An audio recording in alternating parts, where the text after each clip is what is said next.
Pandetei, Age of Stone and Iron by Camilla 14. Chapter 1, Unforeseen Savior. The area was unkind, dirt not the right color. That was the first thing Israel noticed as he stood on the rise, nostrils flaring, thick claws curling slightly into the soil. Too soft in places, too dry in others, not the kind of land you claimed, just the kind you survived on, still it would do. Below him the tribe moved with quiet urgency, not panic anymore, not quite, but not peace either. The tippies were going up faster than usual, hides stretched and tied with practiced hands.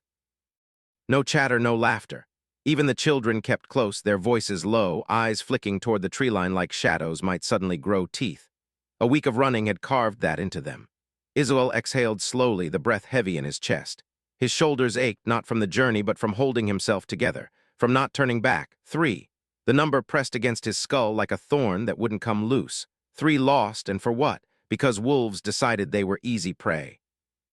His jaw tightened, teeth grinding faintly. A low, almost inaudible growl rumbled in his throat before he forced it down.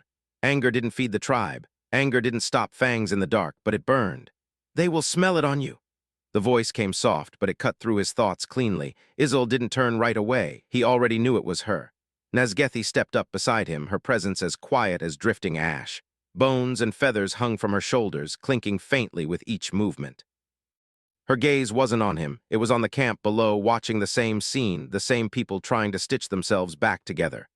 "They smell everything," he muttered. "Fear, blood, weakness." "And anger," she added. That made him glance at her. Her expression didn't change. It never did much. But there was something behind her eyes, something old, something that saw too much and said too little. Israel looked back down at the camp. One of the hunters was struggling with a pole, the structure leaning awkwardly until another stepped in to help. The Krughut sat nearby, chewing slowly, its long neck swaying with a kind of absent calm that felt almost insulting against everything else. They had survived, so why did it feel like losing? "We ran," he said after a while, voice lower now, rougher. "Again." No answer came immediately. The wind shifted, carrying the scent of fresh earth, stretched hide. And underneath it, the faint, lingering trace of fear. Nazgethi finally spoke. "We lived." His claws dug deeper into the ground. "That is not the same." "No," she agreed simply. That caught him off guard. Israel frowned slightly, glancing at her again, but she was still watching the tribe as if weighing each movement, each breath. "For the buffalo," he went on, quieter now, "land holds them. For the bears, nothing dares push them. Even the cats, mad as they are, fight back." His voice dipped, something bitter creeping in. "And we run." Below, one of the children tripped while carrying a bundle. A hunter immediately moved to help, steadying them, checking them over before sending them off again.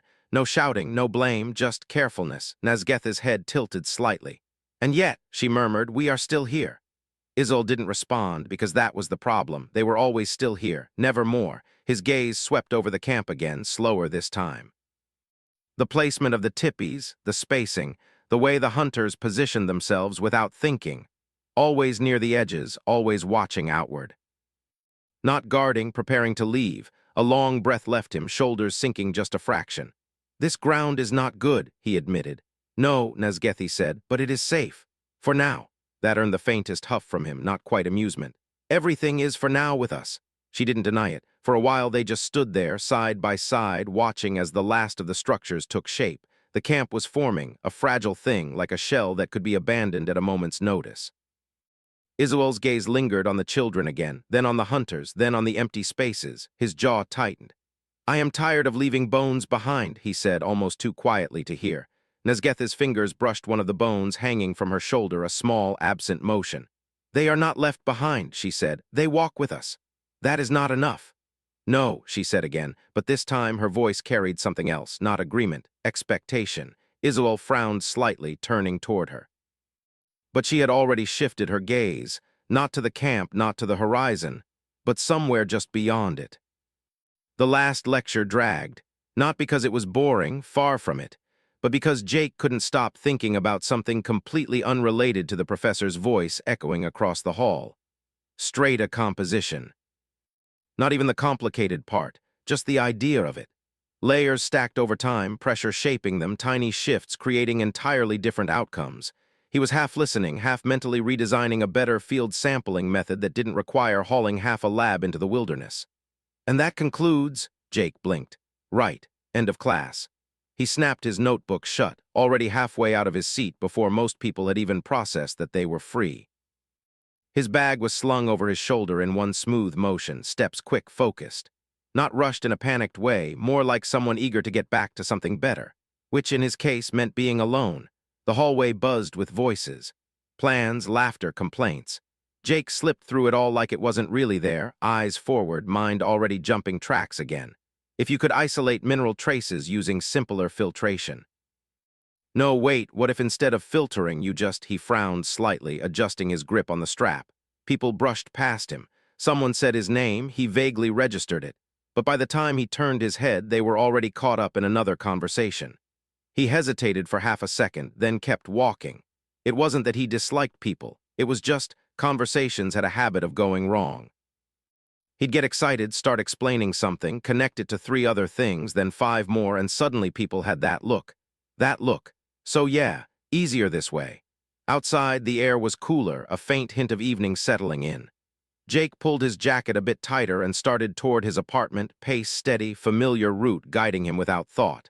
A convenience store passed on the corner. He stepped in without breaking stride, grabbed something quick, onigiri, a drink, and paid with minimal interaction. The clerk gave a polite nod. Jake returned it, already halfway out the door, back to the street. His thoughts drifted again, this time less academic. A new upload should be out by now, Bushcraft Channel. The one with the guy who built shelters from scratch like it was second nature. Jake had watched hours of that stuff. Not because he planned to go live in the woods tomorrow, but because something about it just clicked. Simple systems, clear cause and effect. You do this, you get that. No confusion, no awkward pauses, no social guesswork, just survival. By the time he reached his apartment, the sky had dimmed to that soft blue-gray that came just before night. He slipped inside, shoes off, bag dropped by the desk with practiced carelessness. The room was small, but it was his. Laptop, books stacked in uneven piles, notes scattered, some organized, some less so. A quiet kind of chaos that made perfect sense to him. He didn't sit, not yet. First, a quick shower. Hot water washed the day off in minutes, steam filling the small space as he leaned back slightly, letting his mind drift again. Half-formed ideas, fragments of lectures, random thoughts about how different environments would affect material durability, it all blurred together in that comfortable, aimless way. By the time he stepped out, towel draped loosely around his shoulders, his energy had finally dipped. Not gone, just softened. He padded back into his room, hair still damp, not bothering to dry it properly. The laptop sat there, waiting. So did the notes. So did the video he wanted to watch. Jake glanced at all of it, then at his bed. Just for a minute. He didn't even bother turning off the light. He dropped onto the mattress, one arm half-tucked under the pillow, the other resting across his chest. The familiar weight of the blanket shifted slightly as he pulled it over himself without really thinking. His eyes closed almost immediately. Thoughts flickered once, twice, then nothing, gone before he could even realize it. The camp never truly rested. Even now, with most of the tribe gone, there was a quiet tension hanging between the tippies, like the ground itself was listening. Izzul felt it in his bones. The hunters had already vanished into the tree line, their scent fading with the morning air. The gatherers had gone the opposite way, toward the sparse edges where stubborn plants still clung to life. What remained behind was lighter, too light. He sat for a time near the central fire pit, arms resting on his knees, gaze drifting over the camp. The children kept close together, whispering in low voices. 2 hunters lingered at the edges, alert but relaxed enough to sit. It should have been calm. It was. With a low breath, Izzul pushed himself up. Sitting did nothing. He began to walk, no rush, no clear destination, just the slow, deliberate pacing of someone who refused to let unease settle. His eyes moved constantly, scanning, measuring, the placement of the tippies, the spacing between them, the direction of the wind. Everything mattered. His path took him toward the small creek first, its quiet trickle cutting through the land like a thin vein of life. He crouched near the edge, one hand bracing against the damp earth as he leaned down to drink. Cold, clean enough.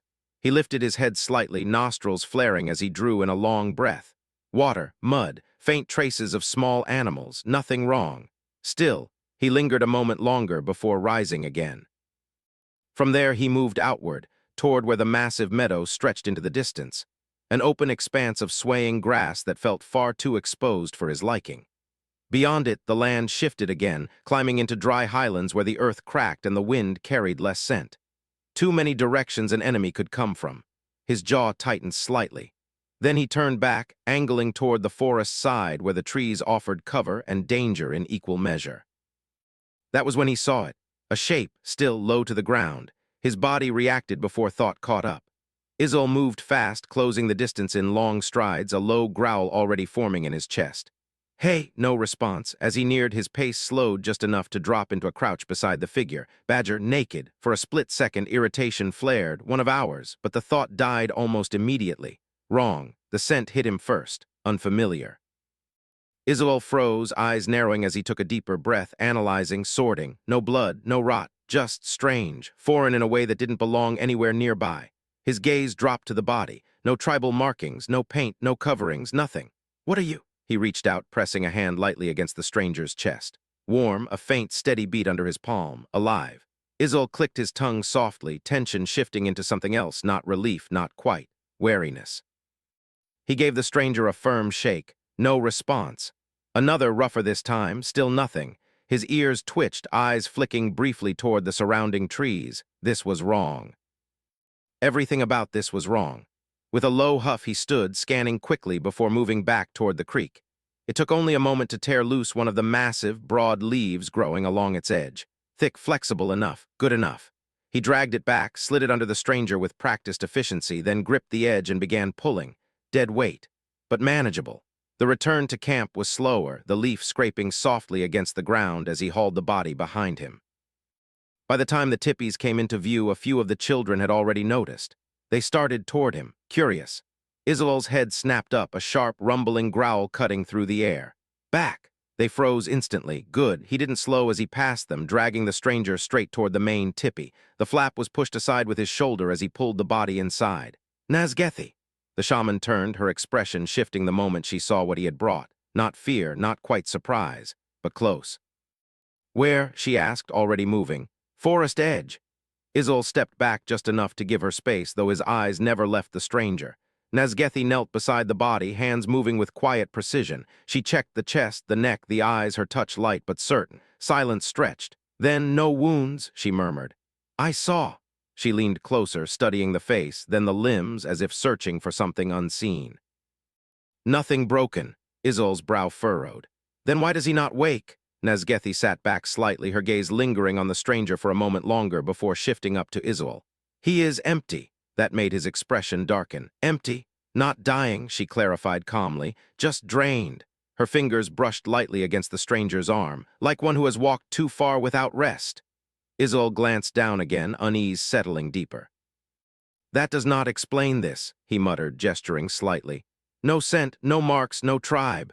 No, she agreed. Outside, the faint sounds of the camp continued, quiet, distant, normal. Inside, it felt like something had shifted. Nazgethi exhaled softly. He will wake. When? She gave a small, almost absent shrug. When his body remembers how. Izzul didn't like that answer. His gaze hardened slightly as he looked down at the stranger again, studying him as if the truth might reveal itself under enough scrutiny. And if he does not belong to any tribe? Nazgethi's eyes flicked back to the body, then to him. Then he belongs to whatever finds him first. A pause, then quieter, and that would be us. Jake woke to hardness. Not just the ground beneath him, but inside his body. Every muscle screamed the moment awareness returned, like he'd been torn apart and stitched back together with needles instead of flesh.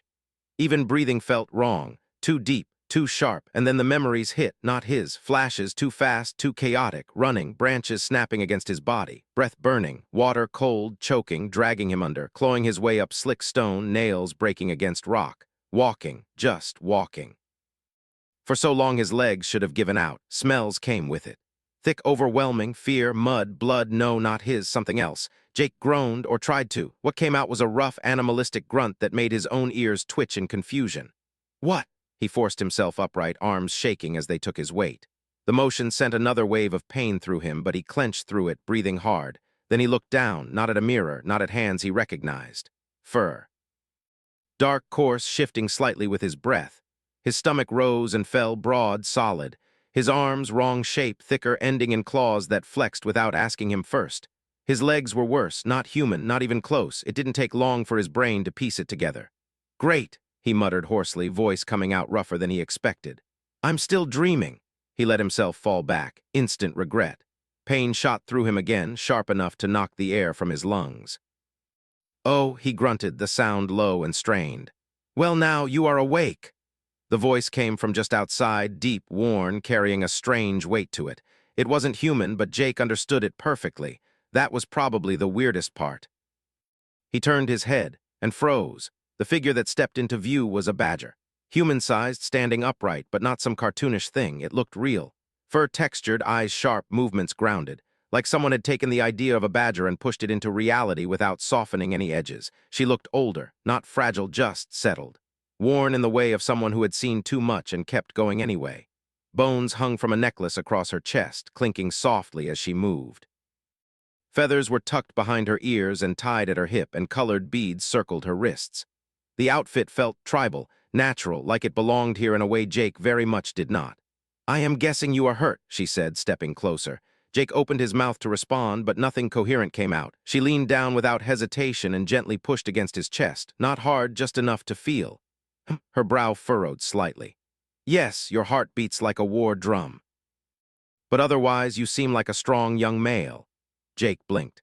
"That's good." She didn't answer that. Instead, she reached to the side and placed a rolled piece of rough cloth beneath his head, lifting it just enough to give him some support. The gesture was oddly careful. "Where are you from?" she asked. Jake stared up at the ceiling of the tent, or whatever this was, mind still trying to catch up with everything at once. Dream, it had to be. Right, still, if it was a dream, fighting it wouldn't help. He exhaled slowly. "I have no idea," he said, voice steadier this time, even if it still sounded wrong to his own ears. "I remember being chased and running a lot, but nothing else." The badger woman tilted her head slightly, studying him. Then she shook it. "Interesting, your smell is normal, but the spirits do not recognize you." Her fingers brushed lightly against the bones hanging from her necklace, a soft, absent motion. "I can tell you hold no malice in your heart, though." Jake wasn't sure how to respond to that, so he didn't. "If you wish to stay," she continued calmly, "we can accept you."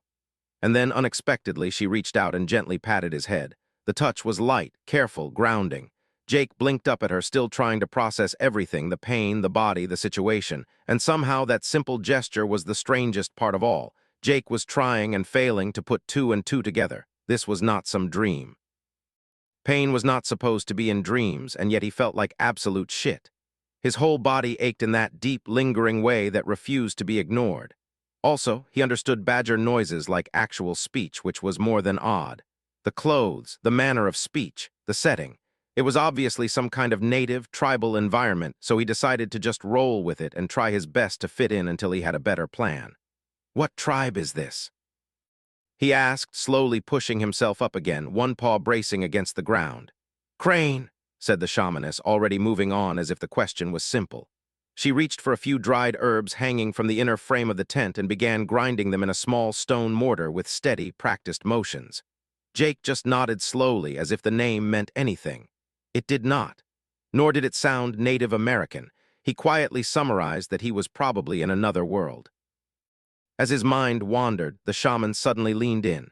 Before he could react, she reached for his mouth, opened it with firm but gentle fingers, and showed him some green paste resting in her palm. "Swallow!" Jake allowed it out of sheer bafflement and swallowed the mildly sweet, minty mixture.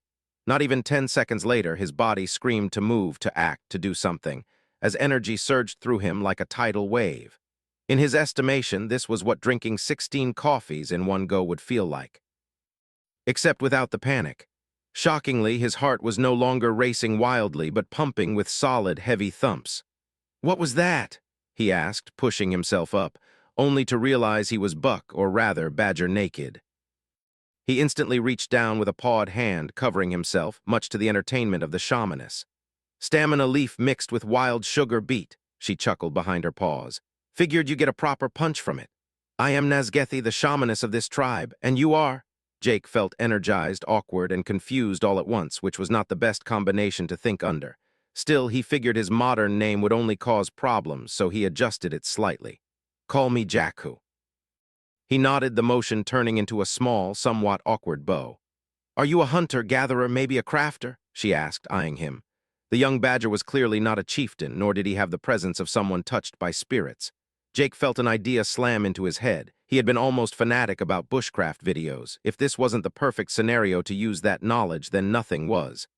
I am a crafter of sorts, more like the type with new ideas and such, he answered quickly. We shall see. Nesgethi nodded and tossed him a simple loincloth. Put this on and find Ganna. He will love a helping hand around. We needed a crafter anyhow. Jake's stomach chose that exact moment to make itself known, growling loudly, something between a feral beast and an empty drum. Nesgethi shook her head and tossed him something else. It was a waxy berry mush, hardened into a dense chunk, smelling faintly of dried fat. Eat that, she said, already returning to her work. Jake stepped outside, adjusting the rough cloth around his waist, and took a bite of the hard lump. It tasted much less gross than it looked, and it really did look like an owl pellet. The loincloth was just that, barely anything. Then again, he had a very strange and rough fur coat, which he tested with his new fingers. The fur itself was not long, but so thick he guessed even water would have trouble penetrating it quickly. The camp was none too impressive. Two young badgers were having a stick fight, their makeshift weapons clacking together, while another sat nearby, working with reed stalks, weaving them into something that looked halfway between a basket and a mat. They all glanced at him warily, ears twitching, but otherwise didn't care much. On the right, a male and a female worked side by side. The male used a piece of bone to knap stones into spearheads with surprising speed, sharp chips flying off with each precise strike. The female was heating something on a flat stone over the fire, slowly working it with a stick. By the scent, it was some kind of tree sap, turning dark, almost black and viscous, very likely a natural glue. He could hear a creek nearby, though he couldn't see it from here. Everything, sights, sounds, smells, was turned up to 11, making it all feel surreal and at the same time strangely exciting. As he looked around, he realized something else. There were no clay pots anywhere. Containers were all carved from wood or stone. "Are you Ganna?" he asked, not wanting to just stand there gawking. "I am indeed," nodded the one working on the almost perfect stone spearhead. "You are the one the chieftain dragged in yesterday." Ganna looked up, placing the finished piece down with care. "I assume you are a crafter if the shamaness sent you here," he added, a faint smirk tugging at his muzzle. "Yeah," Jack nodded. "Call me Jackhu." He glanced between the two of them. "May I ask, why don't you use clay pots?" "Clay pots?" snorted the female. "Only the bears know the secret of how that's made. I tried once, mixed dirt with water, even shaped one, but it shattered over flame. They keep that secret of theirs well." "Well, I know how it's made," Jackhu said. Both of them stopped. "Want me to make some?" The two crafters looked him up and down as if he had just claimed he could pull the moon from the sky. Bennu Ganna apparently shrugged. "If it's true, then show it," he said, his tone carrying more smirk than belief. Jackhu didn't waste another second. He rushed toward the creek, his body still buzzing from the medicine, energy pushing him forward. He dropped to a crouch and started digging through the damp soil, pushing aside stones, feeling the texture. It didn't take long. There, thick, smooth, almost creamy in color, a patch with barely any rocks in it, not even the tiny ones, clay. "Nice," he muttered. He tore a massive leaf from a nearby plant, nearly 4 feet across, and began piling handfuls of the clay onto it. His new clawed, paw-like hands worked surprisingly well, digging and scooping with ease. Once he had a sizable hoard, he dragged it back. Next came sticks.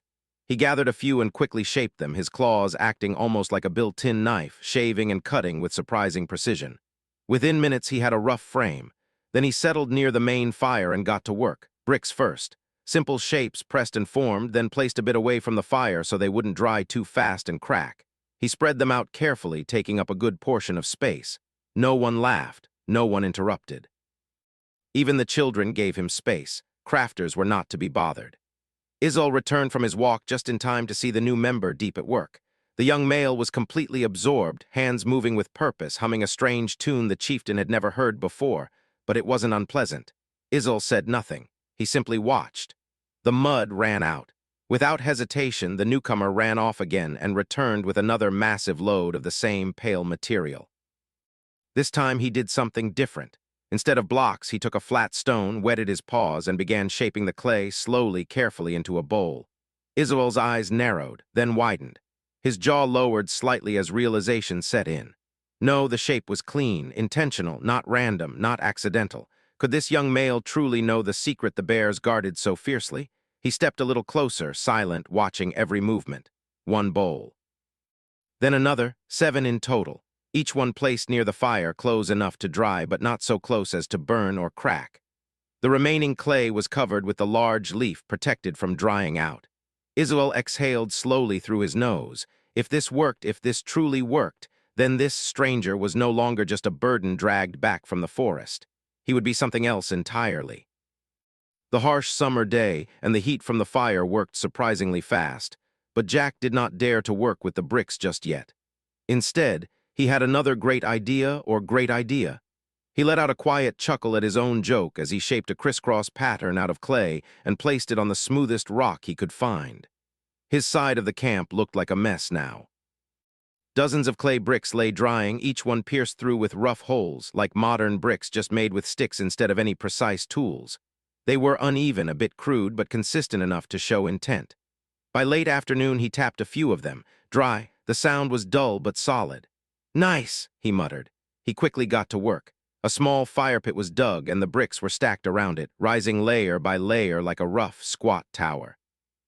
He grabbed a still-glowing chunk of charcoal from the main fire and placed it inside, then added a good amount of sticks. Finally, he found a reed-like stalk with a hollow core. Perfect. He leaned in and began blowing air into the base of the fire, feeding it oxygen. The flames responded immediately, growing hotter, brighter, more aggressive. Heat shimmered in the air as he kept the fire alive, occasionally adjusting the structure, making sure it stayed contained. It was exhausting work. Sweat dampened his fur despite its thickness, heat pressing against him from all sides. 2 of the bricks cracked with sharp snaps. "Ah, damn," but more than 20 held. He kept going, more wood, more air, more heat. Eventually, when the fire had burned long and steady, he stopped feeding it. Slowly, carefully, he let it die down on its own. It was almost night by then. The sky had shifted to deep orange and fading gold. "What are those, and why did you make them?" Jack nearly jumped at the voice. He turned quickly. "Sorry to surprise you," the figure continued calmly. "I am Israel, the chieftain of this tribe." "Jackhu," he nodded, still catching his breath. "I see you already made both Bennu and Jenna deeply interested in you." Israel gestured slightly toward the 2 crafters who were very much watching them now. "You really know how to make clay items? Why these blocks?" Jackhu wiped his paws against his sides, then pointed at the structure. "Oh, these are for an oven. Clay needs to be fired, but it cannot be cooled too fast. That means it has to be sealed inside a hot space so it hardens properly. These are clay bricks. They form the walls of that space." "Let me show you." At that moment, the rest of the tribe began returning. The first to arrive were the gatherers, baskets full and spirits high. "Chieftain, the forest provided nicely," laughed a female gatherer, lifting a woven basket brimming with berries. "We are not yet beaten," snorted one of the hunters, holding up a stick with 4 rabbits tied to it. There was a lightness to them now, a quiet, earned celebration after days of tension. Then they noticed him, the unfamiliar face. Conversations dipped for a moment, curious eyes settling on Jackhu. "This is Jackhu," Israel said simply. "Remember the lost one I found yesterday?" "Oh, right," one of the hunters laughed. He was the bulkiest of them, broad-shouldered and solid. "We did not see him. He was in the big tent." He grinned and thumped a fist lightly against his chest. "Good to see you alive and up, lad." "Thank you," Jack nodded. A few more nods followed, nothing excessive, just acknowledgement. Then the moment passed, and the camp returned to motion. Food being sorted, tools set aside, small conversations sparking up again. Jackhu and Israel stepped away from the noise, back toward the clay structure. Jack crouched and began digging a shallow pit beside it, hands moving quickly, efficiently. Jack used the bricks and leftover clay to form a rudimentary kiln. It wouldn't win any beauty contest, but it looked like it would hold. The walls were uneven, the edges rough, but the structure was solid enough. The clay grate was built inside in a way that it could be removed later, resting on small supports he shaped by hand. Once it was done, he set another fire beneath it and finally sat back, letting out a slow breath. "Now it simply turns hard all over and we can start using it all properly and alike," Jack nodded, clearly satisfied. "To think you made this in under a day?" Jenna shook her head, ears flicking in disbelief. "If it really turns out as you say," Bennu stepped closer, arms crossed as he examined the structure, "I will bow my head before you, lad." "Where did you learn this?" asked Israel, his gaze steady, searching. Jack hesitated for a split second. "I don't remember. My memory is weird. All I remember is that I was running from something or someone." "Maybe a slave of the bears?" Jenna asked, then immediately flattened her ears and looked away as a few glances turned toward her. "Sorry." "No," Israel shook his head. "It is a possibility, but that would mean he traversed all that distance, likely alone." He looked back at Jackhu. "No wonder you were half dead from exhaustion." Jack let out a small breath and nodded. "Maybe." It was a good enough cover. By evening, the camp had shifted into something warmer. A feast was held in honor of Jackhu, simple but full. Meat roasted over open flames, berries passed around, low laughter returning to the tribe for the first time since their escape. For once, no one watched the tree line every few seconds. Stomachs filled, shoulders relaxed. And when the moment came, Jack got back to work. Carefully, he placed the clay bowls onto the grate, using small sticks as dividers so they wouldn't touch. One by one, he lowered the entire setup into the kiln, slow and controlled. Then he sealed the top, leaving only a small opening. Fire came next. Jenna even joined him, crouching beside him and blowing air into the base, helping the flames grow hotter, steadier.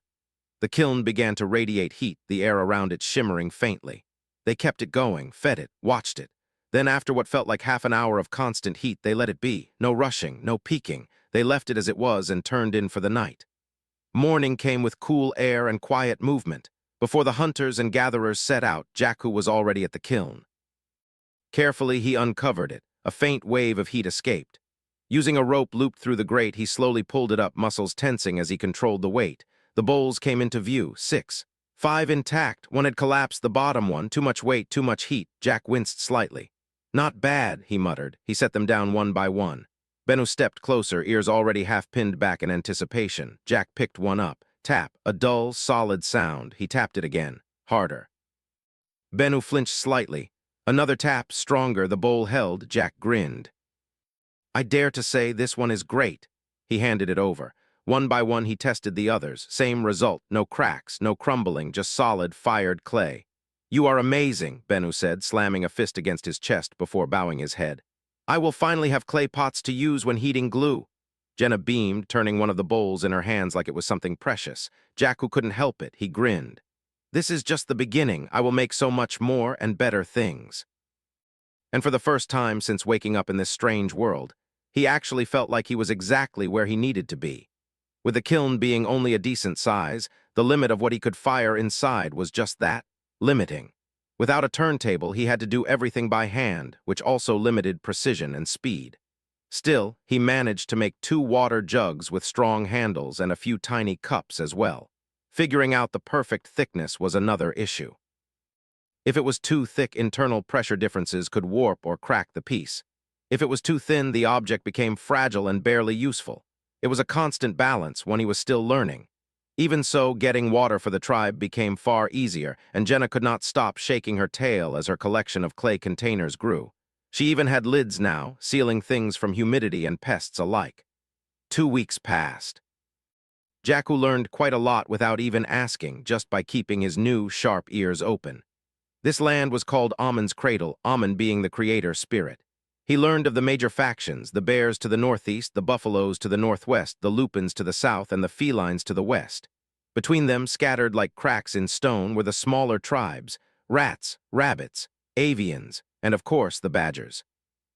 Most smaller tribes tried to stay on good terms with the larger ones, but that rarely worked. More often than not, it only delayed trouble. So most never settled for long, always moving, always watching. Always ready to run. Right now, the Crane were in the southeast, still close to Lupin lands, barely within the edge of the Heartlands. Further south and east lay the endless plains. No forests, no cover, just open land and the most dangerous predator monsters anyone had ever spoken of. Not even the Lupins ventured there. Anyone who left the Heartlands for those plains never returned. Late afternoon. Jackhu sat cross-legged near the fire, hands shaping another jug. The clay turned slowly between his palms, fingers smoothing, pressing, adjusting. He had gotten better, faster, more confident, but it still required focus. Care, patience. The world around him hummed quietly, wind brushing through grass, low voices from the camp, the crackle of fire, then thwack.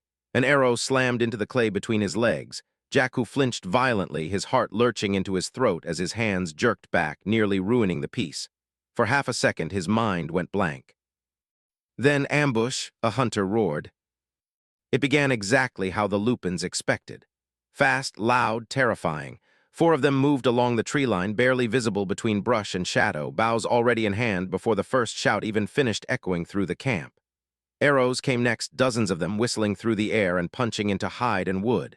Tippies shuddered as shafts tore through them, some passing clean through, others embedding deep with dull, brutal thuds. The camp broke. Children screamed. One of them fell with a sharp cry, an arrow lodged in their side. Adults scattered, instinct taking over, duck, run, hide, survive, just like always. The lupins grinned. This was how it went.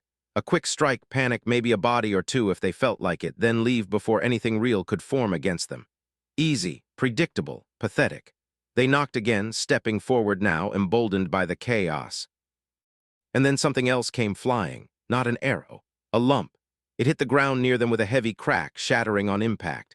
For a split second, none of them reacted. Then it spread, thick, dark, sticky, and burning. The liquid splashed across fur and armor alike, clinging instantly, heat blooming into pain before their minds could catch up. One of them howled. Another staggered back as flames licked up along his side, catching dry fur and underbrush in the same breath. The fire didn't behave like it should. It didn't just burn and fade. It held. It stuck. They dropped, rolling hard against the ground, trying to smother it, but the movement only spread it further, smearing the burning substance across their bodies. What is this? Panic, real panic, took hold, the kind that shattered control. Flames bit deeper, brighter, feeding on whatever they touched. The dry grass caught next, small tongues of fire spreading outward in uneven bursts. One lupin clawed at his own armor, trying to rip it off. Another screamed. They didn't see the badgers anymore, didn't hear them. Two of them never even realized when the hunters arrived. There was no warning, just the sudden, brutal impact of spears driving forward with all the force of bodies that had been running, hiding, losing for far too long. One lupin jerked as a spear punched through his side. The other barely turned before another drove into his chest, the force knocking the breath and the fight out of him in a single motion. They fell, the fire still clinging to them. The last two broke. No coordination, no pride. They ran straight for the creek. One stumbled in first, crashing into the water with a violent splash, submerging himself fully. The second followed half a breath later, diving in without hesitation. The flames hissed, died. Silence followed, broken only by heavy breathing and the distant crackle of fire still eating at the brush. They surfaced, coughing, fur soaked, eyes wide. No more fire, no more burning. For a moment neither spoke. The spirits, what was that? The other didn't answer. They dragged themselves out of the creek, glancing back once, just once, toward the camp. Shapes moved there now, not scattered, not running, organized, watching. Shut up and run, fool. They turned and ran, branches snapping underfoot as they pushed into the tree line, not looking back again, until one of them jerked violently. A spear burst through his chest, the tip slick with blood as it carried through the momentum of the throw. He collapsed instantly. The last lupin skidded to a halt for half a second, eyes wide, then turned and ran harder, faster, desperate. I must report this. The words vanished into the forest with him. Behind him, the camp stood, burned in places, shaken but not broken. Not this time. The hunters arrived back, dragging 3 dead lupins behind them. Their bodies left faint trails in the dirt, darkened fur still smelling faintly of smoke. Thankfully, the ground and brush here were far too damp to let a real forest fire take hold, but it still took some time for the smaller flames to die out completely. A few badgers moved through the edges of the camp, stamping out embers and dousing stubborn patches with water carried in the newly made clay jugs. What was that, Jackhu? Asked Israel when he found the newcomer. His tone was controlled, but there was something heavier behind it. He clearly remembered how the young male had grabbed one of those clay things he'd been making all week, shoved a burning charcoal into it, and thrown it without hesitation. I remembered that you told me we could be in danger, so I asked Jenna for some tree sap, Jackhu said, crouching down. He picked up a fallen arrow from the dirt and began sketching rough shapes into the ground. I didn't make it super thick like glue, just liquid enough to stay sticky and burn well. He drew a rough oval, then split it in two. I made a 2-piece shell with a small air hole. If you light it with charcoal and throw it, he tapped the drawing. The pot shatters and splatters sticky fire on anything nearby. Israel stared at the crude diagram. That is scary, he admitted quietly, swallowing once. A new kind of respect settled into his gaze as he looked at Jackhu. Not even the bears used fire like this. We must speak later. He straightened and turned away, already moving to check the wounded. One hunter had only a shallow cut across his shoulder, barely more than a scratch. But Jackhu, the youngest, had taken a bad hit to the ribs. The child lay near the main tent, clutching their side, crying uncontrollably. Nazgethi was already there, hands steady as she worked, murmuring low words while applying some kind of paste and pressure. The crying didn't stop. This had been a victory, yes, but a small one, against a handful of arrogant hunters looking for easy prey. If the survivor made it back to his tribe, retaliation would come, and next time it wouldn't be careless shots from the tree line. "We cook them and eat well tonight," Israel ordered the hunters, his voice firm. Then, after a short pause, "Make sure Jackhu gets their cores." Jackhu froze. He had expected violence, that much was understandable, but eating them, that hadn't crossed his mind. An hour later, as the work began, a female hunter approached him, Karana, the one with the warm, almost disarming smile. She crouched beside him and placed 3 small stones into his hand. "Eat these," she said gently. "Even if you are only a crafter, we need you, very much."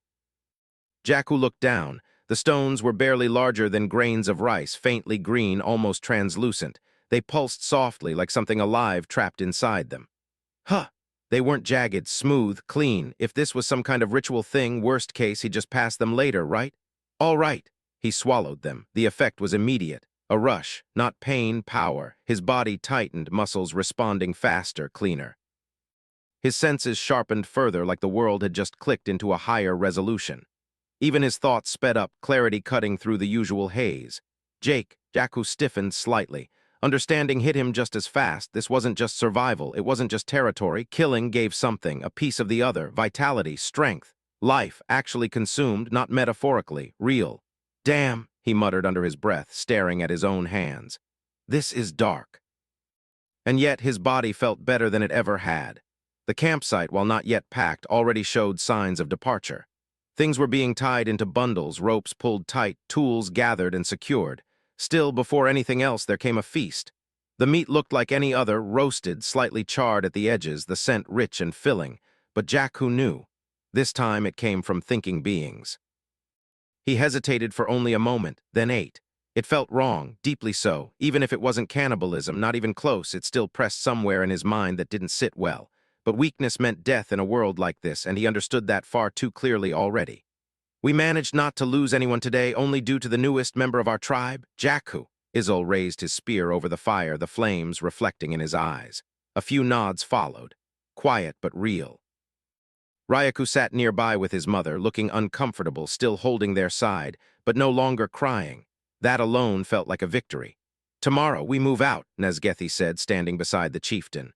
"We travel at least a week toward the east, or as long as we remain within Amun's cradle." No one argued, but this time they didn't look desperate. There was something else in their eyes now, a glint. The feast ended quickly, and the night that followed felt colder than usual. Not just in the air, but in what lay ahead. By morning, Jackhu was already up among the first to stir. He moved between the others, helping where he could, loosening bindings, carrying bundles, watching how the tippies were taken down piece by piece.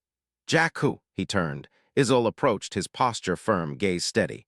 "Destroy that kiln thing you made. I don't want anyone learning your method just by experimenting with it." Jackhu didn't hesitate. "Understood." He grabbed a thick branch and brought it down against the rough structure. The clay cracked easily under repeated blows, chunks breaking apart, the shape collapsing quickly. It didn't take much effort to ruin it completely. Once it was done, he went a step further. Fresh dirt was scattered over the remains, ash thrown on top. A few stones placed around, breaking up any clear shape. Now it just looked like an old, used fire pit. Nothing more. Shockingly, it only took a few hours for the entire tribe to be ready. The Krug hut handled most of the heavy load with ease, its long frame swaying as bundles of tippy materials were strapped securely along its sides. The rest of the tribe carried what remained, tools, food, smaller packs. Only a few hunters walked unburdened, their sole duty to keep the moving tribe fed. 5 days passed in relative peace. Only once did danger strike, a boar bursting from the brush in a sudden charge. It barely had time to build momentum before Izul's spear took it clean through the neck. That night they feasted well, every part of the animal used, nothing wasted. Karana, the same young huntress who had given Jackhu the stones, seemed to always find a place near him. Not too close, not obvious, but always there. She would glance his way now and then, her expression soft, curious, something more. Jackhu had no idea what to make of it. He wasn't even really a badger. Whether she was just curious about him or actually interested, he couldn't tell, and honestly that confused him more than anything else so far. On the 6th day, the calm broke not with violence but with tension. One of the forward hunters returned at a run, breath short but controlled. Another tribe ahead. The camp stilled almost instantly. A hare tribe, the hunter added. Right in our path, they sent word their chieftain wants to meet to form an alliance. The hares want an alliance. Israel frowned deeply, his ears pulling back slightly. We shall meet them, but everyone stays on edge. It is not like the hares to be aggressive, but we can never be sure. There were no objections, just quiet readiness. Less than an hour later, they arrived. The land opened up into the bed of a massive river, its waters moving slow but wide, reflecting the pale sky above. On its edge sat a small camp. Pitiful, 3 tippies, that was all. And even those looked barely standing. Hides torn in places, patched roughly, some holes left open as if there hadn't been time or resources to fix them. This was not a thriving tribe. This was a tribe that had already lost too much. Their chieftain stepped forward to meet them. His left arm was gone entirely, nothing but a cleanly healed stump at the shoulder. In his remaining hand, he held a stone-ended club, gripping it not as a threat, but as a habit. He didn't look like prey. Not really. If anything, he looked just as worn, just as heavy as Israel, 2 leaders measuring each other. The 2 groups stopped just short of one another, the open riverbed stretching between them like a silent line neither side wished to cross too quickly. The hare chieftain stepped forward first. Up close, the damage was even clearer. His fur was patchy in places, old scars crossing his torso, the missing arm not recent, but not ancient either. His remaining hand tightened slightly around the stone-headed club, not in threat, but in grounding. I am Thalen, he said, voice steady, though rough around the edges. Chieftain of what remains of the rune.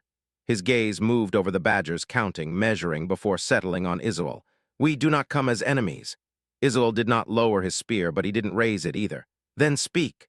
Thalen exhaled slowly as if the words themselves carried weight. 2 weeks ago we were attacked. His ears lowered slightly. Not by beasts, not by chance. A pause. By felines. A ripple of quiet tension passed through the badgers. We lost almost everything, our shamans. His voice faltered just slightly, then steadied again. Our hunters, most of them fell holding the line. Behind him, the rest of his tribe shifted, and only then did it truly become clear. There were far too many children. Small shapes clustered together behind the remaining adults, wide eyes, thin frames, ears flicking nervously at every movement. A few older ones stood stiff, trying to look braver than they felt, but it didn't hide the truth. This was not a tribe ready to fight. This was what was left after one had already been broken. We are not hunters, Thalen continued. Not truly, we eat what grows, roots, berries, bark. His grip tightened slightly. But we need fat sometimes to stay strong, so we had hunters, protectors. His gaze dipped for just a moment. A heavy silence settled. Our pack animal is gone, our supplies nearly gone, we cannot outrun what follows us forever. He looked back up at Israel. We would rather join another tribe than fade out and die in pieces. Behind him, one of the smaller children shifted closer to an older hare, clutching at their side. Another peeked out from behind a torn hide, staring at the badgers with a mix of fear and fragile hope. No weapons raised, no aggression, just desperation held together by what little dignity they had left. Thalen straightened slightly despite everything. We ask for alliance, not charity. His voice was firm now. We will work, we will follow your lead if needed, but we will not be dead weight. The river moved quietly behind them, and for a moment all eyes turned to Israel. Israel let out a long, steady breath, the tension in his shoulders easing just a fraction. Then he stepped forward and extended his free hand. The meaning was clear, not a greeting, a transfer. If Thalen accepted, if he dropped his weapon and took that arm, he would be placing his tribe under Israel's protection, his authority, his leadership. For a brief moment, the hare chieftain hesitated. Then the stone-ended club slipped from his grasp and hit the ground with a dull thud. Thalen stepped forward and took Israel's arm in a firm grip. Let us survive together, Israel said, a small, genuine smile breaking through the usual weight on his face. What followed was immediate. The tension broke like a snapped cord, weapons lowered, shoulders eased, conversations sparked almost at once as if the air itself had changed. Badgers and hares moved together without hesitation, voices overlapping, questions and answers flowing freely. It was less like 2 tribes meeting, and more like something long separated finally reconnecting. The children were the quickest. Within minutes, the earlier fear was gone. Small groups formed naturally, badger kits and hare children mixing without care, chasing each other along the riverbank, laughter rising where there had been silence before. Jackhu just stood there for a moment, stunned. It happened just like that. No drawn-out negotiations, no suspicion lingering for hours, just trust decided in a single act. Weird, but at the same time it made a strange kind of sense. In a world like this, honor and respect weren't just words, they were survival. You either meant them or you didn't live long. The camp shifted quickly. The hair tippies remained where they were, clustered near the slight curve of the river where the ground rose just enough to stay dry. The badgers set up beside them, expanding the settlement along the bend. It was a good spot. Water close, but not too close. A natural slope for drainage. Enough open space to see approaching danger, but with patches of brush and scattered trees to break line of sight. The Krug hut was guided to a flatter section near the center, its load carefully unpacked. Tippy frames went up first, bones of the camp rising, followed by stretched hides tied and secured with practiced efficiency. Badgers worked low and steady, precise. Hares worked faster, lighter, weaving between tasks. The two styles blended surprisingly well. Jenna and Bennu were already speaking with a pair of haircrafters, if they could even still be called that, examining tools, comparing materials. The clay containers immediately drew attention, passed between hands with quiet amazement. Near the river, a few badgers began setting stones for a new fire pit, while hares gathered dry reeds and brush to reinforce the edges of their worn tippies. Someone dragged over extra hides. Someone else offered rope. No orders needed, it just flowed. By the time the sun dipped lower, the camp had doubled in size, but somehow felt more complete, more alive. Jackhu stood near the edge for a moment, watching it all come together. Two broken groups, now one. Huh, he muttered quietly. Yeah. He was definitely not in his old world anymore. Jackhu could feel the eyes on him as the crafters who had spoken with Bennu and Jenna looked at him, still unconvinced. By nightfall, however, everything was set up. All the tents stood solid, the small fires burned steadily, and even a few gatherers returned from the nearby bushes carrying a meager haul. While this was going on, Isil assigned someone to him. A rabbit girl barely old enough to be called a teen, with mostly black fur and pale blue eyes. I am called Yuna, she said, fidgeting nervously.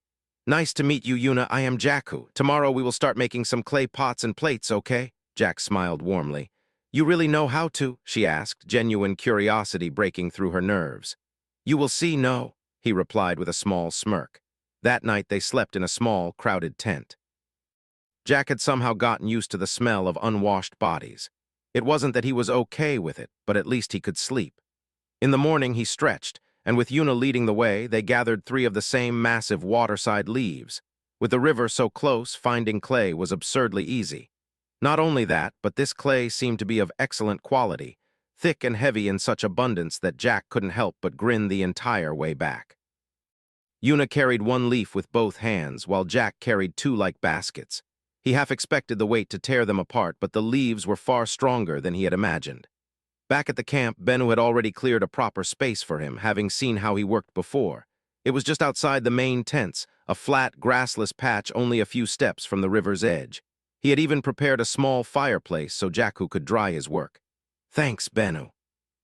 Jack set down the heavy loads, while Yuna nearly dropped hers from exhaustion. No worries, just do your wonders, the older crafter grinned, patting his shoulder as he passed. Jack frowned slightly. Yuna was weak, carrying maybe 10 kilos over that distance had nearly made her faint. Rest a bit, drink some water, he said, nodding toward her as she took deep, shaky breaths. While Jack was working the clay, shaping the basic forms, he now used a stick and a bit of thread to keep things far more uniform. As he worked, he asked Yuna to gather pebbles along the river, the more white and see-through, the better. She didn't understand why, but she nodded. It wasn't hard work, and she liked the cool water anyway. 2 hours later, 17 fairly decent clay pots were drying beside a low fire. Yuna returned with a small wooden bowl filled with neat little translucent stones, most of them rounded smooth by the current. Jack smiled and began checking them one by one. Quartz, almost all of it. Good. What he still needed was some lime and ash. If he could crush the quartz into powder and mix it properly, he could make a primitive but useful glaze for the ceramics. Of course, his mind already jumped further, finding flint, powdering it, firing it, mixing it into the clay itself to improve the base material. But those were long-term plans. For now, this was enough. Thanks, Yuna. Look, these are what I plan to harden. Don't touch them just yet. They're still soft. The teenage hare carefully leaned closer and sniffed the drying clay, ears twitching slightly. It's made of the dirt we gathered, she asked. That's not dirt, Jack corrected gently. It's called clay. The easiest way to find it is near water because it forms a layer that water doesn't go through but flows over. Water goes through things? She asked, genuinely stunned. It's more complicated, but yeah, I mean it goes through cloth too, doesn't it? She tilted her head, which somehow made her look even younger, and gave a slow nod. It wasn't a nod of understanding. It was almost midnight by the time the base of the kiln was finished, and Jack could not push himself any further. The bricks for it were set in a shallow pit, slowly being cooked by a steady fire as he finally went to sleep. He had barely eaten all day, too focused on his work to notice hunger until it was already too late. By morning, he was at it again. This time, he began building his second kiln. He worked carefully, painstakingly precise despite the lack of proper tools. His short fingers didn't help much, but the dexterity of his new badger body made up for it more than he expected. Every piece was placed with intent, every gap adjusted, every angle checked. As he set the kiln and lit the first fire inside, Yuna was already back at the river, collecting more and more translucent stones. She even brought back a few that looked especially clean and bright, clearly proud of them. With nothing immediate left to do, Jack grabbed one of the pans Bennu had made back at the last camp. This one wasn't perfectly smooth. There were faint grooves and lines across its surface, but for what he had in mind, that actually worked better. He crouched by the river and began panning. The thought had been nagging him since yesterday. A primitive world like this, there was a good chance, and he was right. By the time the kiln had done its first round of cooking, he had gathered nearly a handful of fine gold sand and small pebbles. Not much by modern standards, but here, it was something. He stored it carefully in a small container, making sure it was sealed tight. What came next drew attention. As the clay pieces had dried enough, Jack began loading the kiln, pots and plates placed carefully inside, stacked with space between them. One by one, deliberate and controlled, the other crafters gathered without being called. Bennu stepped closer. "Keep the fire steady," Jack said. "Fan it and add wood when it weakens." Bennu nodded and got to work without question. The flames grew stronger, heat building inside the kiln. It still wasn't perfect, not even close. He needed charcoal for a cleaner, hotter burn, maybe even something better down the line. Gas. He actually let out a quiet laugh at that. He was thinking thousands of years ahead at this point. Shaking his head, he stepped back from the heat and glanced toward the river again. Yeah, one step at a time. And with that, he grabbed the pan and went back to washing more gold. The fact that not a single clay pot or plate had broken during firing filled him with pride. The haircrafters gathered around, carefully prodding the cooled, rock-solid pieces. When tapped with a claw, the pots gave off a clear, bell-like tone, and even under decent pressure, they neither cracked nor chipped. No one said it out loud, but the meaning was there. The closely guarded secret of the strongest tribe in the known lands had just been recreated, quietly, in one of the smallest tribes at the very edge of the safer world. In the following days, Yuna went searching for limestone and flint. Jack described them as best as he could, though he wasn't entirely sure she'd be able to find any. He also asked the two hunters-turned-fishers to keep any clam shells they came across. To his surprise, Yuna turned out to be an exceptional gatherer. In just 2 days, she brought back a solid pile of stones she believed useful. Testing them with what little bushcraft knowledge he had, Jack was honestly stunned. Most of it was limestone with bits of flint mixed in here and there. The next big project was charcoal. For that, he needed dry, hard wood. Not an easy task, but with forests stretching in nearly every direction, he tasked the gatherers with finding standing dead trees or thick, dried branches. It took a full week to gather enough. Once collected, the wood was stacked as tightly as possible and then covered with dirt from all sides until it formed a low mound. It looked like nothing more than a heap of earth, but inside it would slowly cook with minimal oxygen, the old way. He lit it carefully and left it to smolder. While the charcoal was being made, he kept working. Larger cooking pots, sturdier shapes, and even simple clay molds for later ideas began to take form. Around him, the entire settlement moved with urgency. Winter was closing in. Even this far south, the cold would bite, temperatures dipping below freezing even if smaller bodies of water didn't fully ice over. Wood was gathered into large piles. Fish were dried and smoked. Berries were preserved. The hares cut and stored grass in great bundles, preparing hay for the colder months when fresh food would be scarce. When Jack finally opened the charcoal mound, what came out baffled everyone. Burnt wood that could burn again. It made no sense to them. Yet when used, the heat it gave off was far hotter and steadier than any normal fire. Even the ash it left behind wasn't discarded. Jack kept it, already thinking ahead. At Isol's request, he also made a few more of the clay fire bombs. The chieftain had seen their effect. He wanted more, not for attack, for when the next danger came, just not in the form of a rival tribe. It was a massive monster, a hoofed beast with 6 forward-facing horns, each sharp enough to pierce anyone. Its hide was scaled and red, and its mouth was filled with omnivore teeth. "A Vajak!" one of the patrolling hares shouted, and the entire settlement went into panic. The monster was enormous, easily the size of a minivan. Jack was no fighter, but he climbed the closest tree to see what this beast looked like. It was built like a bull, front-heavy, and meant to charge in straight lines. The hunter's idea was to tire it out, and either kill it when it weakened or chase it away. A hare fighter got clipped by its shoulder, and his arm flew off in a bloody spray. The monster did not allow him to recover and immediately charged at the screaming hare, who was frozen in shock from losing his arm. Just as the Vajak prepared to strike again, a piercing hit landed in its left eye, and fire burst from the spot, covering its head. Isol was the one who threw the fire bomb this time, and the hit was perfect. The beast turned mad in panic as the flames consumed its eye and spread over half its face. Nazgethi rushed in, grabbed both the wounded hare and his severed arm, and pulled him off the field. She quickly reattached it at the shoulder and began healing. The sight of bone and flesh knitting back together was something Jack had no words for. No wonder a shaman was the heart and soul of a tribe if they could heal like this. The fight lasted long. A second flame bomb struck the front of the monster's head, slowly cooking its eyes and face. Finally, a perfectly placed spear into the fold of its neck ended it. A brave badger hunter rushed in at the confused beast and struck the main blood vessel. With no lives lost, the celebration was immense. This much food, such durable hide, and even the bones were all valuable. The hunter named Vaitnok, who landed the killing blow, received the beast's gemstone, and he visibly grew stronger from the chestnut-sized core.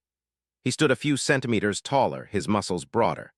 Jackhu was named the secondary contributor to this incredible haul, as his fire bombs had made it all possible. As such, he was given the horns of the Vajak, 6 straight, 1-meter-long horns, each made of a material as hard as iron. 5 weeks' travel away, a very different mood turned Kalyanu's days into a nightmare. He was the surviving hunter, the one whose team had decided to toy with the badgers and returned alone, half-burned. A war party had been sent to crush that small tribe, but they found nothing. The badgers were gone. When the warriors came back empty-handed, someone had to answer for it. That someone was him. His tail was taken.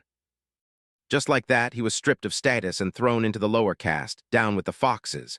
Now he fought for scraps of meat like they did, clawing for whatever was left after the wolves had eaten their fill. He slept in cramped burrows instead of the great, warm cave, his nights spent curled up with others who had long since learned to endure what he had only just begun to suffer.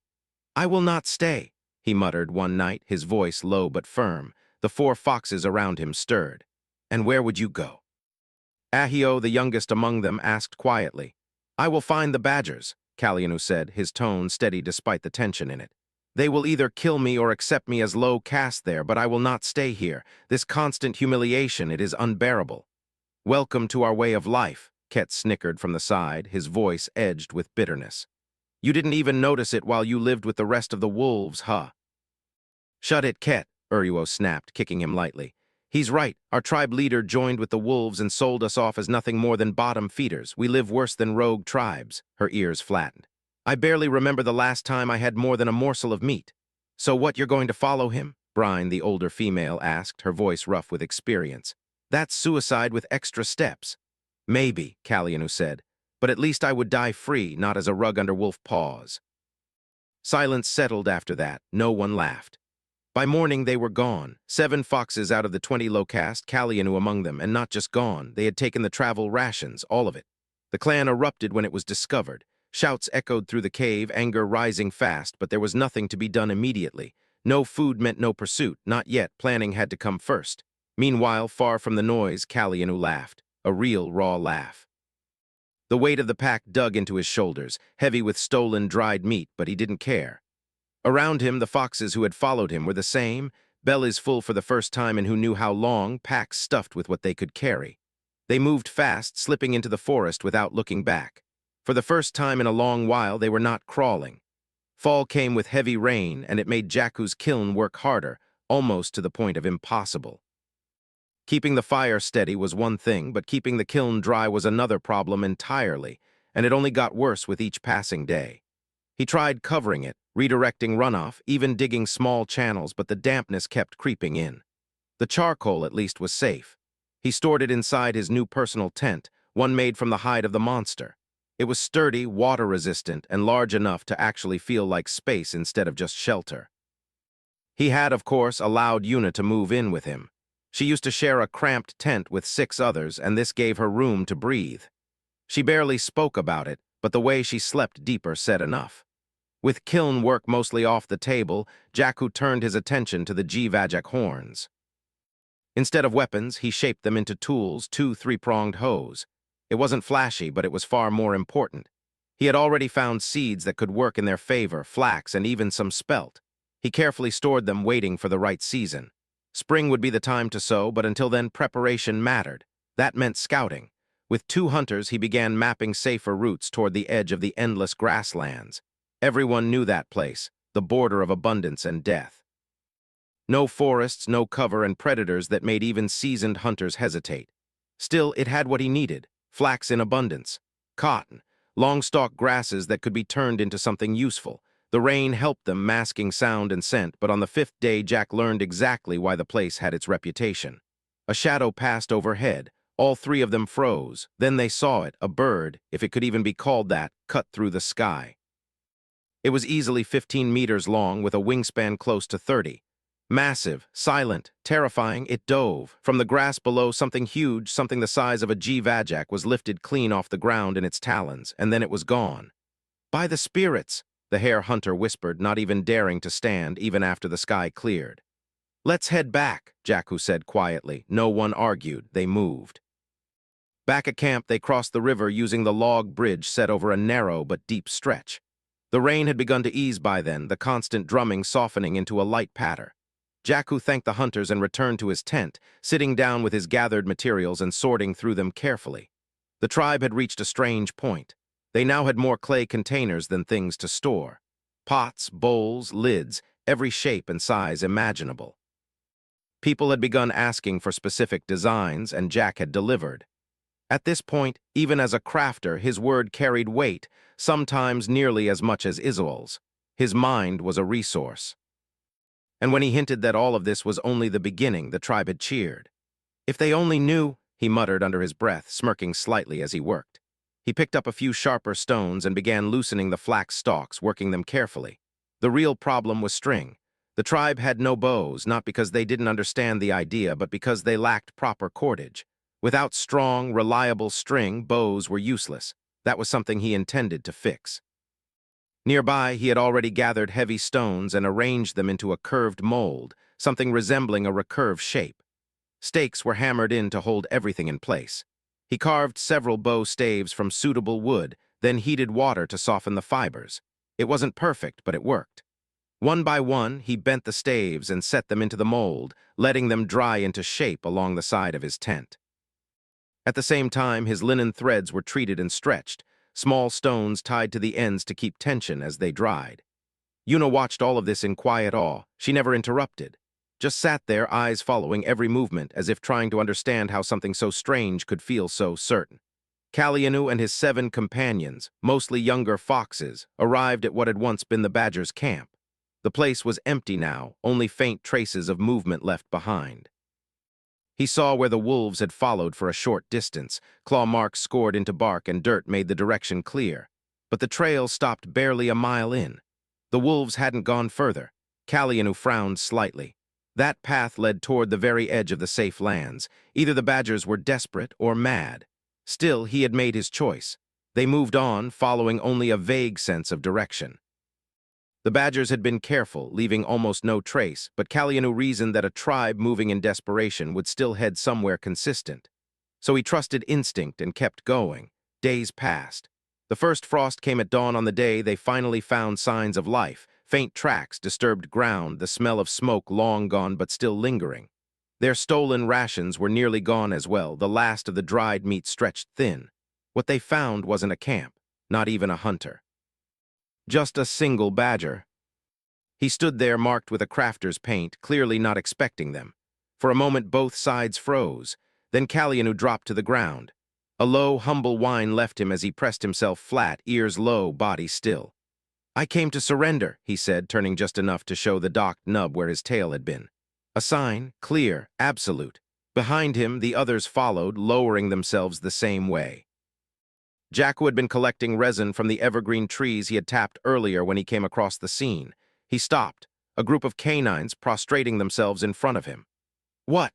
He scanned them quickly, eyes moving for weapons. Nothing, just a single flint knife among them. "Please stand up and tell me what's going on," he said, his voice steady, though his mind was anything but. The lead one lifted his head slightly. "You may not remember me, but I am Calianu," he said. "One of the hunters who tried to play with your tribe." His voice dipped. "I know I deserve death for such cruelty, but I came to serve, to work off my sin." Before Jack could answer, another voice spoke up from behind. "I am Ahio," a younger fox said, his tone hesitant but clear. "We are the youth of our tribe. Our leader and shaman betrayed us. They traded safety for servitude under the wolves." His ears flattened. "When we had the chance, we escaped with Calianu. We hoped, maybe, we could find a better way of life here." Jackhu just stared at them. A small crack and the entire lower caste ran. Just how bad was it under the wolves? "Right," he exhaled quietly. He looked at them again, really looked this time. They weren't fighters, not anymore. Ribs showed through thin fur. Their frames were light, almost fragile. Eyes tired. Hunger clear. Whatever they had been before, this had broken them. "It's not my right to accept or deny your request," Jackhu finally said, "but I might have a say in it." He turned slightly, gesturing back the way he came. "Follow me and try not to act aggressive toward anyone." Not that it seemed likely. As they rose slowly to their feet, he could already tell they didn't have the strength for aggression even if they wanted it. They did not make it far before they were surrounded. 7 hunters stepped out from the brush, silent and deliberate, spears already in hand.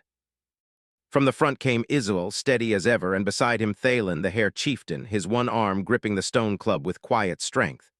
The moment the circle closed, tension snapped tight. Calianu did not hesitate. He dropped again, pressing himself into the ground, the others following instantly. "We surrender," he said, voice low, controlled. "We come to serve." The hunters did not lower their weapons. One of the badgers snarled softly. "Wolves, dogs come crawling now." "They are not wolves," Jackhu stepped forward, raising a hand slightly. "Look at them." All eyes turned. "They are what the wolves leave behind," he added, calmer but firm. "Servants, starving ones." Silence stretched. Thalen stepped closer, studying the foxes, his gaze lingering on their thin frames, the way their ribs showed through fur, the dullness in their eyes. "Broken," he muttered. Izul's gaze settled on Calianu. "You," he said, "I remember." Calianu lowered his head further. "I know." A long pause followed. "They will not die here," Izul said at last, "but they will not stand equal at first." Calianu nodded immediately. "I accept." "We accept too," the foxes bowed deep. "You will serve under Thalen," Izul continued. "You will repay what you owe." Thalen gave a small nod, accepting the burden without argument. The rest were sorted quickly. The 3 youngest, Ahio, Ket, and Uruo, were handed over to Jackhu. He needed more hands, and unlike the others, these 3 still had enough energy left to be shaped into something useful. The 4 adults were assigned as gatherers for now. 2 weak to hunt, but not useless. They were fed without hesitation. Hot food was placed before them, and for a moment none of the foxes moved. Then hunger won, and they ate, fast at first, then slower, as if afraid it might be taken away. The river had become a lifeline in more ways than one. Jackhu had already gathered close to a kilo of gold, sand, and small nuggets from its bed, but that was only part of its value. The fish it held were quick, too fast for spears, but not clever. Basket traps placed properly filled with ease. Now the tribe had plenty. The Jivajak still provided meat in large quantities. The river gave steady fish. The forest supplied berries, dried and stored. With occasional small game added in, there was enough food to carry them through winter without fear. For once, survival wasn't a question. With that secured, Jackhu began assigning work. Una stayed where she was, his geologist-gatherer, as he liked to think of her. She had a talent, and he wasn't about to waste it. Ahio and Uruo were each given specially crafted clay pans, shallow, ridged, and shown how to wash sediment in the river. They had no idea what gold was, but they followed his instructions without question, repeating the motions exactly as he showed them. Ket was given something different. "Go out," Jackhu told him. "Bring me anything strange, anything you don't recognize, the weirder the better." Ket blinked. "That's it. That's it." It was vague on purpose. Jack knew he couldn't think of everything himself. But sometimes the world offered things you didn't know you needed if someone bothered to pick them up. It was a gamble, but an easy one. It only took 4 days for Ket to come back with a reed basket full of things. He hadn't been exaggerating. He had practically turned the wilderness upside down. What he brought made Jack so happy he actually hugged the stunned fox. "You just did something incredible," Jack said, already sorting through the finds. 4 rough rows formed on the ground. Galena, ginger root, a hefty chunk of corundum, strange mushrooms. And then his eyes landed on a pale yellow rock that gave off a sharp, unpleasant smell. Sulfur. "Where did you find this?" he asked, poking the piece carefully. "I smelled something awful, not rot, something that stung my nose," Ket explained. "Nearby I found this pale yellow rock. My instincts told me to run, but I took it anyway." "You did well not getting too close. You could have died," Jack said seriously. "This is sulfur. Where there's sulfur, there can be gases that kill. Think of it as invisible poison in the air." He glanced at Ket again. "How's your nose? Does your chest hurt when you breathe?" "It stung for a bit, but I feel fine now," Ket said, still a little stunned. The way Jack spoke about it, almost like he had been there himself. "Good. Rest for a while, eat something proper. You earned it," Jack said, giving him a firm pat on the back. The next day, both of them had thick, wet cloths tied over their faces as they approached the place Ket had found. The smell hit them before the sight did, sharp, rotten, almost burning the nose. When they reached the ridge, they saw it. A massive crust of yellow layered over stone, spreading across the ground like some kind of disease. The air shimmered faintly, and even from a distance it felt wrong. They stayed on higher ground, avoiding the valley itself. Jack crouched, thinking. Extracting it safely wasn't easy, not without proper tools. Even with the damp cloth, his throat felt irritated. Still, leaving it all behind wasn't an option either. In the end, they went with something simple. They gathered heavy stones and began throwing them down onto the brittle sulfur crust. One after another, the rocks cracked the surface, breaking off chunks from the main deposits. After a dozen throws, 2 large pieces had separated cleanly. "All right," Jack said. "One run, in and out." They took a breath, held it, then ran. Down the slope across the edge of the deposit, grabbing what they could carry. The air burned even through the cloth, sharp and choking, but they didn't stop. They turned and pushed back uphill, lungs screaming, only exhaling once they were safely over the ridge. Both of them dropped to a crouch, pulling in deep breaths, then looked at each other and laughed. Each held a slab of sulfur, easily 10 kilos apiece. "This will last for everything I've planned," Jackhu said, still grinning. "Let's not risk this again for a while." "Agreed," Ket nodded, even if he didn't fully understand what it was for. The adrenaline still buzzed in his veins. It had been fun. A strange thought, but a real one. Chapter 2, Fires of a True Forge. By the time they made it back, the clouds finally broke. For the first time in 3 weeks, sunlight pushed through, casting warm light over the camp and the river beyond. For a moment, it almost felt like the world itself was acknowledging the effort. Jack knew winter was their safest time.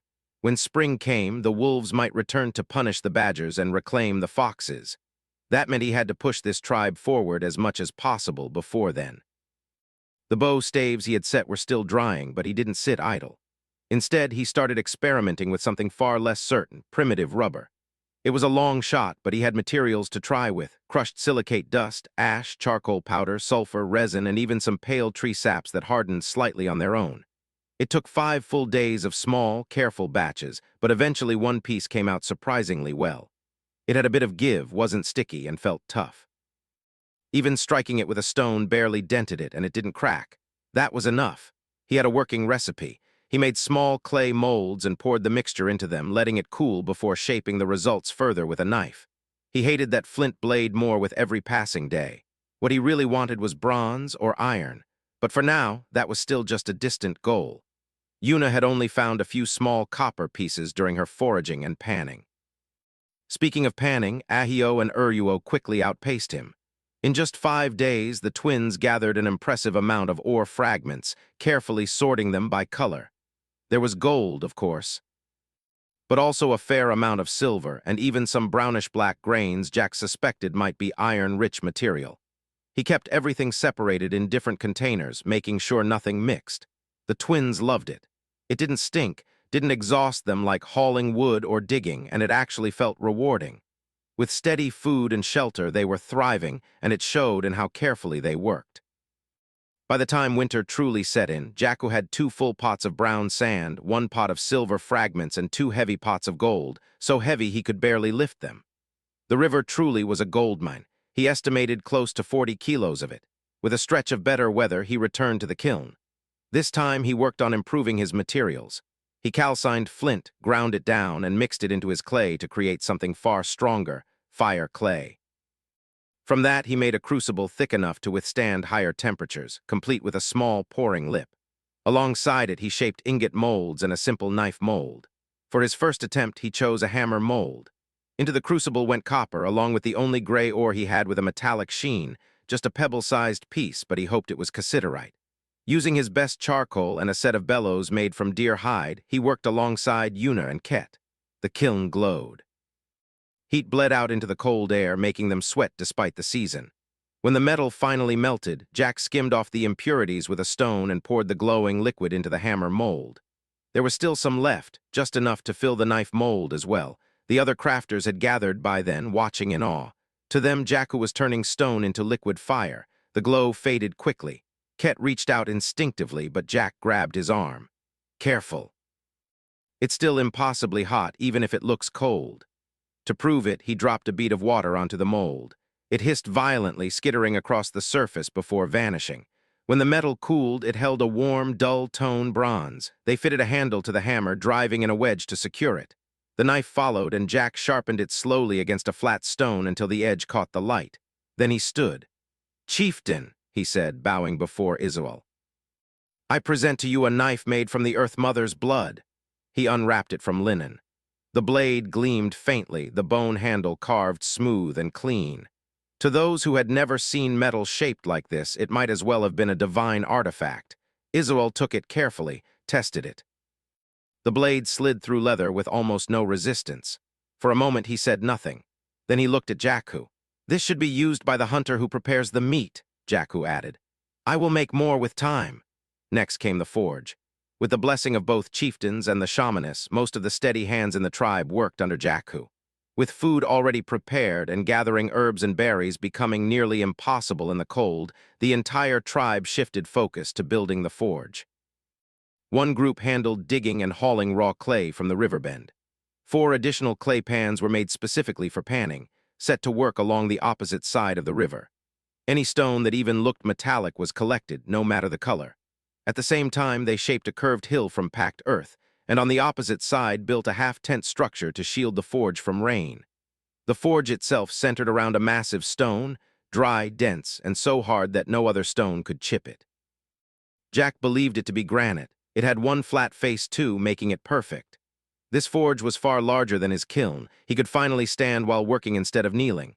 The bellows were improved, and 2 more charcoal pits were constructed. Gold was set aside. It was far too soft for what he had planned. Thanks to Ket, Jackhu also had borax crystals, which he ground into fine powder. He would need it badly. The next step was iron, the hardest thing he had attempted so far.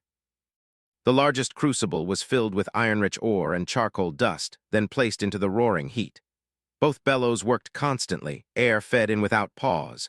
The heat needed was immense, far beyond anything they had done before. They had to rotate workers on the bellows as exhaustion set in quickly. Finally, the metal yielded. Jack skimmed the impurities, added a bit of borax to help clean it further, then poured the glowing liquid into ingot molds. When he lifted the first ingot, still radiating heat, the tribe erupted in cheers. Some even had tears in their eyes. It had worked. Without wasting the heat of the forge, Jackhu began the next step immediately, hammering. The first ingot was the hardest. He was no trained smith, but he had stubborn will and countless hours of remembered techniques guiding him. He folded the metal again and again, 6 times, using borax between layers to remove impurities. With the charcoal involved, the material had already shifted closer to steel than simple iron. After folding, he heated it longer and began shaping the blade. Drawing it out, if he had still been human, he would have collapsed. But his badger body held, driven by something deeper than just stamina. He aimed for perfection. A long, single-edged blade, clean, straight. When the shape was right, he coated the thicker spine with clay, forming the faint wave pattern he remembered. Then came the heat and the quench, careful, controlled. The edge cooled faster than the back. The blade warped, just as expected. That slight curve, subtle but distinct, formed naturally. He checked it carefully, ensuring it hadn't twisted. Then came one final heat treatment, and he let it cool slowly. Sharpening alone took 2 full days. During that time, the others worked alongside him. The forge continued, charcoal pits expanded, materials gathered.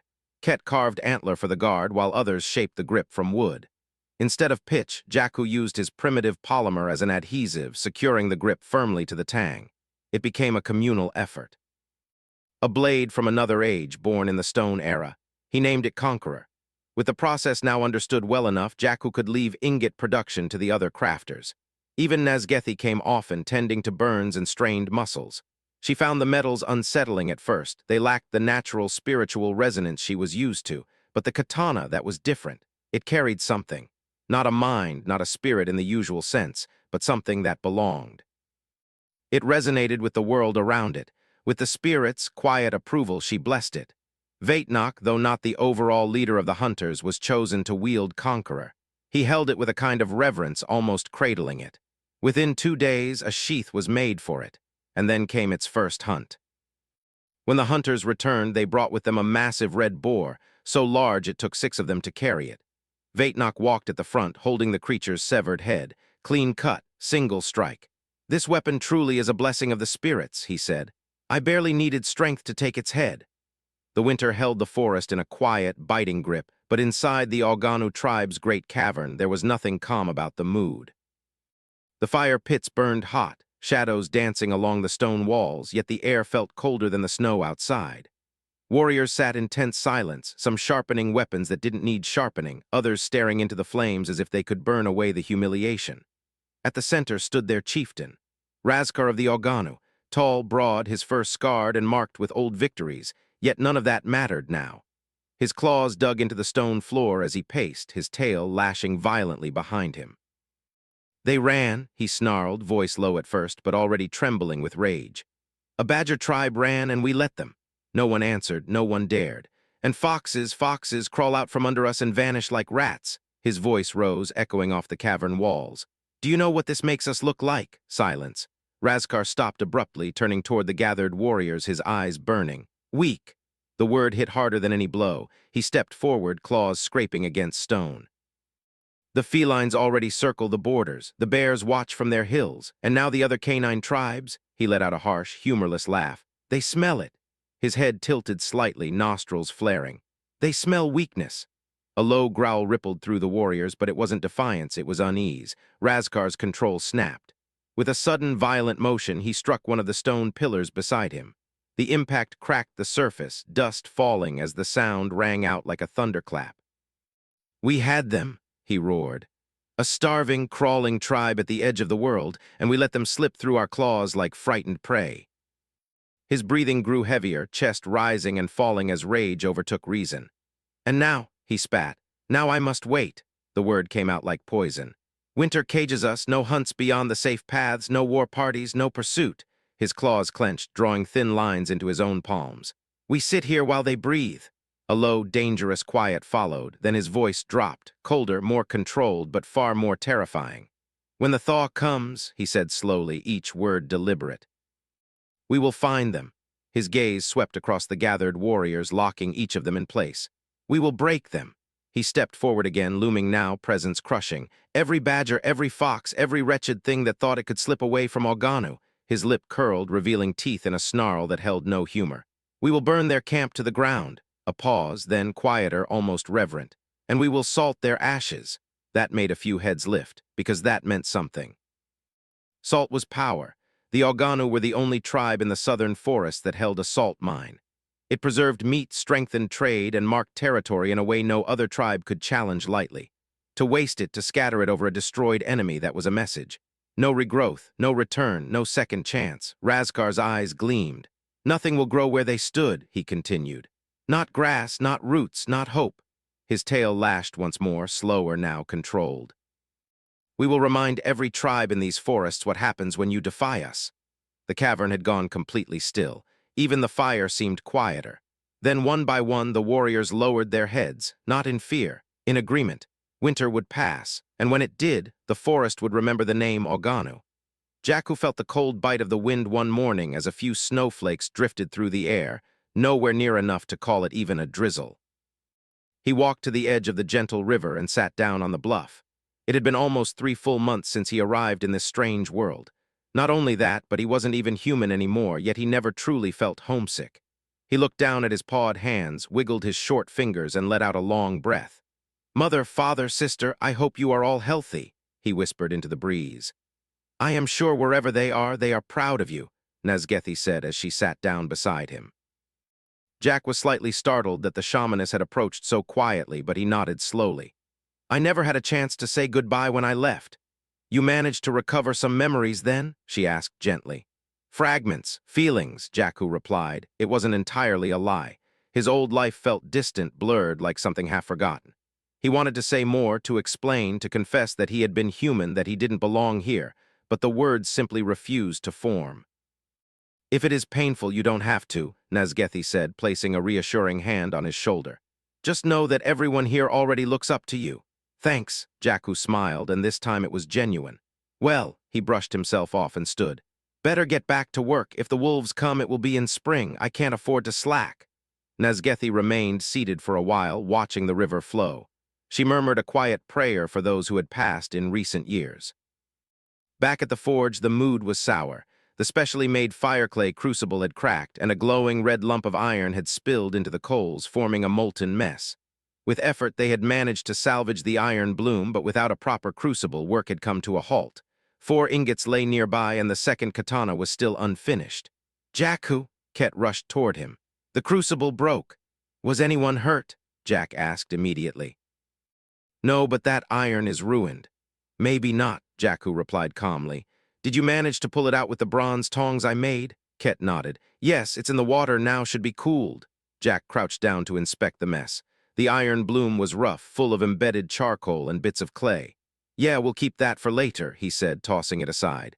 "How much iron sand do we have left?" Ket checked one of the pots. "Enough for maybe one more pour. We're collecting less every day." "That's expected," Jackhu said. "It's not like fish, it won't just replenish. Still," he thought for a moment. "Tell the twins that if they get sick from staying in the water too long, I'll personally cut their meat share. So tell them to stay out of the water as much as possible. We cleared the west side, have them work the east bank instead, but only from the shore." "Got it." Ket nodded quickly and rushed off. Yuna sat down nearby, watching him with a small smile. "It was a good idea to let the foxes join. I was afraid at first," she admitted. "We are usually prey to them, but now I'm not so sure." Her expression was hard to read, but Jackhu could tell she was genuinely relieved. "As for the crucible," she added, "I already prepared the clay and the strange sand you used last time." Jack looked at her, then smiled. "Nice, I knew you were paying attention. Want to try making this one yourself?" He cleared a space for her. Yuna hesitated for only a moment before stepping forward.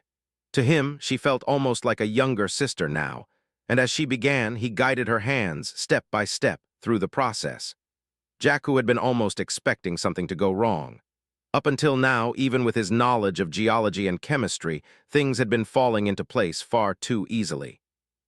The river provided clay and metals. Yuna kept finding flint and limestone, and there was even a semi-dormant volcanic vent with sulfur just a few hours away. It all felt convenient, too convenient. At some point, luck like this had to turn. Still, the crucible had been repaired quickly, and he made a spare as well, just in case. Iron production resumed without too much delay, but his thoughts were already drifting further ahead. The real goal lay in the mountains beyond the sulfur fields. By his estimate, it would take a day and a half to reach them, and once there they would need to search for caves or exposed deposits, gather whatever they could carry and make the trip back. What he truly hoped to find was niter. Caves meant bats, bats meant guano, and guano, given enough time and the right conditions, could mean saltpeter. He already had charcoal and sulfur. Adding niter to that mix would change everything. Even so, he wasn't blind to the risks. Explosives would be just as dangerous to them as to any enemy. For now, he would have been satisfied simply finding a stable source of copper or iron ore.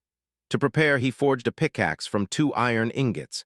It wasn't pretty, but it was solid, mounted onto a shaft made from the strongest wood the tribe had found. Woven reed baskets were prepared and a small team was chosen. Yuna without question, Ket just as expected. Jenna Bennu, Jackhu said, tightening the straps of the basket across his shoulders. You're in charge of the forge while I'm gone. Safety matters more than speed. If something feels wrong, leave it alone. Don't try to fix it without me. Understood, Jenna replied, already turning back toward the bellows. The journey itself was far from easy. Even without carrying heavy loads, the terrain forced them to stop and rest more than once. By the second day, the climb had grown steeper, the air thinner, and every step demanded more effort than the last. Eventually, they decided to split up to cover more ground. It didn't take long before Ket's call echoed from the northern path. Jackhu and Yuna reached him within minutes, only to find a natural opening carved into the mountain.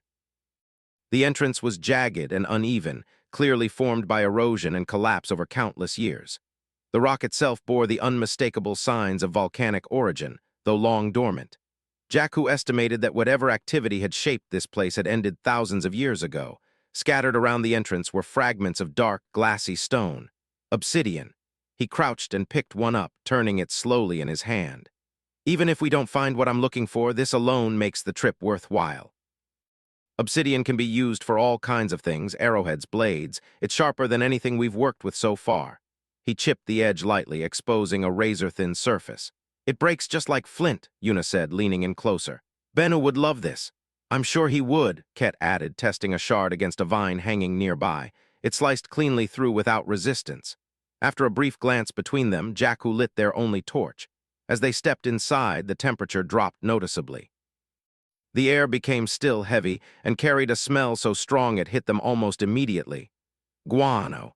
Jackhu couldn't help the grin that spread across his face. There was only one basket lined with linen to keep finer material from slipping through, and it didn't take long before it was filled to the brim with saltpeter shavings and flakes. They left it near the entrance for the return trip and continued deeper inside. The passage opened into a strange chamber. At first glance, it looked like a well, wide, circular, and impossibly deep. The torchlight barely scratched the darkness below. Ket picked up a small stone and tossed it in. It struck the walls on the way down, echoing in uneven taps until finally, nearly a minute later, the sound of it hitting the bottom reached them. Ket took a step back, fur bristling. That's a guaranteed death. You're not wrong, Jackhu nodded, peering into the void. This is probably the main volcanic pipe. A what? Ket started, then paused, already knowing where that would go. You know what, tell me later, he added with a crooked grin.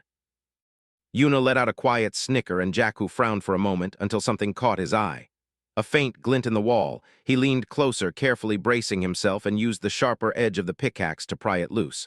A small, clear stone dropped into his palm about the size of his thumb. He stared at it. By the spirits, he murmured, stepping back toward them. This is a diamond. Is that a good thing? Yuna asked, tilting her head. It's the hardest material in the world, Jackhu said. Harder than corundum. That's very hard, Ket nodded, turning the stone in his fingers. But what's the use? It's not even sharp. Oh, it will be useful, Jackhu said with a faint smile. Just not in the way you think. Now grab onto me. I need to lean in and get more. Are you crazy? Yuna pulled him back instinctively. No, he said calmly, placing a hand on her shoulder. If you hold me, I'll be fine. Reluctantly, they did. With their support, he leaned over the edge and chipped more of the stones free, gathering a couple of handfuls before stepping back again. Only then did they begin checking the smaller cracks and crevices along the chamber walls. For a while, they found nothing else. They were just about to give up when a section of rock beneath Ket's paws suddenly gave way with a sharp crack. Jackhu reacted instantly, grabbing him and yanking him backward. Ket tumbled hard onto the stone floor, letting out a startled grunt. Jackhu, Yuna gasped. I just saved his life, Jackhu said, already moving back to the cracked spot. He tapped it with his pickaxe, breaking through a thin layer of dark, glassy rock. It shattered and fell inward, echoing as it dropped into a smaller hollow below. When they brought the torch closer and peered inside, all three of them froze.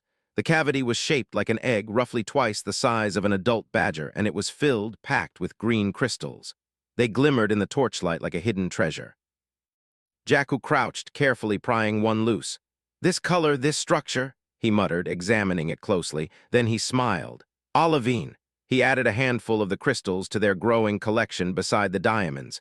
Not the most useful thing, he admitted with a small smirk, but we could make some impressive jewelry. With no sign of metal deposits, they decided not to push their luck further. They gathered what obsidian they could carry, retrieved the saltpeter from the entrance, and began the long trek back to the tribe. 2 full days later, they finally crested the last hill. With trembling knees, they set their loads down as carefully as they could before collapsing onto the cold ground. A few hares and badgers hurried over to help, but for a moment none of the 3 could even speak. "I need a warm meal like yesterday," Ket whimpered, rubbing his numb paws. Jackhu didn't argue. The last 2 days had been brutal. There had been no snowfall, but the constant biting wind had cut through even their thick fur. After a few minutes of rest, they forced themselves up and made their way to Jackhu's tent, where a fire was quickly lit. Emeril, the hare cook, arrived soon after, carrying bowls. She handed one each to Jackhu and Ket, while her assistant passed a vegetable soup to Yuna. "Rest now," Emeril said gently. "There's more if you're still hungry." For a while there was nothing but the sound of eating. Ket devoured his portion like he hadn't eaten in days, while Yuna sipped hers slowly. Jackhu ate more deliberately, his thoughts drifting as he chewed. He had accepted the lack of salt early on, but it still bothered him. The only hint of it came from a certain herb, and even that was reserved for special occasions. Given the volcanic nature of the region, he wasn't sure natural salt deposits would be easy to find. Still, the presence of limestone suggested a sedimentary layer beneath the surface. One idea lingered in his mind: dig. Just start digging not too far from camp. But that would take time, effort, and no small amount of luck. It wasn't something he could gamble on yet. Once they were fed and warmed, the trio returned to their usual roles. Bennu was given the baskets of obsidian, and he immediately set to work shaping arrowheads with the enthusiasm of a child. Handed a new toy. The diamonds and olivine were stored in Jackhu's tent, which was beginning to resemble a storage space more than a living one. The forge, thankfully, had run without issue in their absence, and the panning results remained strong now that the twins had shifted to a new stretch of river. With a better understanding of the mountain, Jackhu realized why heavy elements had likely been drawn upward from deep within the earth and deposited in this region. Over time, rain and erosion had carried them into the riverbed where they settled.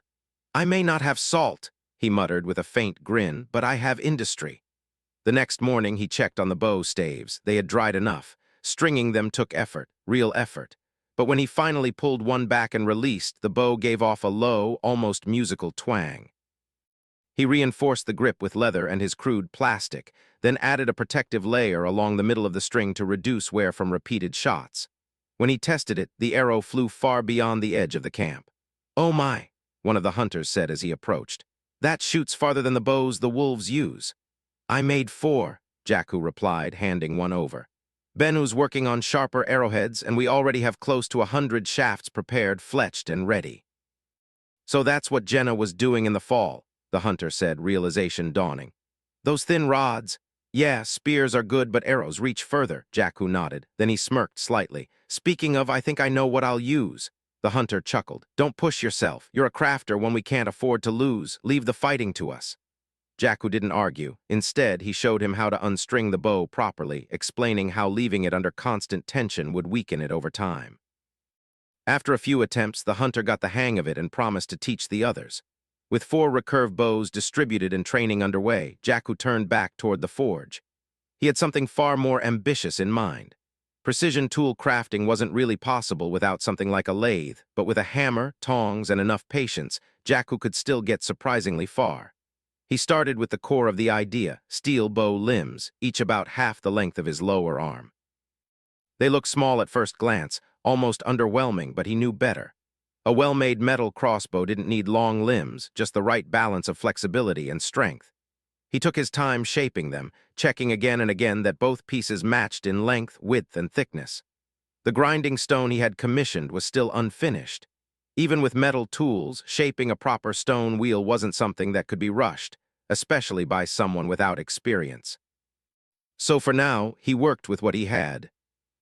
Once the limbs were ready, he tempered them carefully, then moved on to the smaller parts: pins, the firing mechanism, and the slide, all made from iron or bronze. Each piece took time, and more than once he had to redo sections that didn't sit quite right. It wasn't elegant work, but it was precise enough. The string was another challenge entirely. It needed to be far stronger than anything they had made so far. Jackhu experimented again with his rubber mixture, making a more flexible version this time, and coating flax fibers as he wove them together. Brine helped, her steady hands keeping the still warm material from dripping or clumping unevenly. By the end, the string looked thicker and rougher than a normal bowstring, but that didn't matter. This wasn't meant to look pretty. The wooden body was carved by one of the older hares, a quiet craftsman whose skill with wood far surpassed Jackhu's. In just 4 days, the entire structure came together. Jenna provided the final touch, bolts fitted with the razor-sharp obsidian heads Bennu had been producing in bulk. The finished crossbow had a simple, almost medieval design complete with a foot stirrup. It needed one. The draw weight was no joke. When Jackhu tested it, the result spoke for itself. The bolt slammed into a tree trunk nearly 4 inches thick and buried itself deep inside. Ket just stared, pale. I don't think we can even pull that out. Yuna tried anyway, putting her whole weight into it, but the bolt didn't budge. Jackhu just laughed, a little too pleased with himself. Don't worry, I'm not planning to shoot trees with it. He slung the crossbow over his back. With spring approaching, preparation shifted from crafting to defense.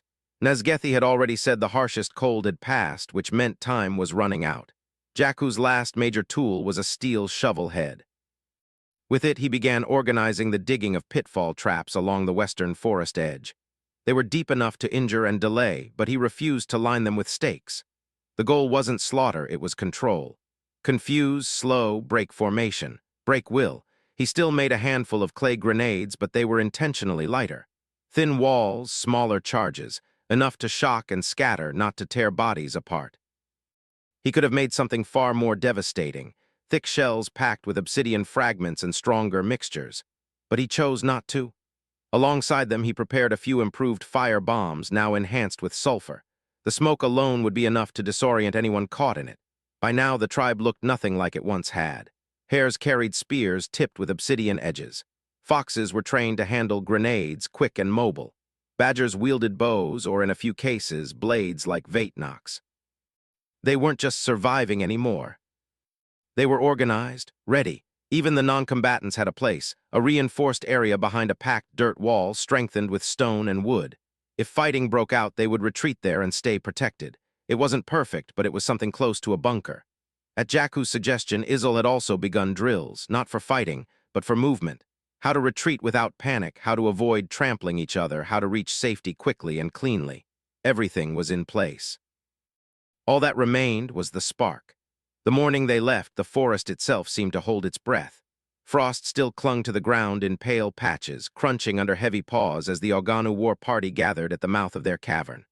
36 in total, 15 bow users standing slightly back, their crude but sturdy bows already strung, and the rest forming a brutal front line of spear fighters and club-wielding enforcers. Their weapons were not elegant, but they didn't need to be. Jagged stone heads, thick shafts, heavy, uneven clubs meant to crush bone rather than cut.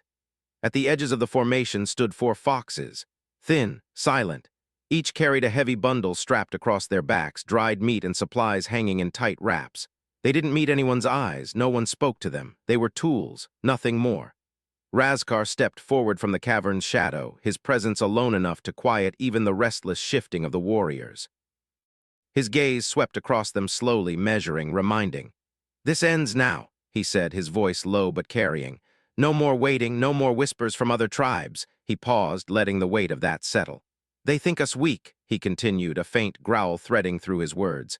"They think we've lost our teeth because a handful of burrow dwellers slipped through our claws." A few of the warriors shifted, anger stirring. Razkar's lip curled. "We will remind them." He turned slightly, looking out toward the forest, toward where the badgers had fled. "We will find them at the edge of the world they crawled into, and we will tear that illusion apart." His voice sharpened. "Break their hunters, scatter their young, burn what they built." Then, quieter, colder, "And salt what remains." The word lingered, heavy with meaning. Behind him, the tribe's shaman stood at the entrance of the cavern, staff planted firmly against the stone. Older, calmer, eyes unreadable. Around her, a smaller force of hunters remained, those tasked with guarding the tribe and its precious salt mine. "You will hold the tribe," Razkar said without turning. "If anything approaches, drive it off. Nothing touches what is ours."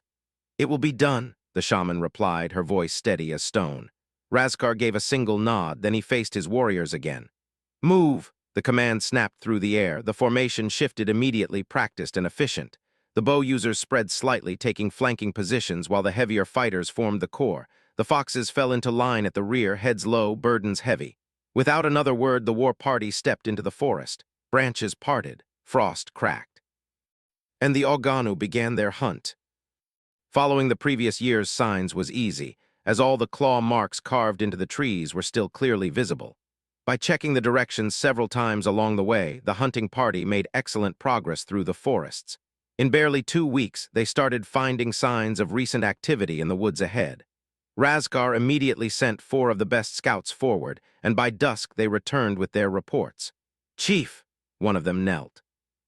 The badgers did not only accept the escaped foxes, but there also seems to be a whole lot of hares there too. For what we could guess, the second scout continued, the badgers merged their tribe with a weakened hare tribe. As for their strength, we only saw a few bow and spear users. There are also some carrying only long sticks on their hips as weapons. A few of the larger warriors chuckled at that. Is that all? Razkar leaned forward on the stump he was sitting on, his yellow eyes narrowing in the firelight. We saw 2 strange structures, the third scout added carefully. One is just a leaning mound of dirt and rock. The other has a dirt wall on one side and a half-tent over the other. We could not get too close, but there were strange smells coming from it. He paused briefly. They also have far too many clay pots for them to all be traded goods. We suspect they have a crafter who knows the secret of the bears. Possible their shaman is using it, Razkar smirked, exposing his sharp teeth. About that crafter, his voice lowered slightly. Once we kill their hunters, bring me all the crafters alive. I will keep the one who knows how to make the clay things and kill the rest. The warriors around him nodded eagerly. Get ready. Razkar stood up fully now, towering over the gathered fighters.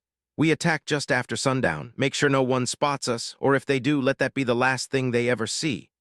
Soon, he thought, the badger's strength would belong to him as well. The attack was planned to be swift and merciless. Razkar sent his absolute best berserkers first while his archers provided support from behind.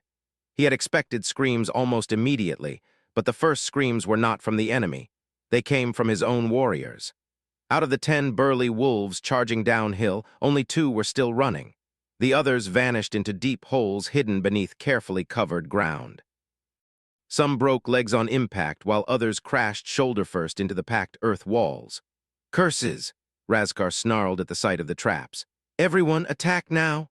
He abandoned the idea of attacking in waves and committed the entire force at once. What followed turned into a nightmare, and not for the badgers. Arrows suddenly rained out from the camp. At first, Razkar thought it was almost laughable, as the shots came from absurdly far away. Then one of his archers beside him dropped with an obsidian-tipped arrow through the throat. Another screamed as a shaft buried itself deep into his shoulder. The badgers' bows outranged theirs by an impossible margin. And then came the ones with the sticks. The badgers carrying those strange rods at their hips pulled them free, and bright sharpened metal glinted beneath the moonlight and the fires. Those gleaming blades sliced through several wolves in moments, cutting through leather armor and bone alike. Razkar roared and crushed a hare's skull with his massive club before dodging another volley of arrows. His speed and strength were monstrous from all the gemstones he had consumed over the years. Most attacks simply could not touch him. One badger rushed him with a strange metal blade. Razkar raised his hardwood shield reinforced with leather to block. The blade cut through it. It split the shield and bit deep into his arm in the same strike. Pain exploded through him. With a furious snarl, he kicked the badger so hard he heard ribs crack and sent him tumbling away. You cannot kill me. I am Razkar, leader of the... His words stopped abruptly. A short arrow slammed into his throat. The shot came so fast he had not even heard it. His eyes snapped toward the shooter. A badger stood there holding some kind of strange bow fixed onto a wooden body. Razkar clutched his neck to slow the bleeding as he charged straight toward him. The badger was stomping on the weapon for some reason, and only halfway there did Razkar realize it was being reloaded. The realization came far too late. The second bolt struck his right shoulder. Even though he twisted to dodge, the shot punched deep enough that his dominant arm instantly went limp. I will kill you if that is the last thing I do, he roared, blood spraying from his throat as he lunged with his remaining strength. He never reached Jackhu. 2 hare spear fighters intercepted him, both throwing themselves forward without hesitation. Their obsidian-tipped spears punched deep into Razkar's side and chest. "Ku! Curse you," he snarled with his dying breath. Then the massive wolf collapsed. The battle ended almost immediately after the chieftain fell.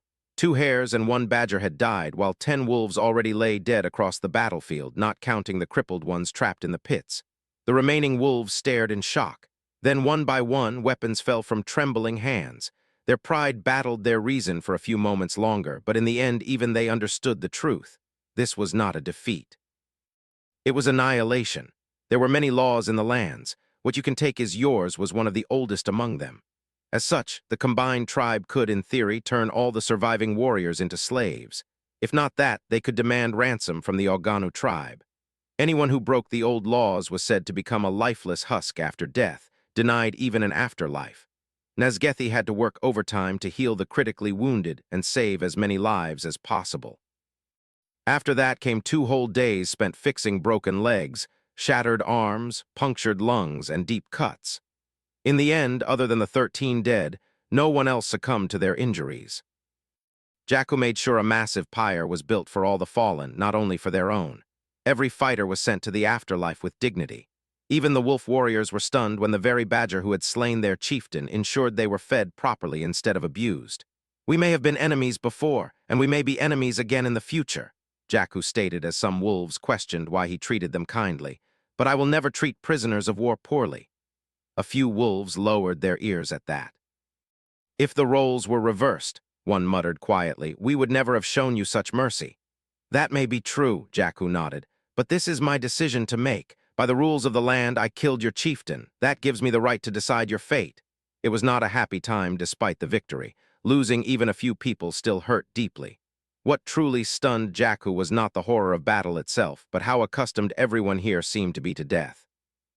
They mourned, yes, but there was also acceptance in their eyes, as if they had expected this outcome from the start. That bothered him more than blood ever could. He clenched his fist hard enough for his claws to draw blood from his palm. This was not how he wanted people to think. Life was precious, even if death was inevitable. When Razkar's massive gemstone core was finally handed to him, Jackhu hesitated. The thing was enormous compared to the others he had consumed before. Swallowing it was genuinely difficult. The effect came almost instantly. His body broadened, muscles thickening under his fur as he visibly grew taller, larger even than Isolde now.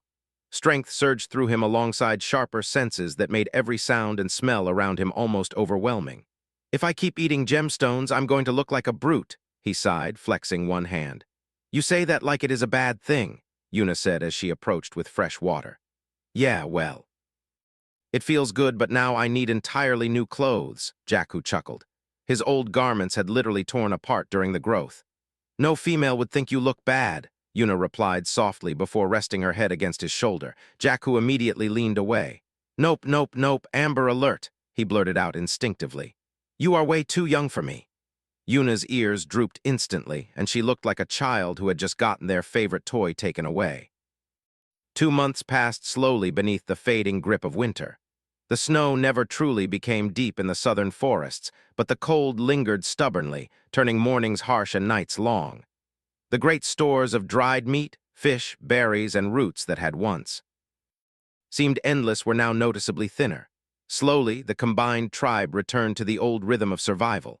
Hunters left at dawn, gatherers searched for whatever the thawing land began to offer again, and smoke rose from cookfires while crafters repaired worn tools beside the forge. Yet despite the familiar routine, something had changed. The camp no longer felt fragile. The surviving wolf warriors were finally returned near the end of the 2nd month. Nazgethi's healing had done its work well. Broken bones, torn muscles, punctured flesh, all of it had been restored under her careful magic. The wolves returned whole and walking proudly, though noticeably quieter than before. The exchange took place near the edge of Organu territory. Badgers, hares, and foxes stood together openly, armed but calm. Even that sight alone unsettled the waiting wolves. The terms were simple. All remaining fox servants within Organu lands were to be freed immediately. And the combined tribe would receive 2 heavy baskets filled with mined salt. Only then would the surviving warriors be returned. No threats were spoken aloud during the exchange. No dramatic declarations, just tense silence and careful eyes. One older wolf finally stepped forward after seeing his returned warriors. "You treated them better than expected," he admitted reluctantly. Israel merely gave a single nod. "The debt is settled." Behind the badger hunters, the newly freed foxes looked stunned. Some stared blankly at the forest as if expecting someone to suddenly drag them back. Others quietly cried in relief. Kalianu stood among them silently, watching his former tribe from afar. A few wolves recognized him, but none spoke. The 2 baskets of salt were eventually carried forward as payment. That moment lingered. Salt was more than flavor in these lands. It preserved meat through winter, strengthened the body, and carried immense value between tribes. The Oganu had guarded their mines fiercely for generations, and now they had parted with a sizable amount to fulfill terms imposed upon them. Nobody commented on it directly. Nobody needed to. When the combined tribe returned home, the mood was strange. Not celebratory exactly, but lighter somehow. The newly freed foxes were nervous at first, but bowls of warm food quietly appeared near the fires for them, and places to sleep were prepared without complaint. Life slowly resumed. Jackhu spent most days improving tools, experimenting at the forge, and refining weapons while charcoal supplies lasted. The second katana had been completed weeks earlier, and now bronze knives and iron spearheads were slowly becoming more common among the hunters. Yuna remained almost permanently beside him, sorting stones and minerals while pretending not to stare whenever he worked near the forge with his upper clothes discarded from the heat. Ket still returned from gathering trips with at least one completely unexpected object that somehow turned out useful. Beyond the southern forests, however, the wider world still knew nothing. Travel between tribes was slow, rumors slower, but eventually hunters would talk around distant fires. Traders would notice missing Oganu patrols. Returned warriors would quietly speak of metal blades, impossible bows, and thunderfast weapons held by badgers. And far away, in lands untouched by Jackhu's influence, ears would slowly begin turning toward the southern forests with growing unease. Chapter 3. Birth of a Settlement. With the freed foxes, the camp grew even larger. There were now 2 shamans as well, thanks to the fox shaman joining them. Their old tribe had merged with the wolves almost 10 years ago, so they no longer even carried a proper tribal name of their own. With so many races now living together, old distinctions were becoming harder and harder to maintain. Crane Badger Tribe. It was a name Israel and Nazgethi had carried proudly for years, but now it no longer fit reality. This was more than a badger tribe. In the past, mixed tribes had existed, but only through submission or outright slavery. Never had different races stood together as equals until now. As such, Israel decided the combined tribe needed a new name to unite under. The 3 chieftains, Israel, Thalen, and the newly joined fox leader Europe, sat together inside the largest tent. Surprisingly, none of them seemed nervous about doing something unheard of. What all 3 quietly thought, but none openly stated, was whether Jackhu should or should not be involved in the decision. In all of their eyes, the strange crafter had practically saved every one of their tribes through sheer intellect alone. "This feels awkward," Thalen admitted as he leaned back, puffing smoke from a carved wooden pipe. "You still had some? Greedy old hare." Israel frowned at the sight of the pipe. Thalen answered only with a snicker and a smug grin. "Should we really joke around right now?" Europe asked, his tail nervously flicking left and right. "Oh, calm down. You'll live longer," Thalen replied before blowing out another puff of calming herb smoke. Israel straightened his posture and cleared his throat. "Well then, we are here to decide on an important name change. I think we all agree that we should remain one single tribe. Previous mergers only worked through threats and domination, but I think one person made all of that irrelevant." "Indeed," Thalen nodded slowly. "That young lad has a mind sharper than the blades he granted us." "I am still puzzled by him," Europe admitted as he leaned forward. "He claims to have lost most of his memories, yet he knows things no tribe has ever known. Are you certain you are not hiding something from us, Israel?" "I am just as astonished as you are," the badger chieftain sighed. "I found him half dead and naked in the forest. He seemed strange, yes, but kind. I did not think much beyond that." "Do you think the other tribes will eventually learn about him?" Europe asked quietly. "And what then?" "You defeated the Oganu, yes, but what happens if the Amas and Bear tribe hears that someone outside their lands can make clay pots?" "That is not something we can control, nor should we waste energy fearing it now," Thalen interrupted before Israel could answer. "Let us focus on the new name." After nearly 2 whole hours of discussion and rejected ideas, they finally settled on one, Pandetei, literally meaning river bend after the place where the combined tribe had settled and grown. Meanwhile, Jackhu had little time to care about politics. He was already making steel axes for the woodcutters while continuing several personal projects at the same time. Since the battle against the wolves ended before they needed to use the explosive grenades, he still had a decent stockpile of gunpowder remaining. Instead of pursuing muskets for now, he decided to apply his chemical knowledge differently. Mining. What he truly wanted was TNT, but the materials and industrial foundation simply did not exist yet. Even so, progress continued steadily. The glass forging dome was still under construction specifically, so he could begin experimenting with galena and silica to create leaded glass containers. Proper alchemy was still little more than a dream, but he had already gathered several key materials. The smaller explosive charges he prepared were intended for the volcanic mountain where they had discovered diamonds and olivine. Jackhu was convinced that a mountain of volcanic origin had to contain rich veins of metal somewhere beneath its surface. The river still provided gold, iron sand, and traces of other ores every day, but he understood the reality well enough. Surface deposits would slowly diminish over time. In only a few more months, the amount they gathered would likely fall sharply. He needed something far larger, industrial levels of iron, and for that, he needed to find a true iron vein buried deep within the mountain. The Nana Badger tribe had long since grown used to moving. They never stayed in one place for more than a few weeks, sometimes not even that. Their land sat dangerously close to feline territory, and every season brought another reason to leave: missing hunters, stolen supplies, monsters driven from deeper forests. By now, even the children packed tippies quickly without complaint. The tribe was camped beside a narrow stream when their hunters finally returned from the west. They looked exhausted and excited. "We confirmed it," one of them said before even sitting down. "The Oganu lost." That alone caused murmurs throughout the camp. The Nana chieftain Orvek frowned deeply. "Lost to who? Bears?" The hunter shook his head. "No, badgers." Silence spread immediately. "Badgers?" Another elder scoffed. "You expect us to believe that?" "Not only badgers," the hunter continued quickly. "Hares too, and foxes." Now even the children listening nearby stopped moving. Orvek slowly stood up from beside the fire.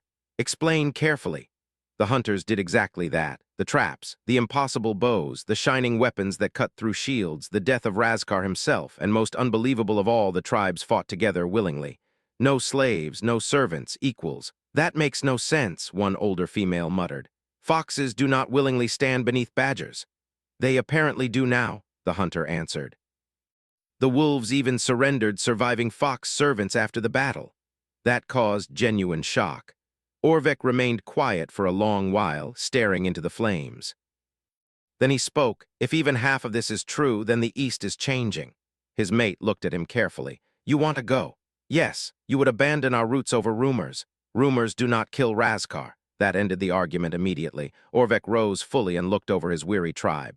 "We leave East once the morning comes. If this mixed tribe truly exists," his eyes narrowed slightly, "then perhaps wandering and hiding no longer needs to be our future."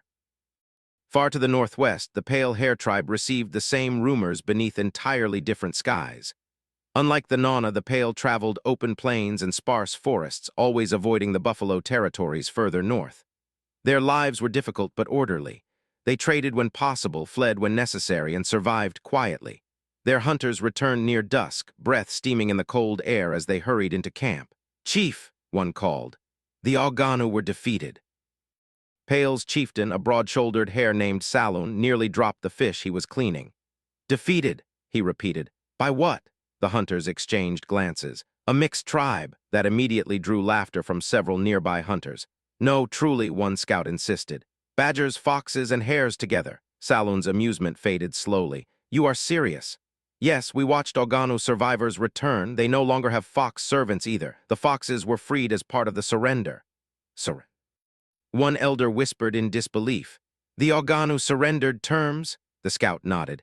"And there is more." The warriors spoke of impossible weapons, metal blades, bows stronger than wolf bows. That finally killed every trace of doubt around the fire. Saloon sat silently for a while before looking toward the eastern horizon. All my life, he muttered, I taught our tribe that small tribes survive by avoiding notice. One of the older gatherers nodded sadly. That is the only way. Maybe it was, Saloon replied, but if there truly is a place where smaller tribes stand together, his long ears twitched slightly, then I want to see it with my own eyes. You mean to travel east? His mate asked carefully. I do. That is a long journey. Saloon gave a tired laugh. So is surviving another 10 winters like this. The fire crackled softly between them. Then, one by one, the others began nodding too. Jackhu woke to a lightning storm accompanied by harsh winds. There was no rain, but the sky looked ready to split apart as dozens of lightning bolts struck every minute. The camp had fallen into mild chaos, though both shamans worked together to make sure not a single strike hit the settlement itself. The forest, however, was not so lucky. Because of the unusually dry spring, the woods had become dangerously flammable. One of the western trees suddenly erupted into flames, and the powerful wind only made things worse. Within moments, the fire had begun spreading toward the western forest where most of the berry bushes grew. Jackhu stared at the growing blaze, then suddenly shouted, Ket, get everyone who has an axe. The river will stop the fire on the south, but we can still save the north. Ket looked up, his tail instantly puffing from alarm. What, how? Don't ask questions, run. Jackhu sprinted toward the forge, grabbed the newest steel axe, and rushed northward. Along the way, 7 others joined him, some still confused, others simply trusting him by now. We need to cut trees in a line, Jackhu shouted over the roaring wind. If there are no trees, the fire can't spread as easily. Start with those 3. Axes immediately bit into bark. Una arrived moments later, soaked in sweat despite the cold wind as she stared at the madness unfolding outside camp. Jackhu. Why are you cutting trees now? The wind is blowing eastward, he yelled back while hacking into a trunk. We have to stop the fire from spreading, get all the women and every water jug we have, soak the trees near the line. Smoke suddenly blasted across them, forcing Jackhu into a coughing fit. Right, Una shouted before sprinting back toward camp. The fight against the fire quickly became an all-out effort. Every free pair of hands joined in. Hunters chopped trees, gatherers carried water, even children dragged branches away from the forming firebreak. The shamans eventually stopped protecting the camp from lightning entirely and instead began chanting together for rain. The ritual took time, their voices nearly drowned out by thunder and crackling flames. K-E-T-T, Jackhu suddenly roared. A flaming branch had snapped free and came crashing down toward the fox. Without hesitation, Jackhu threw himself forward and tackled Ket hard enough to send both of them rolling through the dirt. They escaped the worst of it, but not completely. The burning branch clipped Jackhu's right foot before slamming into the ground beside them. Pain exploded through his leg. Jackhu! Una screamed. Together, Ket and Isolde grabbed him under the arms and dragged him away from the flames just as the fire surged higher again. Then, rain. Heavy, sudden rain poured from the sky in sheets, turning the wildfire into a roaring hiss as water and flame fought against each other. Steam rose everywhere. Between the downpour and the firebreak they had carved through the forest, the spread slowed dramatically before finally stopping altogether. Everyone stood there soaked and exhausted, breathing heavily while smoke drifted through the wet trees. Is everyone accounted for? Isolde shouted over the storm. One by one, voices answered back from the darkness. All here. Safe, over here. The chieftain finally let out a relieved breath before glancing toward Jackhu with a tired smile. It seems you surprise us again. At this point, are you even surprised anymore? Ket laughed breathlessly while trying to wring water from his tail. No, not really, Isolde admitted with a shake of his head. Then his expression sharpened slightly as he looked at Jackhu's burned foot. Nazgethi, we need healing over here. This was the first time Jackhu received proper magical healing from Nazgethi. The injury itself vanished quickly under her magic, but the pain lingered for almost a whole day afterward, leaving him with a noticeable limp despite the wound being gone. Over the next few days, he ordered the others to clean up the burned section of the forest. Since the ground was already covered in ash and the rain had washed much of it deeper into the soil, the next thing he instructed was even stranger. All the collected bones from meals were crushed down into powder and spread over the blackened land. Even the waste from the communal pit was hauled over and mixed into the earth. Finally, on the 3rd day, the entire area was tilled using hoes. Jackhu knew it still was not ready. The ash, waste, and bone dust needed time to settle and react properly with the soil. If he planted his collected seeds too early, the ground could simply burn them alive with how concentrated everything was. Because of that, one tribe member was assigned to check the fields every day and occasionally till them again. "When things start growing on their own, come get me," Jackhu instructed. "We can turn this disaster into our future," he explained later to Ket and Yuna while looking over the blackened land. "If you combine ash, bone dust, and waste correctly, even poor soil can become fertile, and this wasn't weak land to begin with. With proper care, we can make it incredible." "So why do we need good dirt?" Ket asked while poking the dark soil with a stick. "Is this also for pots?" "No," Jackhu shook his head. "We are going to grow our own plants. I plan on staying here instead of constantly traveling. That means we need a reliable source of food and materials. With this much land, we can use all the spelt, cotton, and flax seeds I gathered from the deadly lands." "Don't remind me," Yuna groaned, shaking her head hard enough that her long ears flopped wildly around. "I still think going there was insane." "Maybe," Jackhu grinned, "but now I have 3 full pots of seeds." 5 days later, the first green sprouts finally pushed through the dark soil. The moment Jackhu saw them, he immediately gathered Ket and Yuna, and the 3 hurried to clear weeds and prepare the fields properly before planting the valuable seeds. The rest of the crafters joined in as well.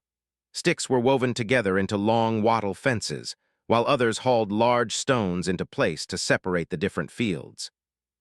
The entire project became a massive communal effort, but within only a week, all 3 farming plots had been seeded successfully. 2 hares were assigned to water the fields every other day whenever rain did not come.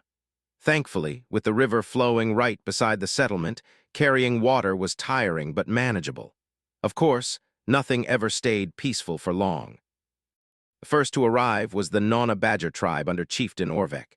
His tribe numbered 47 in total and traveled as one long caravan through the forest paths. 2 heavily loaded Krughut carried most of their belongings, the timid camel-like beasts panting from exhaustion as they finally crested the last hill. The moment the river came into view, the animals visibly perked up. The tribe members themselves slowed almost unconsciously. Ahead of them stood something none of them had truly expected. Not a desperate camp, not a wandering tribe barely surviving. A settlement. Smoke rose from several controlled cookfires. Wattle fences divided sections of land. Clay pots rested near tents of varying sizes, and farther back stood the strange dirt and stone structures the rumors had mentioned. Hares carried baskets beside badgers. Foxes worked near the forge while a pair of hunters practiced with bows near the riverbank. No one seemed afraid of each other. Brothers, sisters. Orvek whispered quietly as his tired eyes swept over the thriving mixed settlement. This is incredible." Even the children of his tribe stared openly.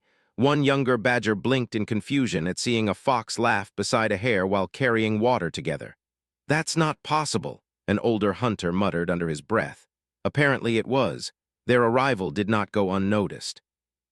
Scouts had already warned the settlement ahead of time, and before long the leaders of the combined tribe approached with guards accompanying them. Isilol walked at the center, broad and calm as ever.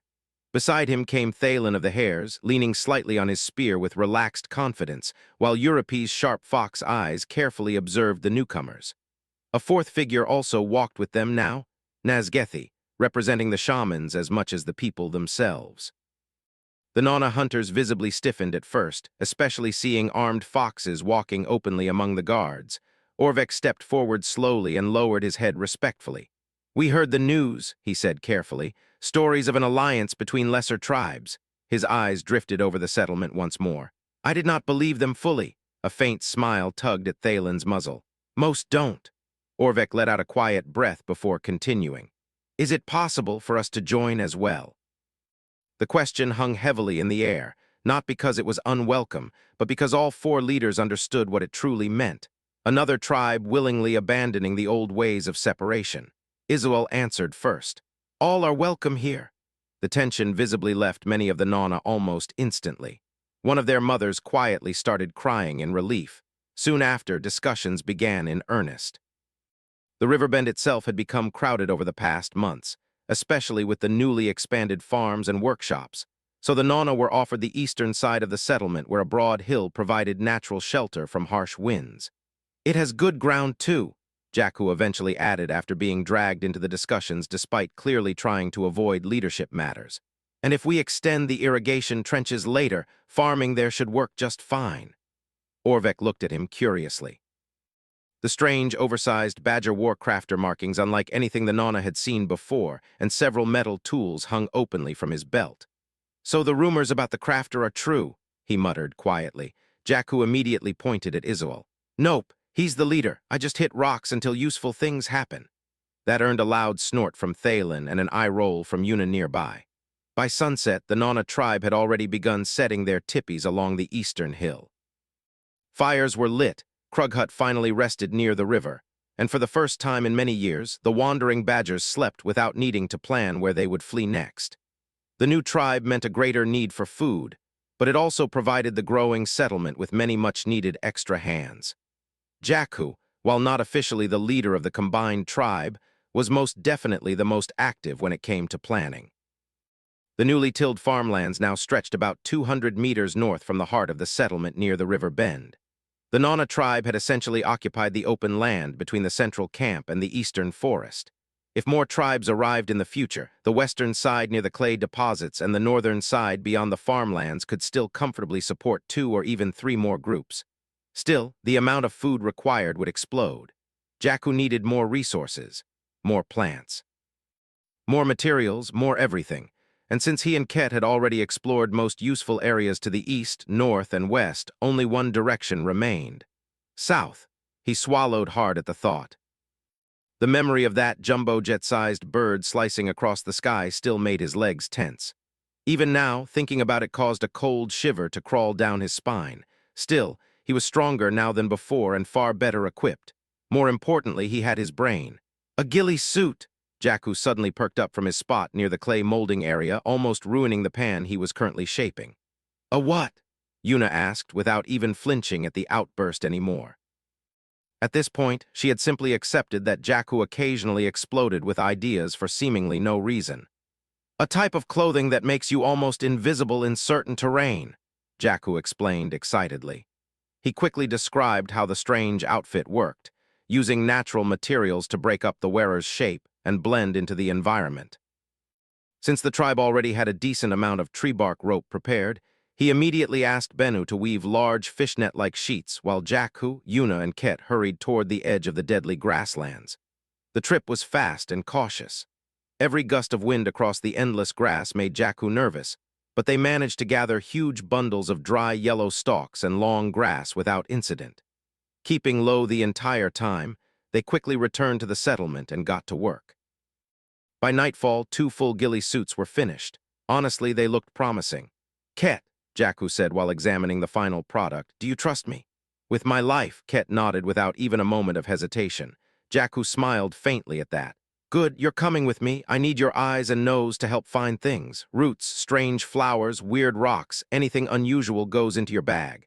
Ket grinned like he had just been invited to a festival rather than a dangerous expedition. The young fox eagerly pulled the grass-covered suit over himself while Jackhu spent nearly an hour explaining how to move slowly, stay low, and avoid making obvious shapes in the open plains.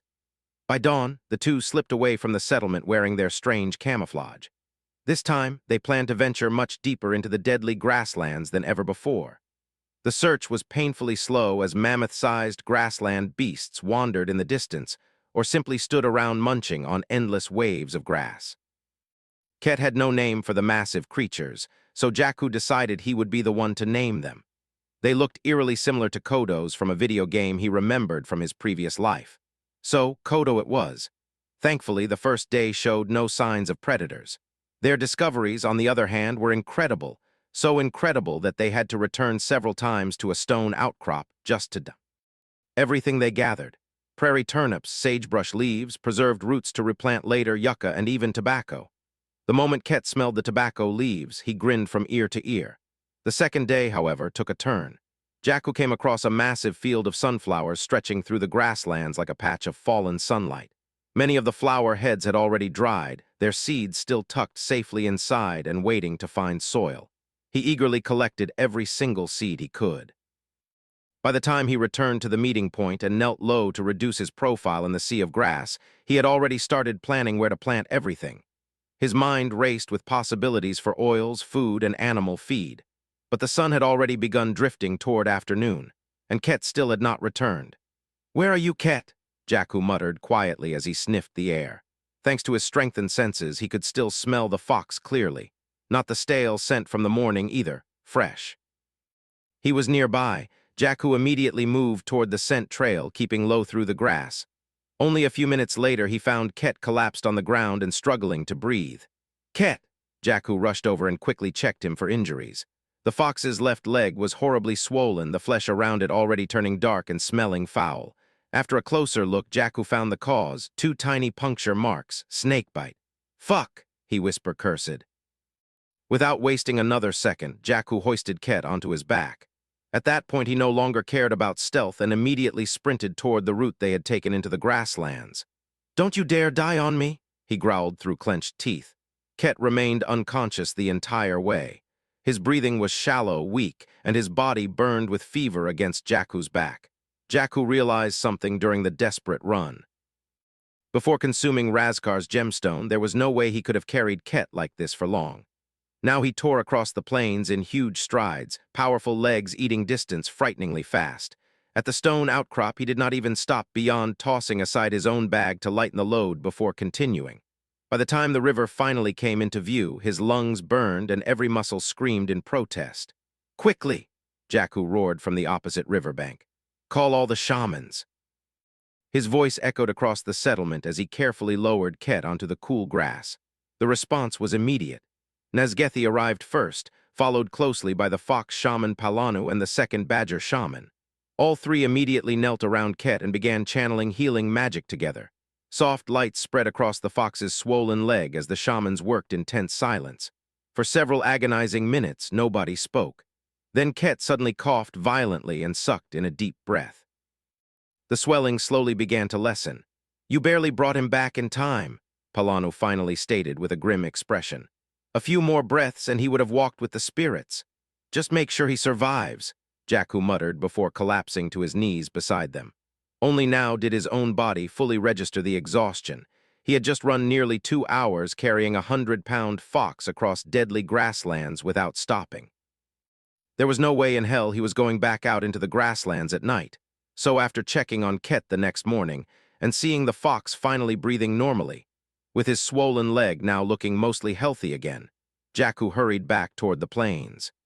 He returned barely an hour later carrying 4 heavy bags stuffed full of plants, roots, and seeds.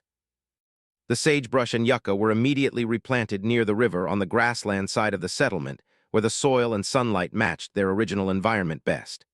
At the same time, Jackhu asked several of the newer tribe members to prepare another patch of farmland specifically for the sunflower seeds. Half of the prairie turnips were sliced up and distributed among the cooks, earning curious looks from almost everyone due to their strange smell and shape. The remaining roots were planted carefully in soil similar to where they had originally been found. There was no guarantee any of it would survive, but Jackhu believed every useful plant needed to exist close to the settlement if they planned on staying permanently.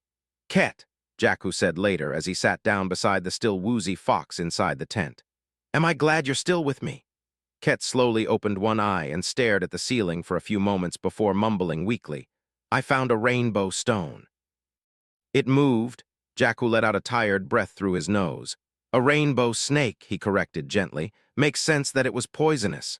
He dipped a rag into cool water and placed it over Ket's forehead. The fox still looked pale beneath his fur, and the fever had not fully left him yet.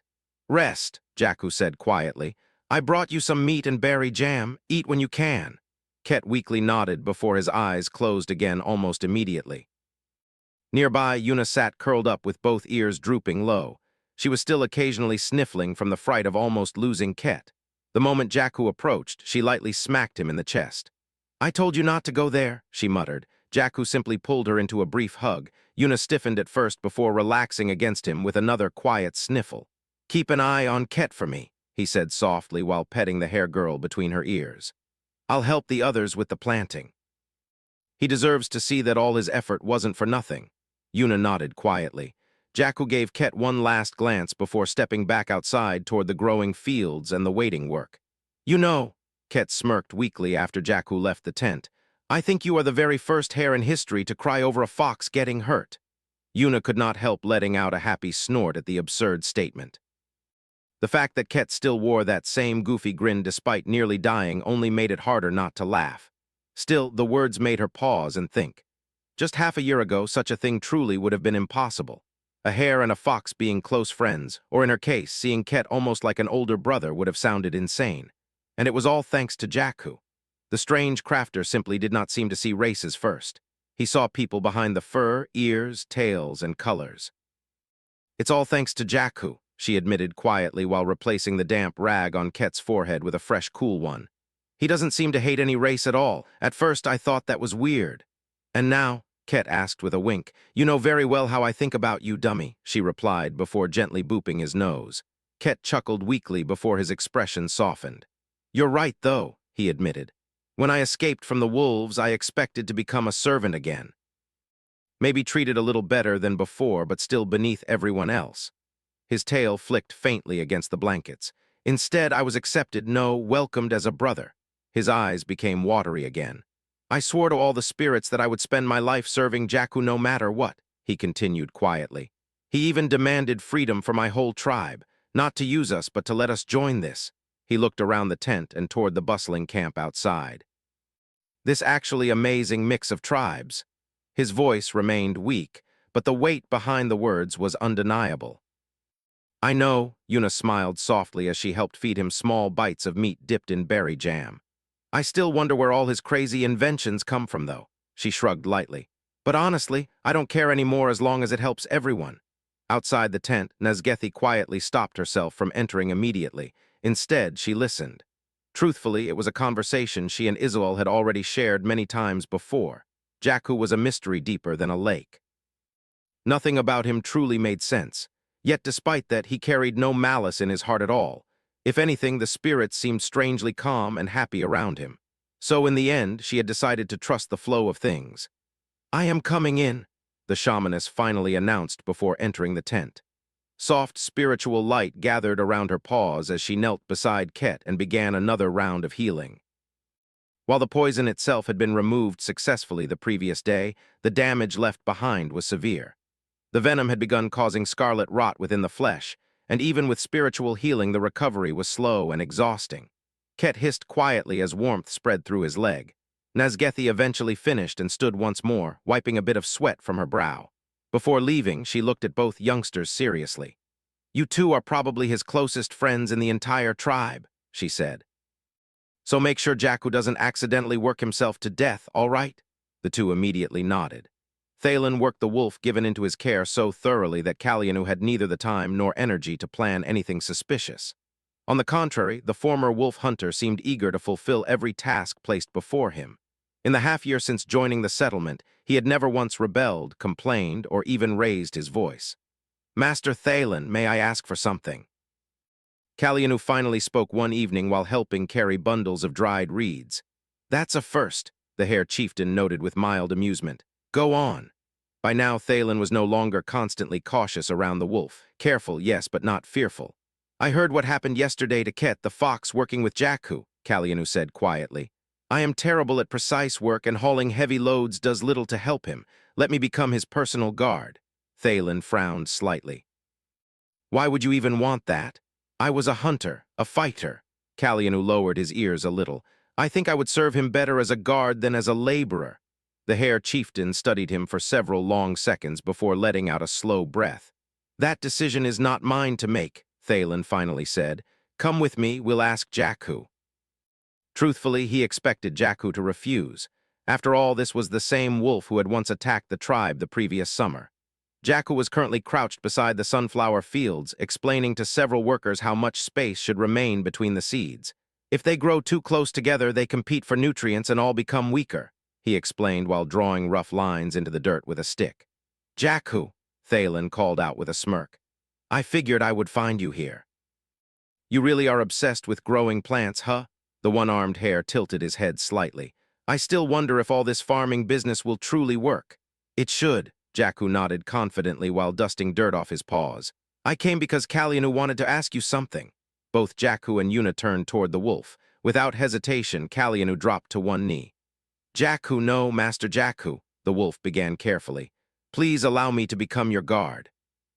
I cannot properly repay what you have done for me and the foxes. I am allowed to eat normally here, to live normally. His voice tightened slightly. That alone is already more mercy than my own tribe would ever have shown me. Jackhu remained silent. I wish to do more, Kalyanu continued. To serve you personally. Jackhu glanced toward Thalen, who gave a small nod. The message was clear enough. The wolf was trustworthy. Even during the Oganu attack, Kalyanu had shown no signs of betrayal. Finally, Jackhu sighed lightly. I accept, he said. Kalyanu's ears perked instantly. You used to be a bow user before, right? Jackhu asked. I was, Kalyanu nodded quickly. Good, starting tomorrow, you'll train with my first crossbow. Jackhu pointed casually toward the workshop area. The same one that killed your old chieftain. Honestly, Jackhu expected hesitation, maybe anger, maybe wounded pride. Instead, the wolf suddenly burst into tears. He lowered himself fully to the ground and pressed his forehead into the dirt.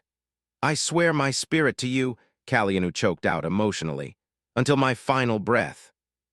From then onward, Kalyanu became almost like a shadow behind Jackhu. Anytime he was not training his aim with the crossbow, he was guarding the badger craftsman with quiet intensity. The sight itself was strange beyond words. A hare apprentice, a fox helper, and a tailless wolf guard all working beside a badger. To most tribes, such a thing would have sounded like madness. Yet here it had somehow become normal. That very scene was what the arriving pale hare tribe first witnessed. Jackhu stood beside a freshly turned field wearing the yellow markings of a crafter while explaining something about soil to Yuna. The hare girl knelt beside him with perked ears, listening intently while carefully taking notes using carved wooden markers. Nearby, Ket handed tools over while cheerfully talking about how straight the fence posts had turned out this time. And behind all three stood Kalyanu in hunter's red, crossbow slung across his back as he silently watched the surroundings. Saloon, chieftain of the Pale, literally rubbed his eyes. None of it made sense. A fox casually handing tools to a badger, a hare sitting beside both without fear, and a wolf guarding them. What in the spirits? One of the Pale hunters whispered. I see we have another arriving tribe, came Thalen's familiar voice as he casually approached with one hand resting on his spear. Welcome to Pandetei. The Pale members exchanged glances. Pandetei? Saloon repeated. The name of our combined tribe, Thalen explained proudly. Riverbend, named after the land we settled around. Saloon slowly looked around once more, the fences, the fields, the forge smoke rising in the distance, children of multiple races running near the river together. You truly merged your tribes, he muttered in disbelief. We did, Thalen nodded simply. And if you came seeking shelter or cooperation, then you are welcome to join us as well. Saloon stared at him carefully for several long moments before finally lowering his head respectfully. Then the rumors were true. Mostly, Thalen snorted. The stories make Jackhu sound more mystical than he really is. I heard my name, Jackhu suddenly called out from the field while carrying a basket of sunflower seeds. And I deeply dislike that. That earned a laugh from Ket. You dislike responsibility, not attention, the fox corrected. Correct. Saloon's ears twitched slightly at the easy banter between them. Thalen motioned for the newcomers to follow and began walking them through the settlement properly. Along the way they passed clay kilns, charcoal pits, stacks of shaped lumber, and even several metal tools being worked on near the forge.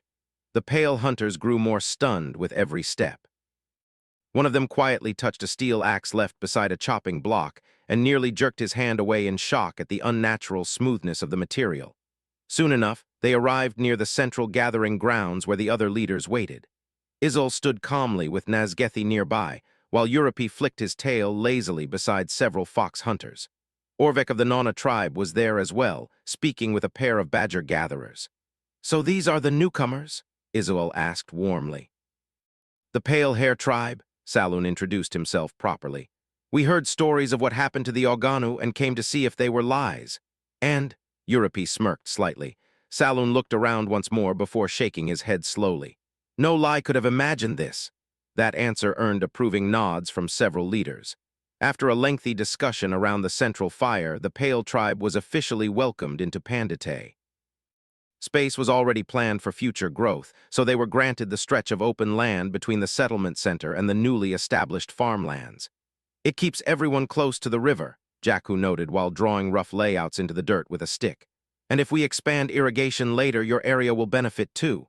Saloon stared at the rough plans in fascination. You already plan expansions this far ahead? Jackhu blinked once. Well, yeah. The Hare Chieftain slowly started laughing. Not mocking laughter, relieved laughter. For the first time in many years, the Pale tribe no longer felt like wanderers desperately trying to survive another season. They felt like they had arrived somewhere that might actually become a future. With the labor force almost doubling thanks to the two newly joined tribes, Jackhu immediately started another ambitious project. He named it Project Housing. Tippies were incredibly versatile when a tribe constantly traveled, but compared to an actual permanent house, the difference was like night and day. By now, there were roughly 14 massive piles of hardwood drying near the settlement, all finally ready to be used. Oak and red cedar grew practically on Pandetei's doorstep, and Jackhu fully intended to take advantage of that. The next set of tools he developed were dedicated entirely to carpentry. Chisels, proper saws, wooden measuring frames, improved hammers, wedges, and shaping planes slowly appeared from the forge and workshop. He was not planning to build modern homes yet. That would require precision and materials far beyond what they currently possessed. Instead, he designed something simpler but reliable. The first building would serve as both a home and a workshop. It was positioned directly beside the forge, so the overhanging roof could shelter the outdoor working area from rain and snow. The work moved incredibly fast with over 30 strong pairs of hands helping. First, the ground was dug out and compacted firmly. Large stones were laid down first, followed by smaller crushed stone packed tightly into the gaps. Over that came a layer of fine clay before the actual wooden foundation was placed. Jackhu explained every step while working. This keeps the groundwater away, he noted while stomping down packed clay. Even during heavy rains, the house should stay dry. Most listened carefully despite barely understanding half the concepts. The clever Japanese-style wood joints and interlocking supports were shaped personally by Jackhu, while the others focused on preparing beams and carrying materials. Nothing went to waste. Every shaving, wood chip, and useless offcut was gathered either for smoking meat or as firewood. The building itself was surprisingly large. 3 proper rooms sat beneath the roof, while one long, open-sided section hugged the forge area to create a sheltered workshop. Ket and several newcomers were sent under Yuna's leadership to gather slate from a nearby outcrop for the roofing. The structure took shape in barely 4 days. By the end of it, the entire settlement gathered to stare. It had windows, a slate roof, and even primitive Ondal-style floor heating channels beneath the floors. One hare from the newest tribe blinked repeatedly while staring at the building. What is this? This, Jackhu grinned proudly while placing both paws on his hips, is called a house. It's way better than a tipi if you're planning to stay somewhere permanently. Honestly, even he was surprised by how well it turned out. The gaps between the logs were stuffed tightly with daub to trap heat inside. The windows ended up becoming sturdy wooden shutters after his attempts at glassmaking failed spectacularly. Melting proper glass had turned into what Jackhu called a Greek tragedy. The clear stones from the river were poor for quality glass, and producing truly transparent panes was still far outside his expertise. The doors were another nightmare entirely. He spent nearly a full day experimenting with primitive hinge designs before finally creating something functional through sheer stubbornness and trial and error. This is actually amazing, Ket admitted openly as he walked through the finished structure. Yeah, Jackhu nodded while admiring the workshop section. Now let's plan the next building. He pointed toward the center of the settlement. The town hall. Several nearby workers blinked. Jackhu, meanwhile, was already imagining a multi-level structure large enough to host meetings between all the chieftains and eventually serve as the heart of a true permanent settlement. Far to the northeast, where the forests grew older and thicker, the Amasin bear tribe prepared for spring. Unlike the wandering tribes of the south, the Amasin had remained settled for generations. Their territory was vast, fertile, and fiercely protected. Massive wooden structures ringed their central grounds, smoke rising constantly from clay kilns larger than some tribes' entire camps. Clay was power, and the Amasin guarded that power jealously. Only they knew how to make pots that survived flame. Only they could safely store water through winter or cook stews without wasting carved stone bowls. Tribes traded heavily for even damaged pottery, and many gave tribute simply to remain in good standing with the bears, which was why the exhausted scout arriving at dusk caused immediate concern. The smaller brown bear collapsed near the central fire pit, breathing heavily after weeks of travel. "I bring word from the southern forests," he panted. Several nearby elders immediately stiffened. The scout was brought before Chieftain Morgrath, an enormous scarred bear whose sheer bulk made even other bears seem small. Beside him sat Aldama, the old pot-shaper responsible for overseeing the sacred kiln fires. "Well," Morgrath rumbled impatiently, "speak." The scout swallowed hard. "There is a mixed tribe near the far eastern riverbend, badgers, hares, and foxes." That alone caused irritated grunts around the gathering. "Foxes?" one elder scoffed. "Sounds like beggars playing tribe." "It should have been," the scout admitted, "but they defeated the Oganu wolves." That silenced the room. Even Morgrath's eyes narrowed. "The Oganu," he repeated slowly. "Razkar's tribe?" "Yes, chieftain." Now the atmosphere shifted entirely. The Oganu were not equals to the Amasan, but they were still one of the strongest wolf tribes in the southern forests, strong enough that even the bears preferred avoiding pointless conflict with them. "How?" Aldama asked quietly. The scout lowered his head. "I do not know." The stories differ. Some say traps, others speak of strange bows, but he hesitated. "That is not the important part." Morgrath's patience visibly thinned. "Then stop circling and speak plainly." The scout nodded quickly. "They use clay." Silence, not confusion, dangerous silence. "I saw it myself," the scout continued carefully. "Clay pots, water jugs, cooking bowls, many of them, too many to have traded from us." Aldama slowly rose to her feet. "That is impossible." "They even build with baked clay," the scout added, "and they do not hide it." Now several bears openly growled. Morgrath's massive claws dug into the wooden armrests of his chair. "They stole our knowledge," one elder snarled immediately. "Or someone taught them," another muttered darkly. "No tribe would dare." Aldama's expression had turned grim. "If lesser tribes learn pottery freely, then our influence weakens, trade weakens, tribute weakens." Morgrath stood up fully, the firelight reflected across old scars running through his thick fur.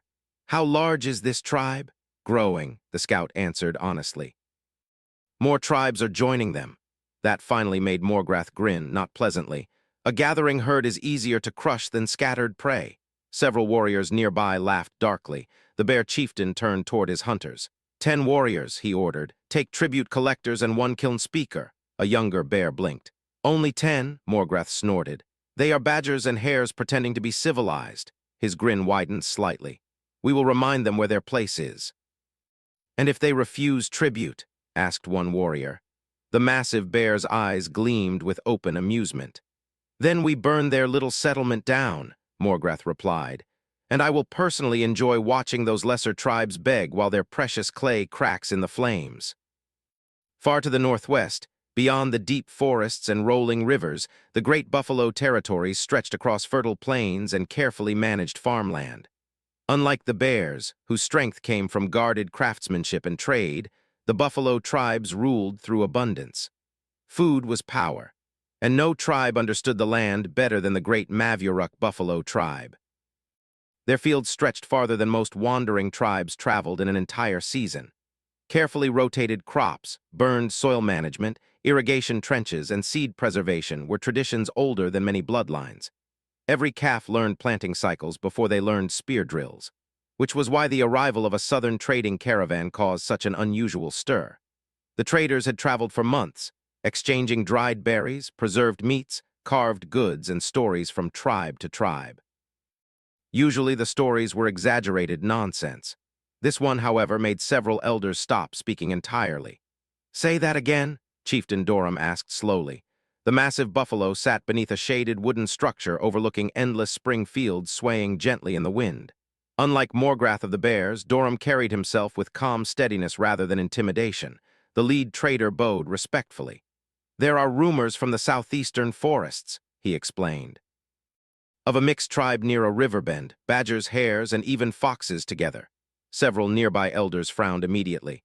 "That sounds unstable already," one muttered. The trader continued carefully. "They say the tribe defeated the Oganu wolves this winter." Now that drew attention. Even Doram's thick brows lifted slightly. "The Oganu," one warrior repeated. "Razkar's tribe," the trader nodded. "That is the rumor spreading among the southern roots." And the farming? Dorum asked calmly. The trader hesitated. I never saw it myself, he admitted honestly. But several wandering tribes spoke of turned earth near their settlement. They claimed the mixed tribe was preparing fields and planting seeds instead of relying only on hunting and gathering. That caused visible reactions among the buffalo elders. Impossible, one scoffed immediately. Badgers and hares do not know proper land cycles. Neither do foxes, another snorted. The trader simply shrugged.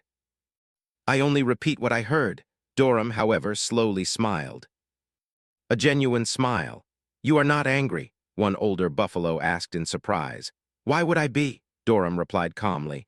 If the rumors are true, then someone in the south learned to respect the land instead of endlessly running from season to season. Several elders exchanged uncertain looks. Or they stole knowledge from us, one muttered. Dorum snorted loudly. If they truly managed to begin farming without guidance, then they earned my respect already. That answer visibly surprised some of the warriors. The buffalo chieftain rose and walked toward one of the nearby storage huts filled with carefully preserved seed bundles. Prepare a delegation, he ordered. Not warriors, farmers, traders, and two-field shamans. A younger buffalo blinked. You wish to ally with them? I wish to meet them, Dorum corrected. If they truly grow food now, then trade between us could strengthen both tribes. He rested one massive hand atop a storage basket. We possess northern grains, cold-resistant roots, and hardy seeds. His expression became thoughtful. If the southern lands hold plants we do not, then exchange benefits everyone. The idea settled surprisingly well among the farming elders. Unfortunately, one of the guards approached moments later with clear irritation on his face. The mountain lion border issue worsened again this morning, he reported. Travel westward remains unsafe. Dorum clicked his tongue softly. Of course. The Kersh mountain lions had become increasingly aggressive over grazing lands near the foothills, making long-distance travel dangerous for traders. That complicated matters. Still, the buffalo chieftain folded his arms calmly. Then we wait, he decided, but prepare the seed satchels anyway. He looked southward once more across the endless plains. Somewhere far away, a strange new tribe was planting roots into the earth. And unlike the bears, Dorum found himself honestly curious to see what would grow from it. Far to the west, where jagged mountains clawed at the skies and cold winds screamed through stone valleys, the feline tribes reacted very differently to the news spreading through the land. Unlike the bears, they did not care about clay. Unlike the buffaloes, they did not care about farming. The mixed tribe at the edge of the safe lands meant almost nothing to them. What mattered was that the Oganu wolves had fallen, and that made the mountain prides practically foam at the mouth with excitement. The central forests are weakened, growled Chieftain Sharkan as his tail lashed behind him. The massive mountain lion stood atop a stone overlook while dozens of feline warriors listened below. The wolves bled. Their strongest tribe lost its leader. Their hunting grounds will fracture.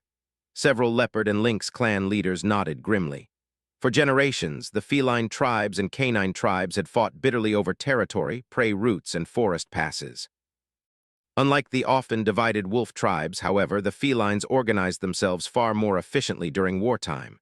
They did not need one ruler. They needed one direction, and right now every claw pointed east. The wolves grew arrogant, one snow leopard elder hissed. They believed the central forests belonged to them. Now they smell weakness, another added with a grin showing sharp fangs. Sharkan's golden eyes narrowed. Good.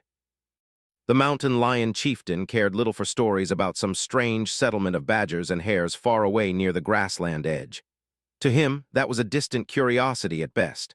What mattered was opportunity. The Oganu defeat was not just the death of one wolf chieftain. It was a crack, and predators knew exactly what to do with cracks. A large map scratched into flattened dirt sat at the center of the gathering. Stones marked territories while claw marks showed disputed borders and hunting routes. Sharkan slammed one claw down onto the southern central forests. We push here first. One of the younger panther leaders frowned slightly. The wolves will resist. Of course they will, Sharkan snorted. That is why we strike before they recover. Several warriors rumbled approvingly. The western mountain ranges were brutal lands. Food was harder to secure there, winters harsher and prey scarcer than in the lush central forests. Every feline tribe dreamed of expanding eastward into richer territory. Now, for the first time in years, that dream seemed possible. What of the bears? Asked a lynx scout. Sharkan dismissed the concern with a flick of his tail. The bears sit on their clay hills and guard pots. His lips curled faintly. The buffaloes stare at dirt all day. A few warriors laughed. But the wolves, his expression sharpened dangerously. The wolves stand between us and fertile hunting lands. The gathered chieftains slowly nodded one after another. No formal alliance was spoken aloud. It did not need to be. The mountain tribes understood each other perfectly.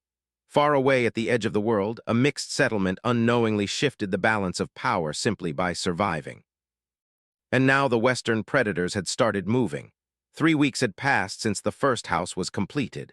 Now 7 sturdy wooden buildings stood proudly around the growing settlement, and every pile of stored hardwood had finally been used up.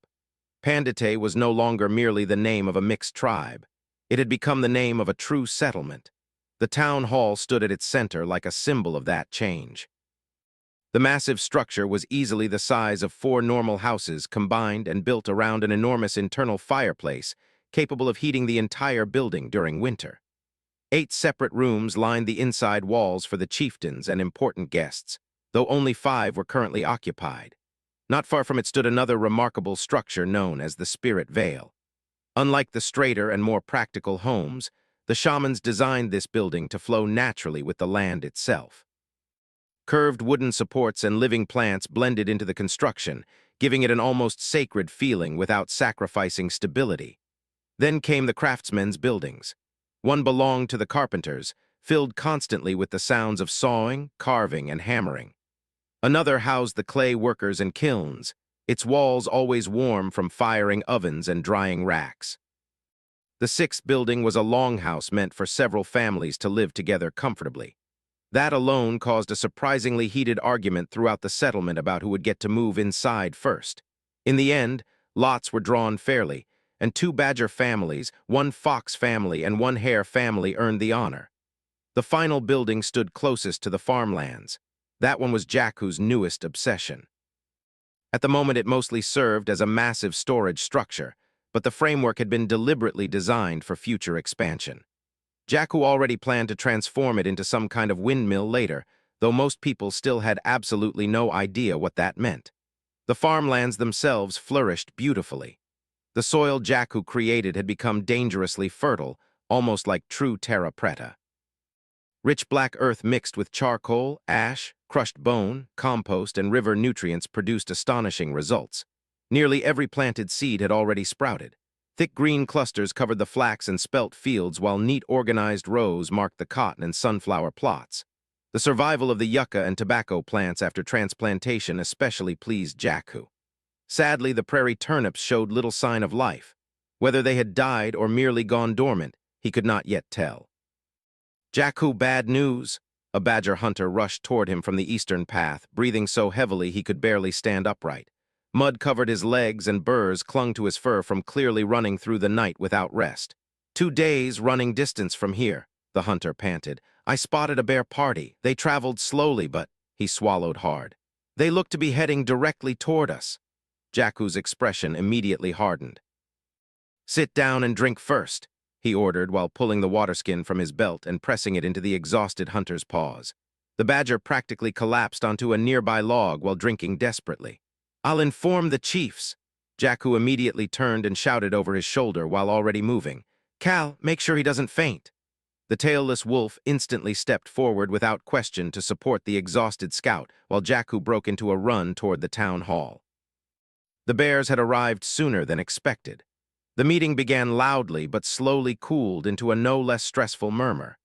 Voices overlapped beneath the haze of pipe smoke until finally Thalen leaned back and gave his concluding thoughts. If we hide the pottery, then we practically admit we stole the knowledge from them, the old hare stated firmly. We must not back down. We must show that we came to this knowledge ourselves, or at least that Jackhu did. Easier said than done, Orvek frowned deeply. I don't know if you ever dealt with bears before, but they are stubborn to a fault. I may have a way to win this, Jackhu suddenly grinned. All 5 heads turned toward him at once. Tell me, Orvek, Jackhu leaned forward slightly. Do the bears have clay pots that shine with colors?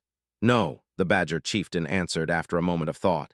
Or at least if they do, they never showed such things when we traded for pottery.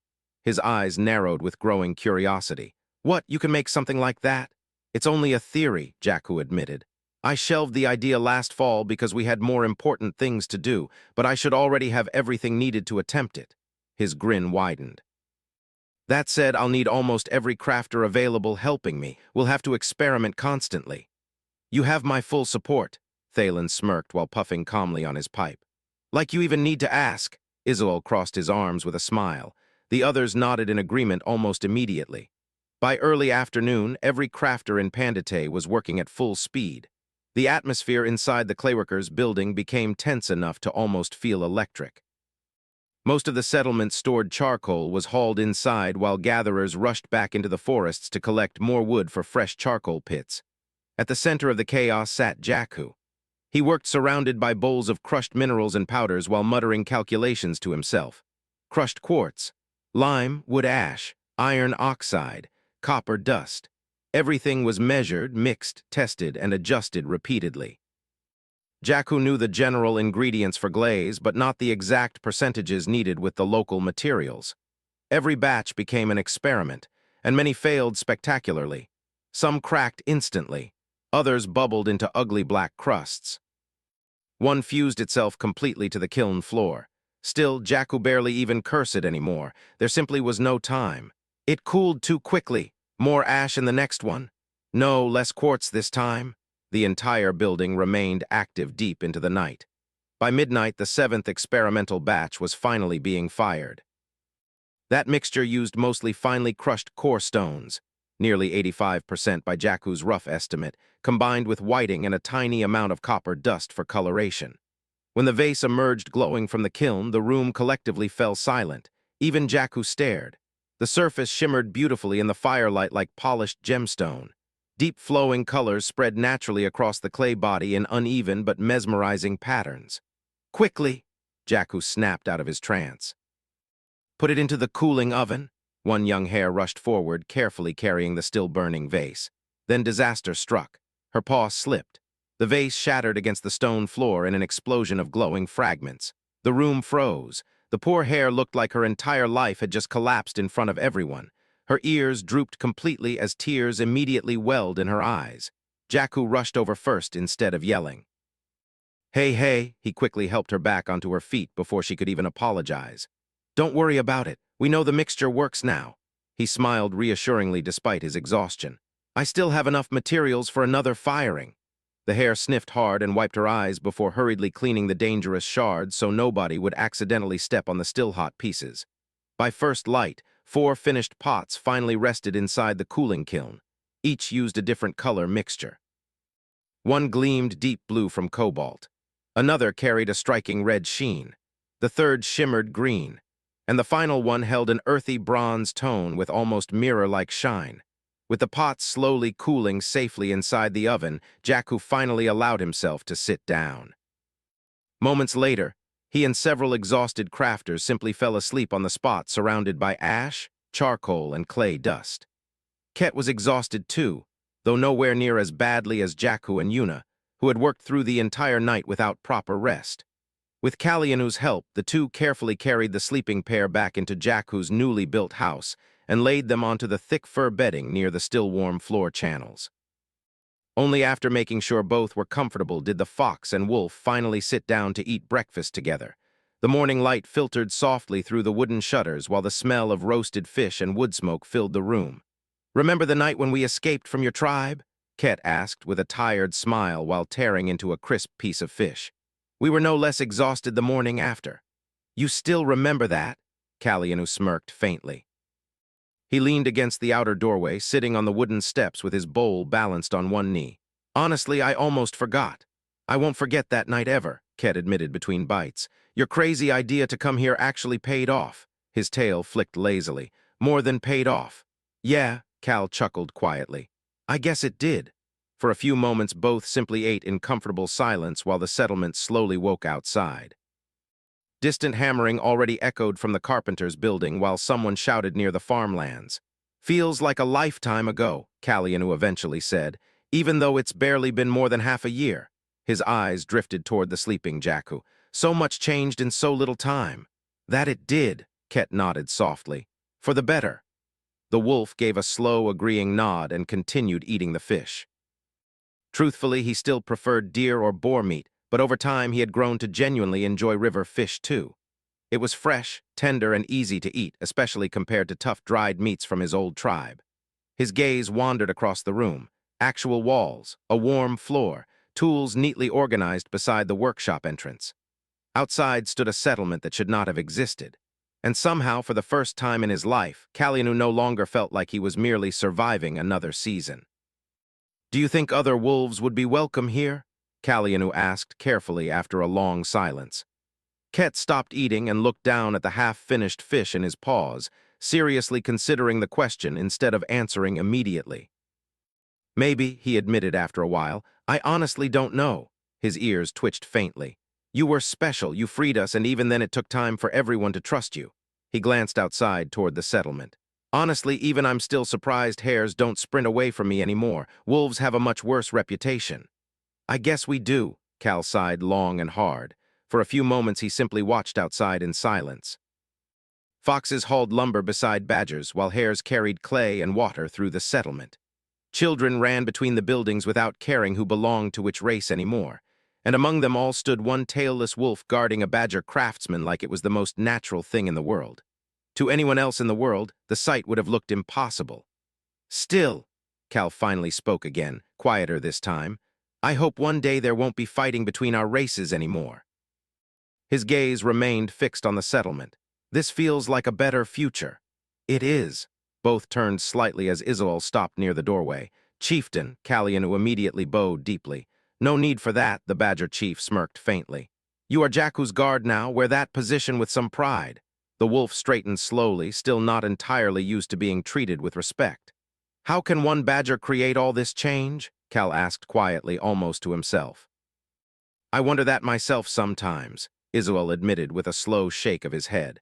"But he was never alone. We all supported him and his ideas." The chief crossed his arms while looking toward the growing settlement. "Without teamwork, a single beast person is dead meat." "That may be true," Cal nodded, "but still, half, maybe more, of what he does is unprecedented." At that moment, Ket walked back outside, carrying the empty bowls. "Better not think too deeply about it unless you want a headache." The fox laughed while casually heading toward the cooks to return the dishes. "I gave up trying to understand Jackhu months ago." A day passed without any sign of the bears arriving, though hunters had been sent to carefully shadow them from as far away as possible. On the third day, near noon, the bear party finally appeared. Jackhu was already back at work by then. Exhaustion or not, his hands refused to stay idle for long. He had spent the morning making several smaller clay cups decorated with painted flower patterns beneath fresh glaze. Mixing the mineral colors and firing them properly proved difficult. Some cracked, others lost their shine, but 7 of the 10 came out surprisingly beautiful, even by modern standards. "We heard that you lowlife scum managed to steal our sacred pottery process." The lead bear did not even bother introducing himself before speaking. Jackhu stood beside Isolde and the other chiefs near the center of Pandetei. Around them, workers quietly slowed or stopped entirely, watching the newcomers with tense expressions. "We did not steal anything," Isolde stepped forward calmly. "And we can prove it." Jackhu immediately noticed one of the bear warriors twitch his arm as if resisting the urge to simply strike the badger chief for daring to answer back. "I will be the judge of that." A large female bear pushed herself to the front of the group. Yellow tribal paint marked her as a crafter, though unlike Jackhu's simpler markings, hers were layered heavily across her arms and face in elaborate lines. "I assume you are the crafter," she frowned at Jackhu. "I see no others." "Indeed," Jackhu nodded calmly instead of bowing like she clearly expected. "Please follow me." That alone almost made the bear woman's eye twitch with irritation. She looked ready to tear him apart for the perceived disrespect, but business restrained her claws for now. "Interesting," she muttered while walking through the settlement. "So you also build permanent structures like the buffaloes and ourselves?" Her voice carried obvious reluctance. The quality of the buildings clearly impressed her, though she would rather bite off her own paw than openly admit it. That arrogant composure lasted barely 5 more minutes. The moment she stepped into the clayworkers' hall and saw the shelves lined with glazed pottery beside the normal ceramic wares, the bear crafter nearly froze in place.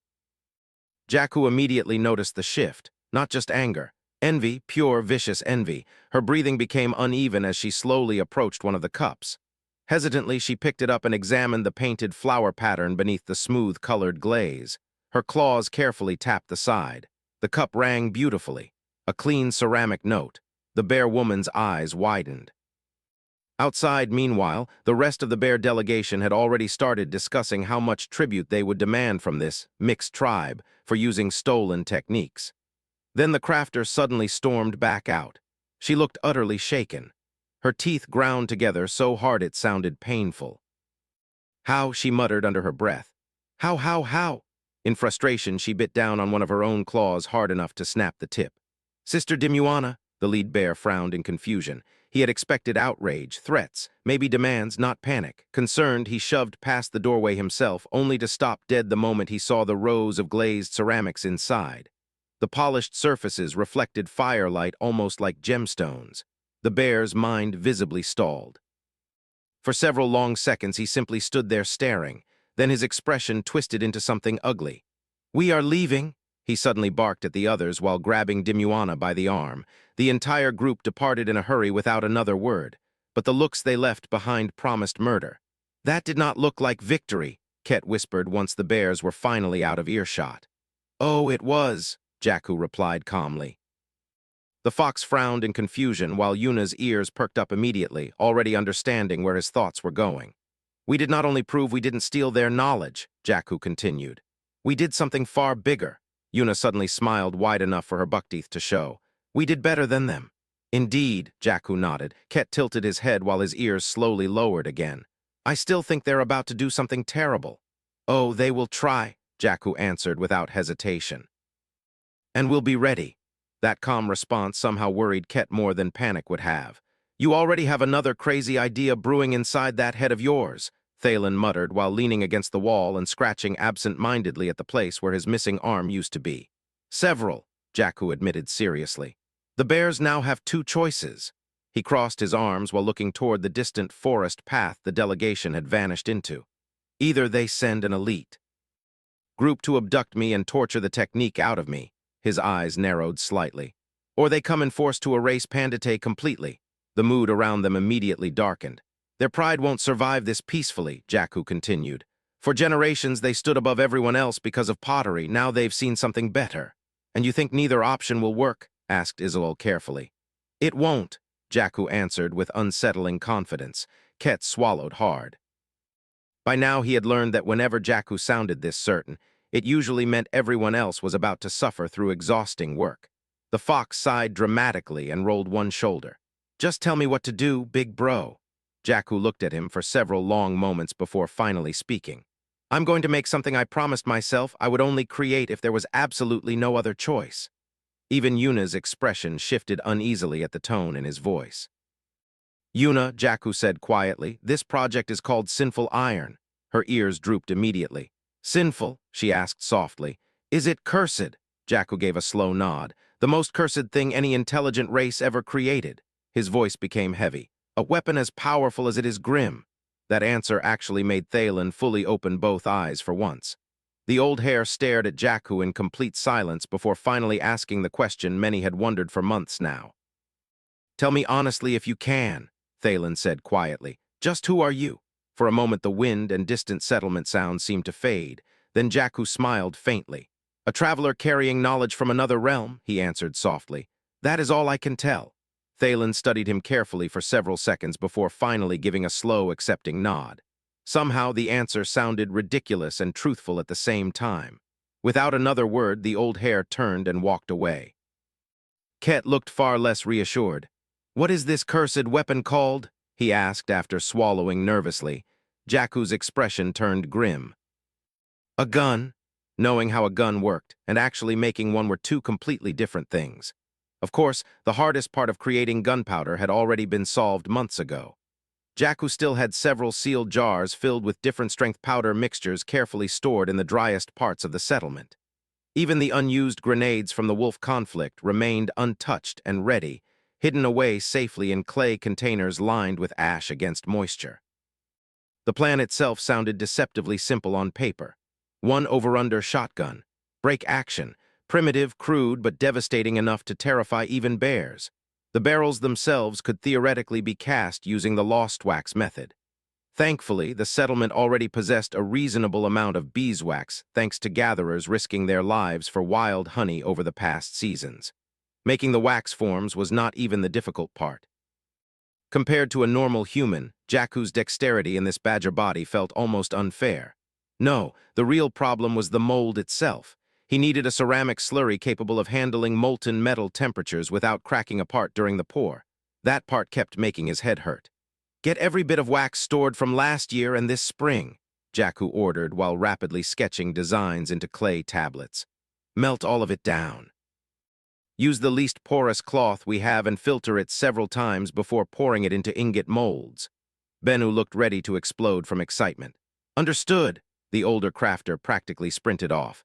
Jackhu, meanwhile, sat down heavily at the workbench, nearly smashing his forehead against the table from exhaustion. "Come on," he muttered to himself.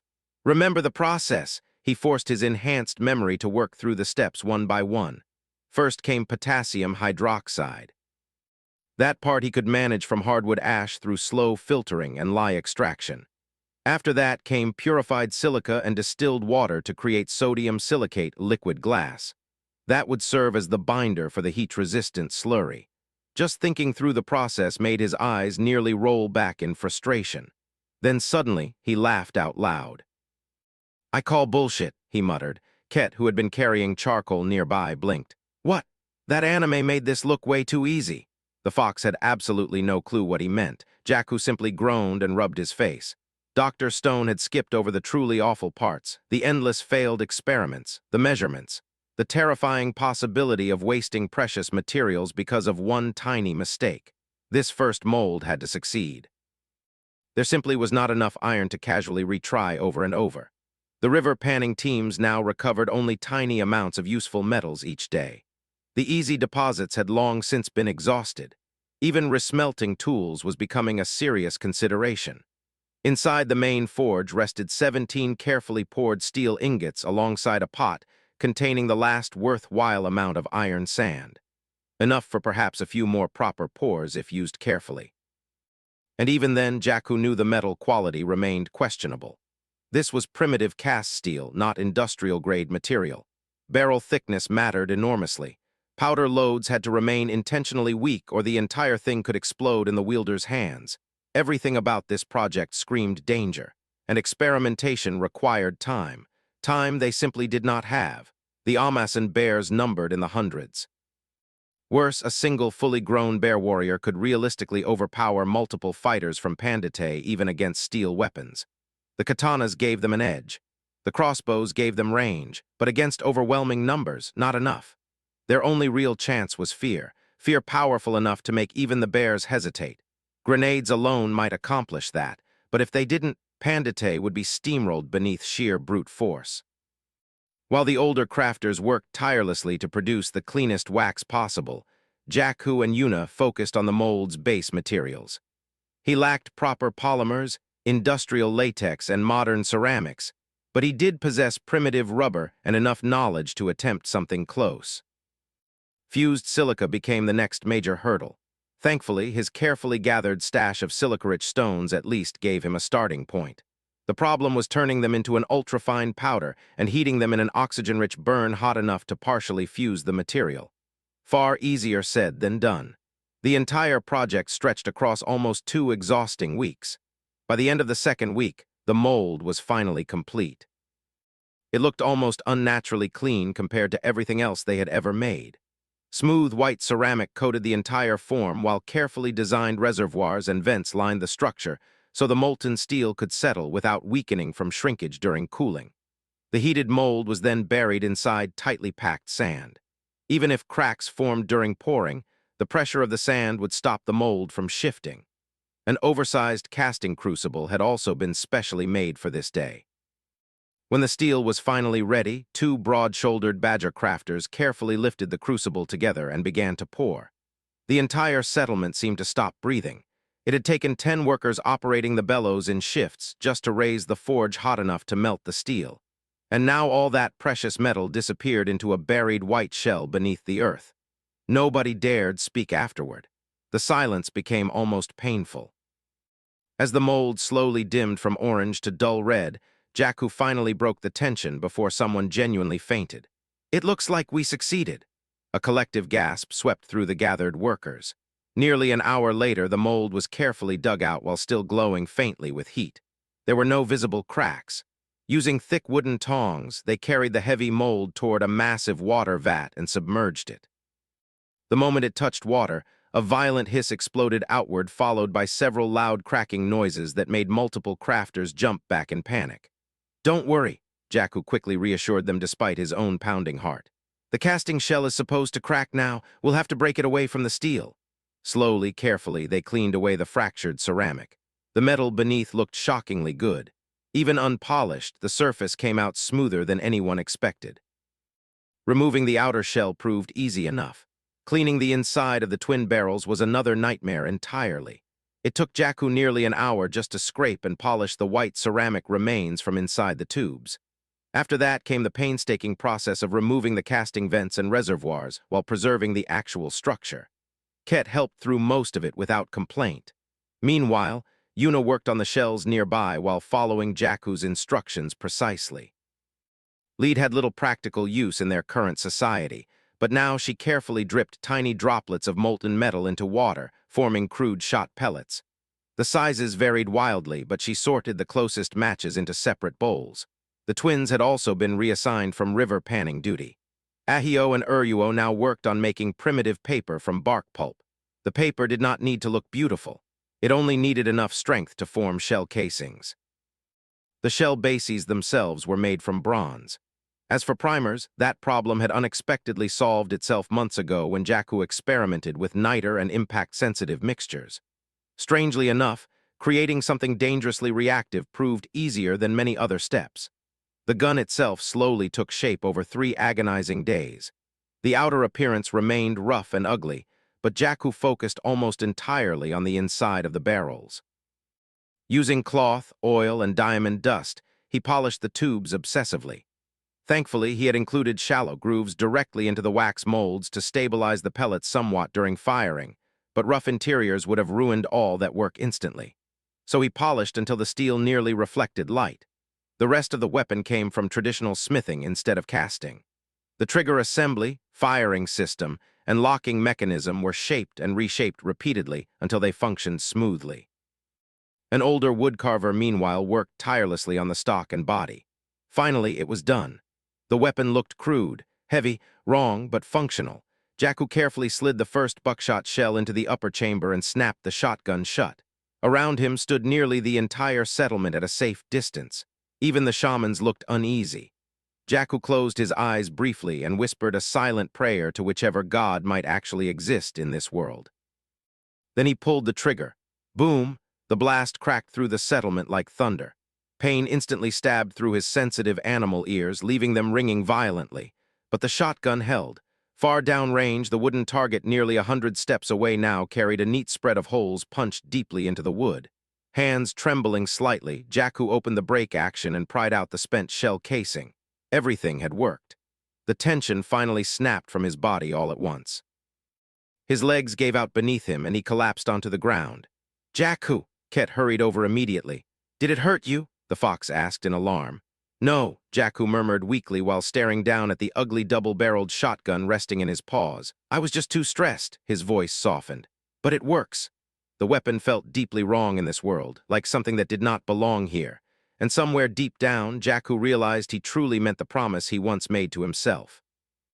If he had any other choice, he would never make another one. The success of the shotgun came only 2 days before the bears attacked. And it was no small elite group. It was a war party.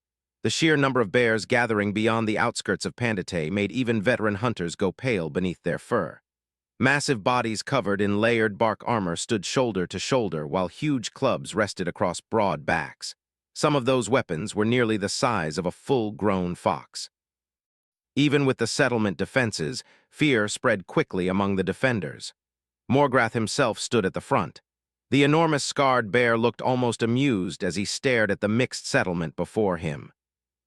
"You have one chance," he roared, his voice echoing across the buildings and farmland. "Hand over the crafters who know how to make the shiny pots and swear never to shape clay again." His lips curled upward arrogantly. "Do that and perhaps we leave some of you alive." Behind the barricades, many fighters tightened their grips nervously. "We are not weak," Vaitnok shouted back from the front line. The massive badger hunter stepped forward with Conqueror resting against his shoulder. "Leave now or we will use force." Morgrath did not react with anger. He laughed, a deep, genuine laugh so hard he nearly leaned onto one knee. "You seriously believe," he chuckled between breaths, "that you stand even the slightest chance against all of us? We warned you." Vaitnok calmly held a small clay sphere over a nearby torch before throwing it toward the bears. The object landed several meters in front of the first row. Dozens of bears immediately burst into mocking laughter. Then the world exploded. The blast slammed through the field with terrifying force. Dirt, smoke, and sharp fragments erupted outward in every direction. More than 10 bears hit the ground instantly. One did not move again. Others screamed as blood poured from deep wounds carved through bark armor and flesh alike. The laughter vanished. Morgrath's eyes opened wide in absolute shock. For a split second, he almost roared for a full charge. Then he noticed something worse. Along the barricades, over a dozen defenders calmly raised similar clay spheres near open flames. None were lit yet, but the threat alone froze the battlefield. "What manner of sorcery is this?" Morgrath roared furiously. Several wounded bears writhed behind him while others desperately dragged them back. Their prized bark armor had done almost nothing against the deadly shards. "You made a mistake," the bear chief snarled while pointing a claw toward the settlement. "Now that we know what you have, we know what to avoid. Really." The voice came from above. Heads turned toward one of the crude guard towers overlooking the field. Jackhu stood there calmly, holding the ugly double-barreled shotgun across his chest. "Do you want to test whether I can kill you from here?" he asked evenly while raising the weapon toward Morgrath. The bear chief frowned deeply. "What is that supposed to be?" Jackhu's finger rested near the trigger. "Like I would tell you," he answered calmly. "Just understand this can do the same thing as the ball." His eyes narrowed slightly. "Only instantly, and from here." Silence spread across the battlefield. Morgrath looked toward his wounded warriors again, then toward the strange weapon, then toward the dozens of defenders still holding explosive clay spheres. And finally, the reality settled in. Even if the bears won, he himself might die here. And if Morgrath fell, the Amasan tribe would descend into vicious internal struggle over leadership. What had looked like an easy crushing campaign suddenly became a dangerous gamble. "Pull back the wounded," he finally roared angrily. The bears immediately moved to retrieve the injured and dead while Morgrath stared one last time at the settlement. "We are not finished," he growled toward Jackhu. "Sleep lightly, little badger. One day you will close your eyes and never open them again." He dragged one claw across his own throat in a cutting motion before turning away. Slowly, reluctantly, the bears retreated. Only once they vanished fully into the forests did the tension finally release from Pandetei. "I can't believe we won with a single grenade," Ket whispered shakily behind Jackhu. "I can," Kalyanu answered grimly. The tailless wolf stared toward the distant retreating bears with visibly tense shoulders. "I experienced firsthand what the fire bombs could do." He looked toward the shattered battlefield. "This thing was 10 times worse." A visible shiver ran through him. "You are terrifying, Jackhu," Cal gave a slow exhale. "Amazing but terrifying." The shotgun did not need to be used this time, but nobody in Pandetei believed the bears would simply forget this encounter. If anything, the Amasan would now retreat, think, prepare, and eventually return with plans meant specifically to counter what they had seen. What Pandetei truly needed now was a proper wall, not a wooden palisade, not sharpened stakes.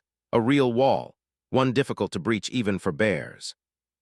Still, when hunters returned a few days later with reports that the bear war party had fully left the region, the final tension inside the settlement finally broke. Relief spread through Pandetei like warm sunlight after winter. That very evening, a massive feast was declared. Fish roasted over open fires while smoked meat, dried berries, and fresh bread-like flatcakes made from crushed spelt were passed around freely. Music echoed between the buildings while children ran wildly through the settlement long after sunset. Then came the announcement, and Jackhu immediately regretted attending. Before the gathered settlement, all 5 chieftains officially declared him the overall leader of Pandetei, not above the tribes themselves, but above the chiefs in matters concerning the settlement and its future. Naturally, Jackhu objected immediately. Everyone ignored him. Even Ket voted in favor despite knowing exactly how much Jackhu hated responsibility. "Et tu, Ket?" Jackhu sighed in betrayal. "What? The fox grinned innocently while chewing roasted fish. Nothing, Jackhu muttered in defeat. At that point resistance became pointless. Since no proper title existed for such a role among the tribes, Jackhu eventually chose one himself. Aaron, he declared. Nobody questioned where the word came from, though Jackhu privately found it amusing that he had essentially stolen the Sindarin word for king purely because his inner fantasy nerd could not resist. The title spread through the feast quickly. Aaron Jackhu. Even hearing it made him uncomfortable. So, Ket asked later while sitting beside the fire, what's the next big project? Why do you assume there's another one? Jackhu asked while eating. Both Yuna and Ket immediately stared at him like he had asked the dumbest question imaginable. Jackhu slowly nodded. Right. By now, the two closest people to him understood him far too well. My next project is a wall, he admitted while drawing rough shapes into the dirt using a stick, a half-eaten fish still hanging from his mouth. The river already gives us amazing protection from the south, but we can surround the settlement completely. He sketched wider circles outward. And with the nearby forest now cleared, we can build farther out so there's still room for expansion, farms, and more buildings inside. A wall? Kallianu leaned in curiously. I assume you don't mean wood. That wouldn't stop another bear assault. You're right, Jackhu nodded. Then he smiled. We're going to build a concrete wall. Blank stares immediately met him. Jackhu barely noticed any more. There was more than enough limestone nearby thanks to the mountain region. Clay existed in abundance beside the river. Sand would be harder to acquire, but not impossible. One hunter had once traveled all the way eastward and reported massive stretches of sand near a distant, endless body of water. An ocean. Far away, but reachable. And if Jackhu combined concrete with large stones inside the structure itself, they could massively reduce how much actual cement mixture they needed. In his mind, the design already existed. A thick defensive outer wall reinforced with packed stone cores, watch platforms, drainage, possibly even towers later. I have absolutely no idea what concrete is, Ket admitted cheerfully while giving a thumbs up he had copied from Jackhu months ago. But I'm in. Jackhu decided then and there that everyone needed rest. Real rest, not simply lighter work. So during the feast he stood up and declared that the next 2 days would belong entirely to relaxation. Aside from cooks, guards, healers, and a few absolutely essential workers, every single person under his direction was ordered to put down their tools and simply enjoy themselves. We will call these special resting days holidays, he explained after seeing Ket already opening his mouth to ask. It just means days meant for rest. After 2 straight weeks of exhausting labor on the shotgun project, not a single crafter argued. Many looked genuinely relieved. Others almost collapsed on the spot from finally allowing themselves to relax. Children celebrated immediately upon hearing that adults would not drag them into work details for 2 whole days. Even the chiefs agreed the idea sounded strangely wise. Kallianu, however, remained stubborn. Despite the settlement being safer than it had ever been, the tailless wolf still refused to leave Jackhu's side for long. If anything, the confrontation with the bears had only strengthened his loyalty further. Far away, meanwhile, beyond the southern forests and the central hills, another meeting was taking place. The western mountain territories of the feline tribes were cold, steep, and brutal lands shaped by sharp cliffs and narrow valleys. Unlike the loosely organized wolf tribes, the felines maintained surprisingly ordered settlements connected by hunting routes and guarded passes. It was there that the bear trade delegation arrived. Heavy sleds loaded with preserved meat, thick hides, smoked fish, and beautifully crafted pottery were hauled into the mountain settlement under careful watch from dozens of feline eyes. The mountain lions did not trust visitors, especially bears. Inside the largest stone hall, the delegation finally stood before the feline chieftains. At the center sat Chieftain Sharkan. Unlike Morgrath's overwhelming brute presence, Sharkan carried himself with terrifying stillness. The old mountain lion barely moved beyond the slow flicking of his tail as golden eyes examined the bear emissaries.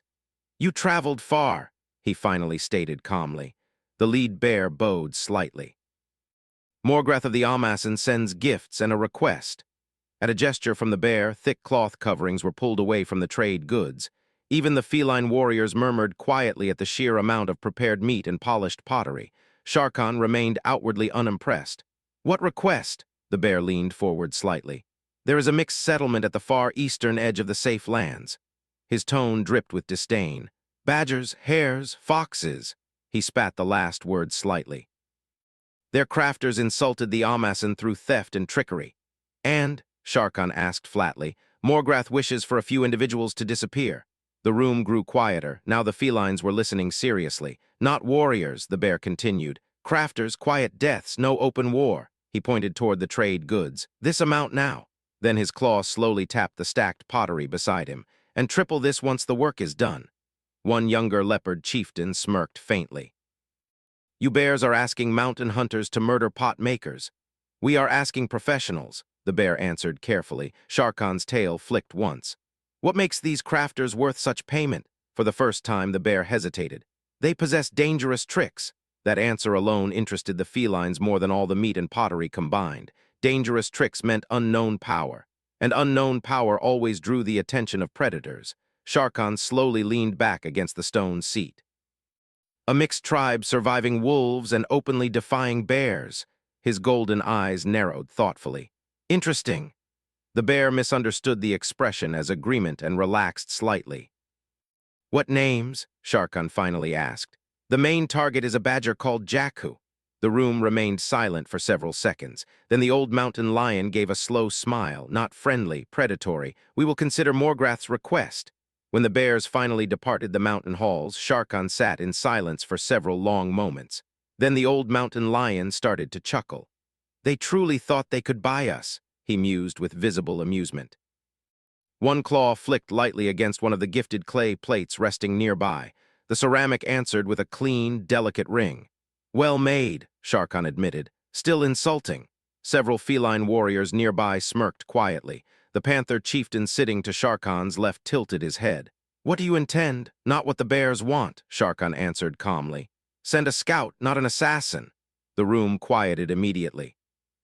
The best one you have, the mountain lion continued while looking directly at the panther chief. Someone capable of speaking as well as killing. His tail flicked lazily behind him. I want eyes on this settlement first. And if the rumors are true, asked the leopard chief. Sharkan's smile slowly widened. A mixed tribe surviving wolves and humiliating bears interests me far more alive than dead. The panther chief nodded slowly. And if talks fail, Sharkan leaned back comfortably.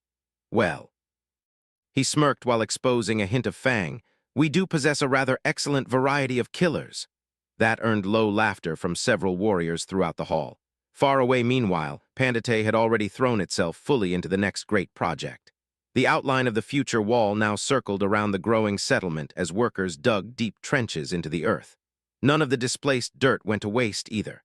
Jackhu already had plans for raised foundations, drainage paths, and future buildings where elevated ground would help during heavy rains. Ket led one of the largest work teams personally. The energetic fox directed groups of strong gatherers hauling massive stones from nearby hillsides using newly crafted wheelbarrows. The simple invention caused endless fascination. Hardwood frames, bronze-reinforced wheels, and iron nails allowed even smaller beastfolk to move stones that previously required several people carrying together. Ket absolutely loved them. Faster, faster! He grinned while practically racing another fox downhill with a fully loaded wheelbarrow. Yuna, meanwhile, commanded her own gathering teams with surprising confidence. The shy hare from months ago barely remained recognizable as she organized limestone collection from the massive outcrop she had discovered during the previous fall. Jackhu often noticed how naturally others listened to her now. Another team traveled westward under Ahio and Uruo alongside the hunter who once reached the Eastern Ocean. Large woven sacks filled steadily with sand needed for Jackhu's strange new material. Despite the constant labor, life inside Pandetei had begun to genuinely stabilize. The river overflowed with fish during early summer.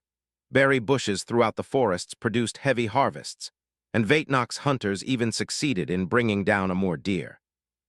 The creature towered nearly 15 feet tall with antlers so massive that 2 hunters had to carry back a single side alone. The settlement celebrated for nearly an entire evening after its return. For the first time since Pandetei's founding, people no longer woke every morning expecting immediate disaster. Though caution never fully disappeared. 5 hunters constantly patrolled the nearby forests in rotating shifts, watching for scouts, predators, or war parties. The farmlands also looked increasingly promising. Rows upon rows of healthy green crops stretched north of the settlement. Flax swayed gently in the breeze while sunflower stalks already climbed steadily upward. Even the cotton plants appeared healthy despite the unusual soil. Jackhu himself barely noticed any of it. He remained entirely consumed by the concrete experiments. He already knew the basic process well enough. Burn limestone into lime, mix it carefully with sand, clay, ash, water, and aggregate. Simple in theory. But Jackhu wanted more than simple concrete. He wanted something strong enough to outlast generations. After 6 separate mixture attempts, one sample finally became so hard that even striking it repeatedly with an iron hammer barely chipped the surface. By the end of the test, even Jackhu's strengthened hands ached from the impacts. Slowly, a grin spread across his face. "Oh," he muttered while examining the cracked hammer head instead of the concrete block. "Now that is promising." The packed dirt inside the ditches received massive foundation stones first. Jackhu designed the wall to be 10 feet thick and 20 feet tall. For a settlement of barely 200 souls, it was complete overkill. But he was not building for the present. He was building for the future. Only a single gate was planned on the northwestern side, large enough for an entire caravan to pass through comfortably. The gate itself was made from the hardest wood the nearby forests could provide and reinforced with iron bands and bolts forged over weeks of labor. Even opening it required an entire team. The speed of construction stunned everyone involved. Thanks to the wheelbarrows, stone hauling became absurdly efficient compared to the old methods. Within less than a week, the entire base layer was already in place. 2 of the wheelbarrows were then permanently reassigned to carrying wet concrete mixture. Wooden boards held the slurry in shape while workers carefully layered large stones into the still soft concrete. Jackhu intentionally designed each section with uneven protrusions and gaps so every new pour would bite into the previous layer instead of relying on flat surfaces alone. The first completed sections only rose 10 feet high. Then, once the full half-circle surrounding the settlement had cured enough, the second layer began. By midsummer, Pandetei possessed a true wall. It curved around the settlement like a gray stone crescent, while the river protected the southern side naturally. Against beasts, raiders, or charging warriors, the structure looked almost absurdly imposing compared to the humble beginnings of the mixed tribe. Jackhu already planned improvements. Walkways, drainage, maybe even watchtowers. But for now, the wall alone changed everything. People slept easier. Children wandered farther from the center. Even the patrols carried themselves differently. Pandetei no longer felt temporary. It felt permanent. That was when the stranger arrived. Only a single figure approached the gate beneath the summer sun.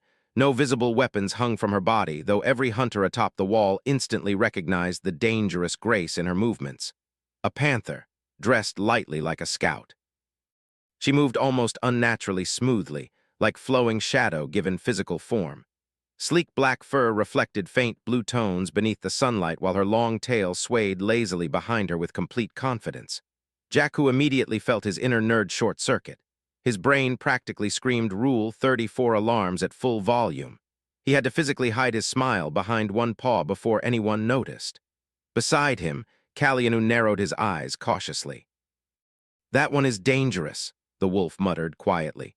"Oh, absolutely," Jackhu agreed instantly. The panther stopped several yards from the massive gate and slowly looked upward at the towering concrete walls. For the first time since arriving, genuine surprise flickered across her expression. Then her golden eyes landed directly on Jackhu standing above. Idima expected many things when Sharkan sent her eastward. A hidden war camp, perhaps. An unusually large tribe. Maybe some strange poison or shamanic trick powerful enough to frighten the bears, but not this. The Black Panther crouched silently high among the branches overlooking the distant settlement, her tail hanging perfectly still behind her as golden eyes studied the impossible sight below. A wall, not wood, not packed dirt, not layered stone. A smooth gray structure curved around the settlement like the shell of some gigantic beast. Even from this distance, she could tell the surface was unnatural. It lacked the roughness of stone and the grain of carved rock. And the smell, even from afar, she could smell faint traces of ash, lime, wet earth, and something strange she had no name for. At first, she assumed it had always stood there. Then she saw them build it. For nearly 2 weeks, Idima remained hidden around Pandetei, moving camps constantly while carefully watching the mixed settlement.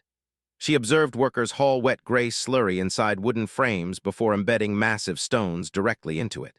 Then the liquid hardened, not dried but hardened into stone.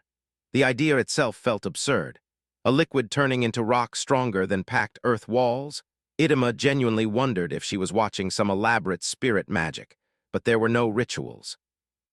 No glowing lights, no shamans chanting over the material, only workers, foxes, badgers, and hares, all laboring together beneath the guidance of one yellow-marked badger. Jackhu. The more she observed him, the more confused she became. The crafters obeyed him instantly. The hunters respected him. Even the chieftains deferred to him during discussions. Yet he carried himself nothing like a ruler. He moved more like an exhausted scholar, constantly thinking faster than his own body could keep up. Then came the hunting party. Idema followed them mostly out of habit. It was a mixed hunter party. That alone almost made her fall from the tree. The tailless wolf walked beside them naturally while carrying one of the strange, curved bows. Nobody treated him as prisoner or slave. That already made Pandetei feel wrong in a way she could barely describe.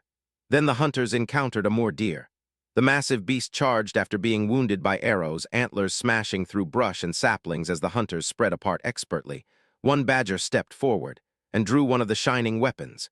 Idema narrowed her eyes. It was not sharpened stone. Not obsidian, not mountain glass. The blade flashed silver beneath sunlight. The deer lost its head in a single strike. The cut happened so cleanly that the massive body continued running several steps before collapsing. Idema remained frozen on her branch long after the hunters left. Those weapons changed everything. The bears were right to fear this place. No wonder Morgrath abandoned open war after only a single clash. By the time the wall finally stood completed, Idema had already reached one conclusion. Sharkan needed these people as allies, not enemies. Whatever this settlement became in the future, it would reshape the balance of the lands around it, and perhaps far beyond. So on the morning after the wall gates were finally reinforced with iron bands, Idema emerged openly from the forest for the first time. No weapons visible, no hostility shown. Still, every hunter atop the wall noticed her instantly. Good, that meant they were competent. She stopped several yards from the enormous gate and slowly looked upward. The wall towered over her. Not even the feline mountain settlements possessed defenses like this. Then her eyes landed on the badger standing above beside the tailless wolf.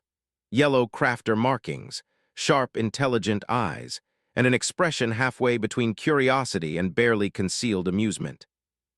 Jackhu stood atop the wall with Kalianu at his side. The wolf's fur bristled the moment his eyes landed on the black leopard below. It seemed the old hatred between felines and canines existed in this world as well. Cal gripped the crossbow so tightly that his claws dug into the wooden stock, leaving shallow grooves in the polished grip. "Calm down, Cal." Jackhu raised a paw before calling down from the wall. "Who are you, and why have you come here?" His voice was neither aggressive nor openly hostile, but there was enough authority in his tone to make it clear he was not simply asking out of curiosity. "I am called Idema, and I come by the order of Sharkan, High Chief of the feline tribes." The leopard placed a paw against her chest in a respectful gesture. "I was sent here to speak with your leaders. My chief believes our peoples could become allies. So you came all this way only to discuss a possible partnership?" Jackhu asked, one brow rising skeptically. "Indeed." Idema smiled calmly. "Then why were you sneaking around our settlement for more than a week?" Kalianu snarled. Idema showed no visible surprise or anger. If anything, her smile widened slightly. "Oh, so I was being shadowed." She gave an amused flick of her tail. "Now that is truly impressive. It only makes me more interested in these peace talks. I would also like to congratulate whoever managed to follow me without my noticing." Jackhu smirked faintly and gave a signal. One of the massive gates slowly began to open. The enormous hardwood doors did not rely on hinges alone. A carved groove ran through the concrete beneath them, where heavy metal balls acted as primitive bearings, reducing the force needed to move the colossal weight. Even so, it still required two strong warriors straining at full effort just to start the gate rolling open. Idema could barely hide her astonishment at the sight of the doors, each nearly 60 centimeters thick and reinforced with iron bands. She bit down lightly on her lip before stepping through the entrance. The moment she entered, 4 warriors surrounded her. 2 broad-shouldered badgers, a hare far larger than any rabbit had a right to be, and a shockingly tall fox armed with a spear. They'll escort you to the guest quarters, Jackhu said as he descended the stairs from the wall. Please do not take offense, but we would rather not take unnecessary chances. I would be offended if you did not consider me dangerous. Idema shrugged lightly and followed the guards without resistance. The moment she was out of earshot, Kallianu snorted. I don't trust her. Neither do I, Jackhu rolled his sore shoulder before exhaling slowly. Still, I would rather not have both the bears and the felines as enemies at the same time. Well, I can't argue with that, Cal admitted with a defeated sigh. Jackhu absolutely did not want to attend the talks with the feline diplomat, but he knew he had no choice. I would appreciate it if you did not start a fight inside, Cal. I know you are my bodyguard, but still, Jackhu said as the two of them followed the packed dirt road toward the center of the settlement. The town hall had already come alive by the time they arrived. Every chief and shaman was present, their voices low and tense beneath the heavy timber roof. The air itself almost seemed charged. Faint sparks occasionally danced between carved spirit totems as restrained shamanic energy lingered thickly throughout the room. While the canine tribes were known as the most aggressive warlords of the central forests, the felines were hardly peaceful themselves. They raided weaker tribes whenever it benefited them, and everyone present knew it. The tension inside the hall was very real. Since I was already seen scouting your settlement, Idema began calmly, her tail curling beside her chair, it would be foolish of me to deny reality. I was not sent here only for peace talks. I was also sent to judge whether your tribes were worthy of becoming our allies. If you came to us instead of returning home, Orvek grinned, then I think we already passed that test in your eyes. The Badger chieftain looked deeply amused by the revelation. What, did our cute little wall scare the spirits out of you? You may phrase it however you wish, Idema replied with an unfazed nod, but I deemed it necessary that the felines do not underestimate this gathering of tribes. It is Pandetei, Isolde corrected firmly. We are no longer merely a gathering of tribes. He spread a paw toward the hall around them. This settlement has a name now, Pandetei. His gaze then shifted toward Jackhu. And if we are speaking of leadership, we have something above a high chief. He pointed directly at the broad-shouldered Badger. He is responsible for the survival of nearly everyone here. His title is Aaron, so you may address him as Aaron Jackhu. Pandetei, Riverbend, quite straightforward. Idema mused before her eyes settled fully on Jackhu. There was clear curiosity in them now. A crafter is your Aaron, so you are the leader of all this. Not by my own choice, Jackhu chuckled dryly. I was more or less shoved into the position. That earned a few amused snorts and quiet laughs from several chiefs around the room. I see. Idema leaned back slightly. Then tell me this. What exactly did you do to make the bears nearly piss themselves? As far as I could tell, that wall was likely unfinished when their war party arrived.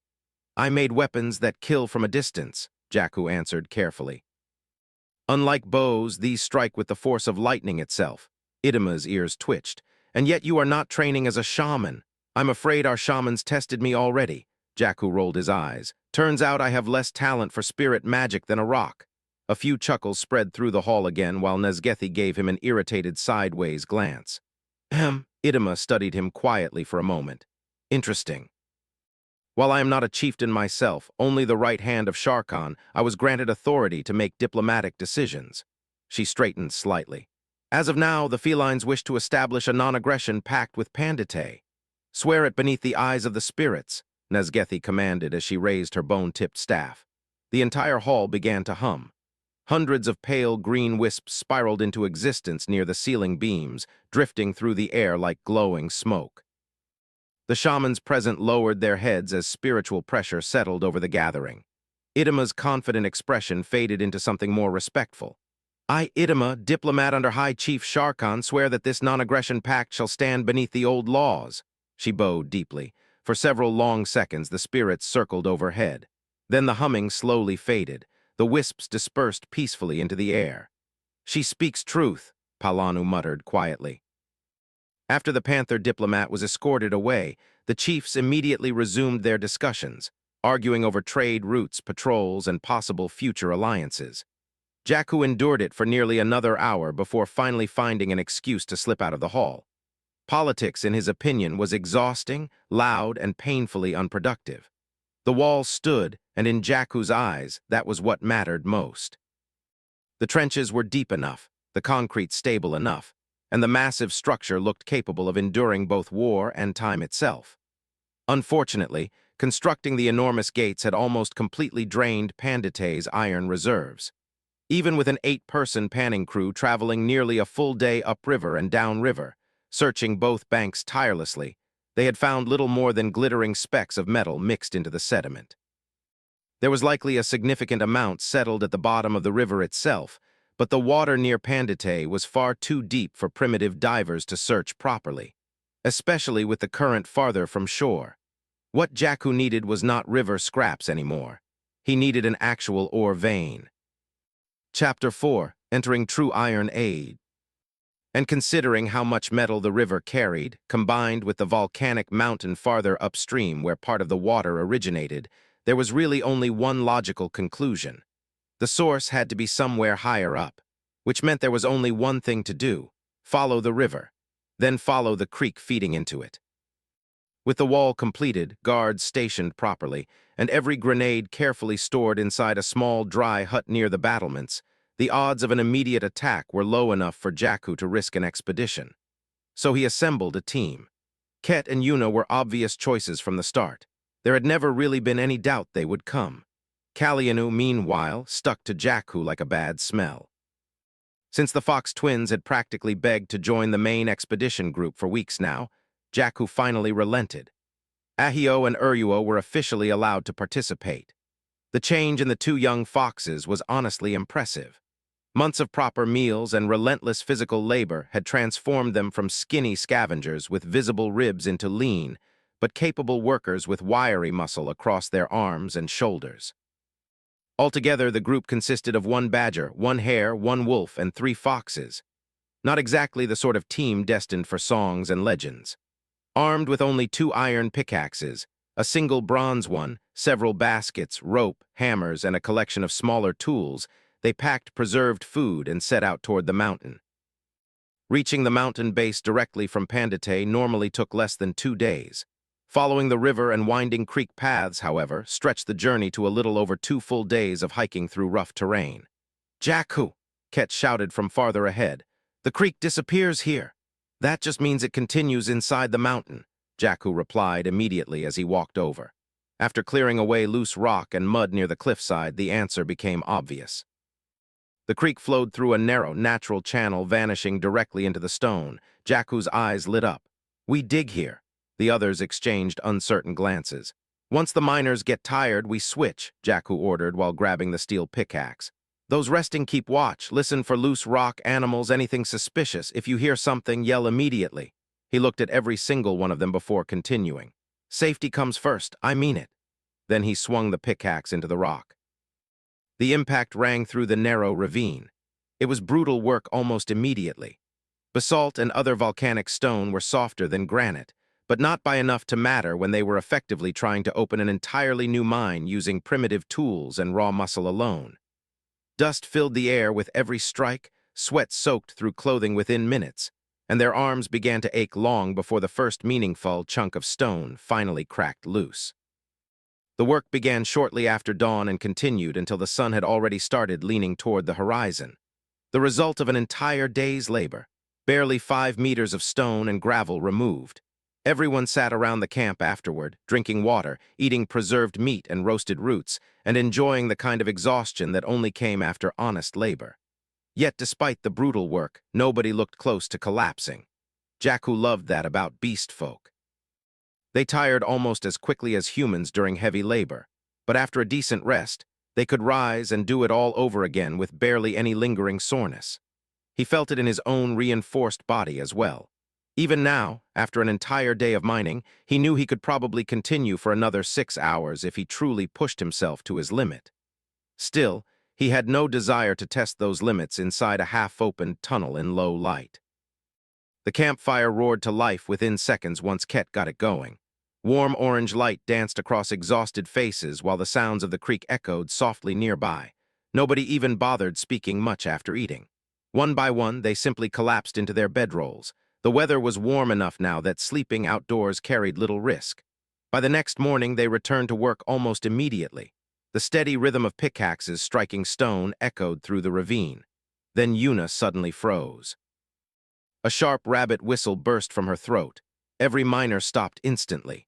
With the impact silenced, everyone heard it, cracking, deep, heavy. Jackhu's ears flattened immediately. "Back!" he roared while pointing toward a nearby hill. "Everyone back, now!" Tools were abandoned without hesitation as the group scrambled away from the tunnel entrance. For nearly a full minute, the cracking sounds grew louder and louder until finally the mountainside gave way. A massive section of stone collapsed inward with a deafening roar, followed immediately by a violent torrent of water exploding from the opening. The sudden flood tore through the ravine like a released river spirit, carrying mud, shattered rock, and broken debris downstream. The flow continued for nearly 5 long minutes before gradually weakening until only the original creek remained. Silence followed. Everyone stared at the new opening.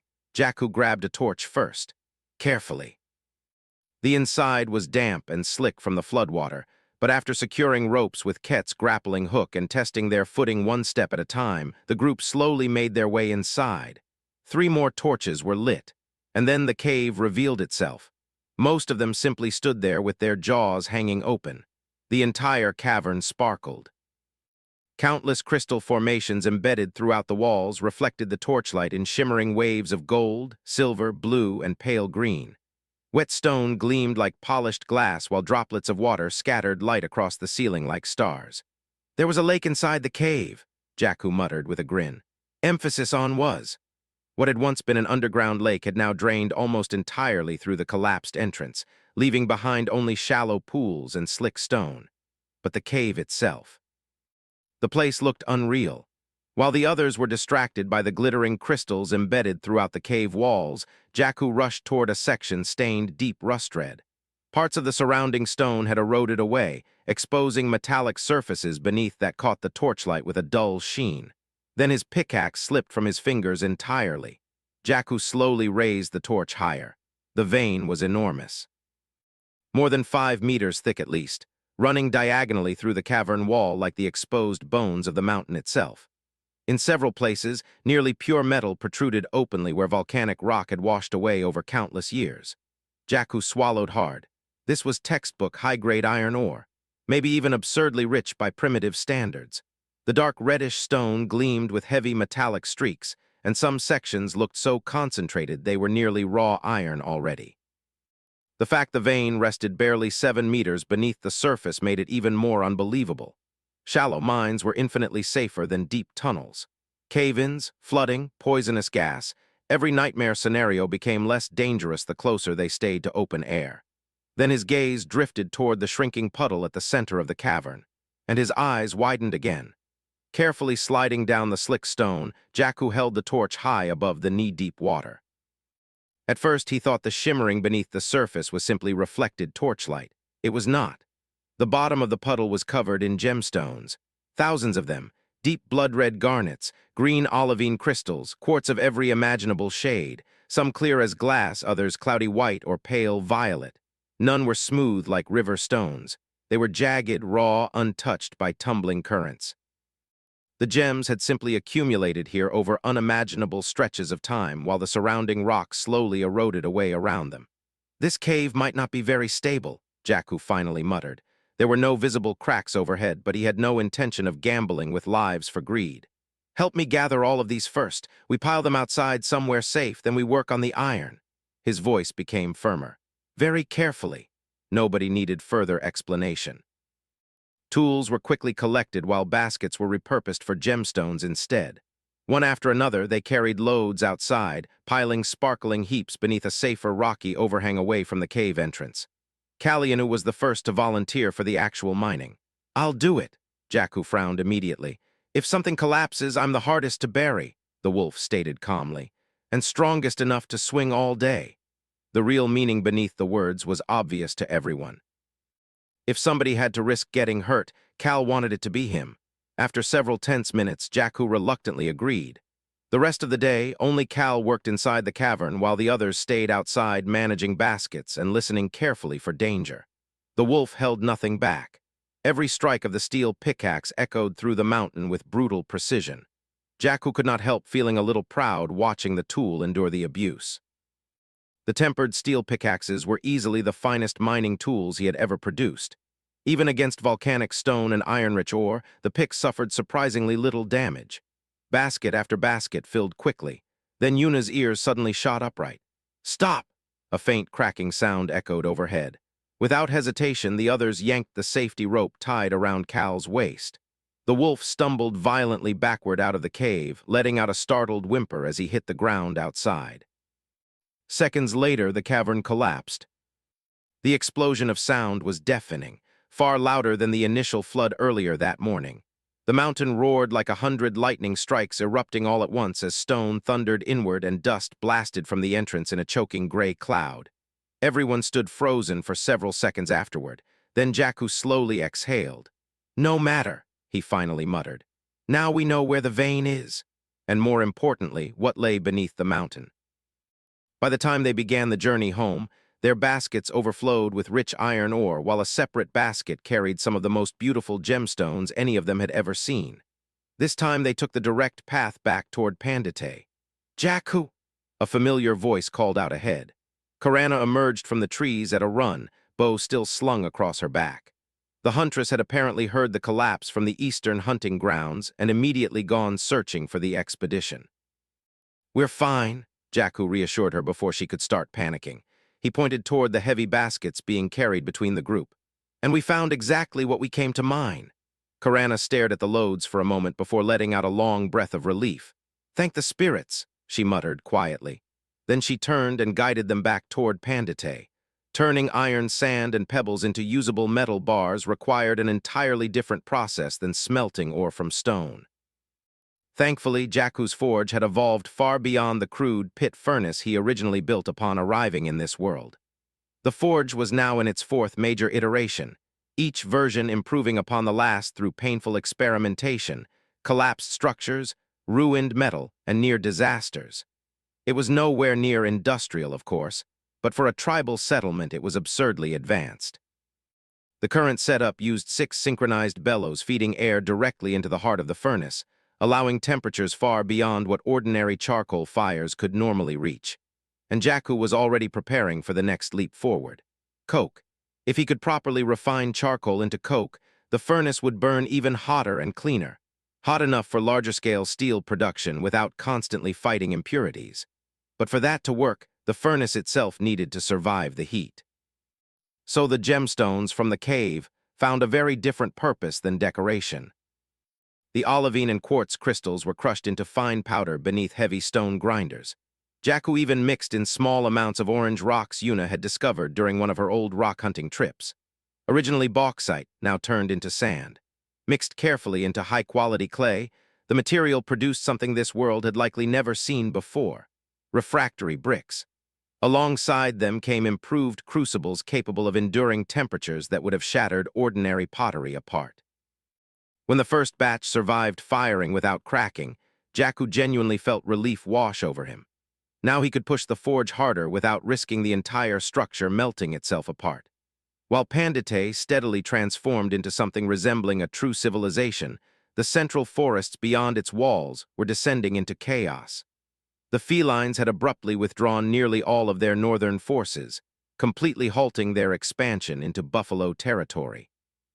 Instead, Sharkan redirected his warbands toward the rich lake region fed by the Great River. The campaign was devastatingly effective. 2 wolf tribes were crushed outright beneath coordinated feline assaults before they could properly unite. Others panicked and turned against one another, fighting bitter territorial wars rather than standing together against the advancing feline armies. By the end of only 2 months, the felines finally halted their advance, not out of weakness, because they had already achieved their goal. The conquered lands were fortified, patrol routes established, and supply camps built as Sharkan consolidated his victories instead of overextending deeper into hostile territory. The balance of power across the central forests had shifted dramatically. Now the once dominant Oganu wolves found themselves forced to coexist beside another major canine power, the Coyote tribe known as the Acronuri. Ironically, neither tribe truly wanted war anymore. The felines had made certain of that, so instead the 2 rival canine tribes reached an uneasy agreement. Territory would be shared, disputes minimized, and both sides would maintain a tense military alliance against future feline expansion. It was not trust, not even close, but fear had a way of forcing cooperation where pride never could. True summer arrived with the same crushing heat Jackhu remembered from the days when he had first appeared in this world. But this time, instead of wandering hungry beneath the burning sun, he stood overlooking fields that were thriving, fields he had nearly died to create. The farmland near Pandetei was overflowing with life. The flax had already bloomed and begun seeding, its tall stalks slowly turning yellow beneath the relentless sunlight. Nearby, the spelt swayed gently in the warm wind, producing a surprisingly impressive yield despite the grain technically benefiting from a dormant period that this climate barely provided. Even the cotton plants were nearly ready for harvest, while the sunflowers still stood proudly in full bloom, their massive yellow heads tracking the sun across the sky. For the first real harvest season, Jackhu had entrusted the work to others. Ahio and Uruo were assigned to the harvest team alongside a young hare woman named Mayano, whose primary responsibility had been watering and maintaining the crops throughout the season. Jackhu had jokingly called her a farmer months ago. Mayano had treated it like the greatest title she had ever received. Now she wore the role with fierce pride. Since Jackhu had already taught her how each crop needed to be harvested and processed differently, she confidently organized the work herself. Standing in the middle of the fields with ears raised proudly, she handed small bronze hand scythes to the fox twins. "Line up properly," she ordered. The flax was harvested first. Bundles were gathered carefully before the seed heads were beaten free across flat stones. The seeds were stored while the long, fibrous stalks were set aside for Bennu and the crafter teams. The spelt followed shortly after, harvested in much the same way. Grain separated into baskets while the dry stalks were piled separately for future use as fodder, weaving material, or fuel. Then came the cotton, and any remaining seriousness vanished instantly.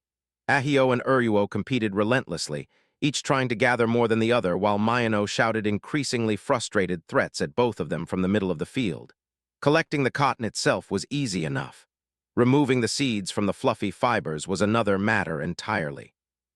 Thankfully, several hare girls volunteered for the tedious work, patiently combing through the cotton by hand beneath shaded awnings. It was painfully slow compared to what industrial machinery could accomplish, but Jackhu honestly did not mind. He neither possessed the means nor the desire to industrialize textile production that far yet. Besides, compared to the endless cotton plantations of Earth, Pandetei's fields were still tiny. The current workload remained manageable. Now that proper iron supplies existed again, Jackhu also began improving textile processing itself. For Bennu and the crafter teams, he built a crude flax hackling board, little more than rows of iron nails hammered upright through thick wooden planks. Dried flax stalks were repeatedly slammed and dragged across the spikes to separate and straighten the fibers. Simple. Brutally effective. Afterward, producing a few proper spindles proved relatively easy, and Jackhu had already started sketching plans for primitive spinning wheels in charcoal across workshop boards. Pandetei no longer merely survived. It was beginning to produce. And as Jackhu watched flax dry beneath the summer sun while workers laughed across the fields, he found himself genuinely hopeful for the coming year. The oppressive summer heat worked perfectly for drying the harvested stalks spread across the fields outside Pandetei. At the same time, an entire work crew hauled accumulated waste, crushed bone dust, charcoal scraps, and ash back onto the farmland to restore nutrients to the exhausted soil. 10 workers spent 2 full days tilling and expanding the fields, pushing the cultivated land nearly all the way to the base of the Great Wall itself. Now the dark soil sat freshly turned beneath the blazing sun, waiting only for rain or irrigation so the minerals could slowly seep deeper into the earth. Elsewhere, the logging teams had finally rebuilt proper stockpiles of timber. Freshly cut logs were stacked carefully beneath raised coverings so they could dry before winter snowfall arrived. The goal was ambitious but simple. No one would spend another winter shivering inside hide tents. Several new longhouses were already planned, each meant to house multiple families beneath insulated roofs with proper hearths. Pandetei had become busy in a different way now. Less desperate survival, more constant labor. Everyone knew their place and responsibilities by this point. Hunters patrolled the forests for game, gatherers searched for mushrooms, roots, and berries, farmers tended fields, crafters worked wood and metal, and laborers hauled materials between projects. Everyone except Ket. The young fox had grown so used to constant movement, danger, and scavenging missions that normal settlement life felt unbearable to him. Watching Jackhu work inside the forge entertained him for a while, but only for a while. Yuna was away helping the limestone gathering teams. The twins worked in the fields. Even Cal had become busy helping train newer guards. Meanwhile, every single time Ket offered to help someone, the answer was always the same. We already have enough people. Go rest. You worked enough already, which only made things worse. Arg, I'm so bored, Ket groaned dramatically as he collapsed across a small wooden table near the forge. Why not enjoy the rest for once? Jackhu asked while quenching a glowing piece of iron with a loud hiss. I haven't done anything for almost 2 whole days. Ket's tail thumped against the bench irritably. If I have to sit idle for another half day, I'm going to jump into the river. Jackhu snorted softly at that. Then he paused mid-motion. Actually, he glanced sideways toward the fox. Are you a good swimmer? Ket immediately perked up. Ha, the best. Jackhu pointed vaguely toward the river outside the forge entrance. Why not swim near the deeper middle sections and see if you can pull up anything useful, strange stones, metal scraps, anything heavy that's settled at the bottom? He shrugged casually. It would spend some of your reckless energy while also being productive. Silence. Jackhu slowly turned around. The seat was empty. Ket!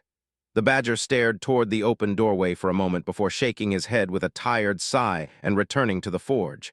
Somehow, he had the distinct feeling he had just unleashed a disaster upon the river ecosystem. Ket nearly drowned 4 separate times. By the end of the day, however, he came staggering back into Pandetei soaking wet, exhausted, bruised, and grinning proudly while carrying 2 overloaded baskets full of river findings. Most of it consisted of metallic-looking stones and heavy black sand, but mixed among them were several gold nuggets roughly the size of peanuts. Ket still did not really understand why the yellow metal mattered so much. Jackhu had once explained that gold was almost as heavy as the lead Yuna melted down for the shotgun rounds, yet at the same time insisted it should never be wasted on practical things like ammunition. To Ket, the metal seemed mostly useless beyond being shiny. Pandetei already possessed 5 large clay pots filled with gold nuggets and dust gathered from years of panning, and Jackhu barely ever touched them. So, bro.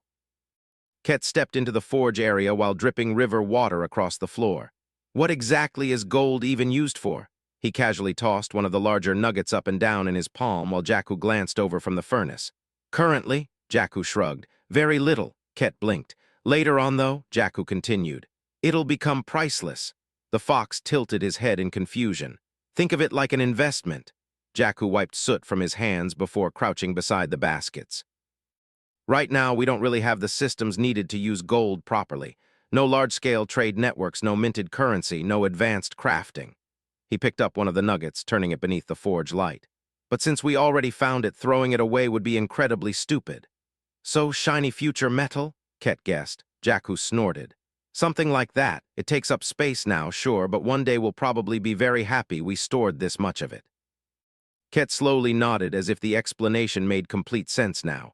Oh, I also found that stuff you mix with copper to make bronze. His ears perked up proudly. Actually, a lot of it. Before Jackhu could react, Ket flipped both baskets upside down across the sorting mat normally used for panning fines. A massive pile of pale metallic stones and dark sand spilled out. Jackhu's eyes widened slightly. Tin ore, and a surprisingly large amount of it. That, Jackhu admitted honestly, is actually a fantastic find. Ket's tail immediately began wagging. If you enjoy diving that much, you can continue collecting from the river. Jackhu pointed a finger at him before the fox could celebrate too early. Carefully. Yay! Ket practically launched himself out of the forge toward the food hall before Jackhu even finished speaking. The badger watched him disappear into the evening crowd before shaking his head with a faint smile. He's still just a teenager. The Oganu and Akranuri tribes eventually agreed to hold a direct meeting. Handling matters through scouts and messengers had worked well enough at first, but the situation across the central forests was changing too quickly. By the time information traveled back and forth, it was often already outdated. So Viringo, the newly chosen chief of the Oganu Wolves, met personally with Sehelu, chief of the Akranuri Coyotes, upon a broad meadow bordering their now painfully constricted territories. This cannot continue, Viringo growled while leaning heavily against his palm. The felines have taken nearly half the central region already. If they push any farther, we'll be driven east. And your scouts claimed moving east is impossible, Sehelu replied with a suspicious frown.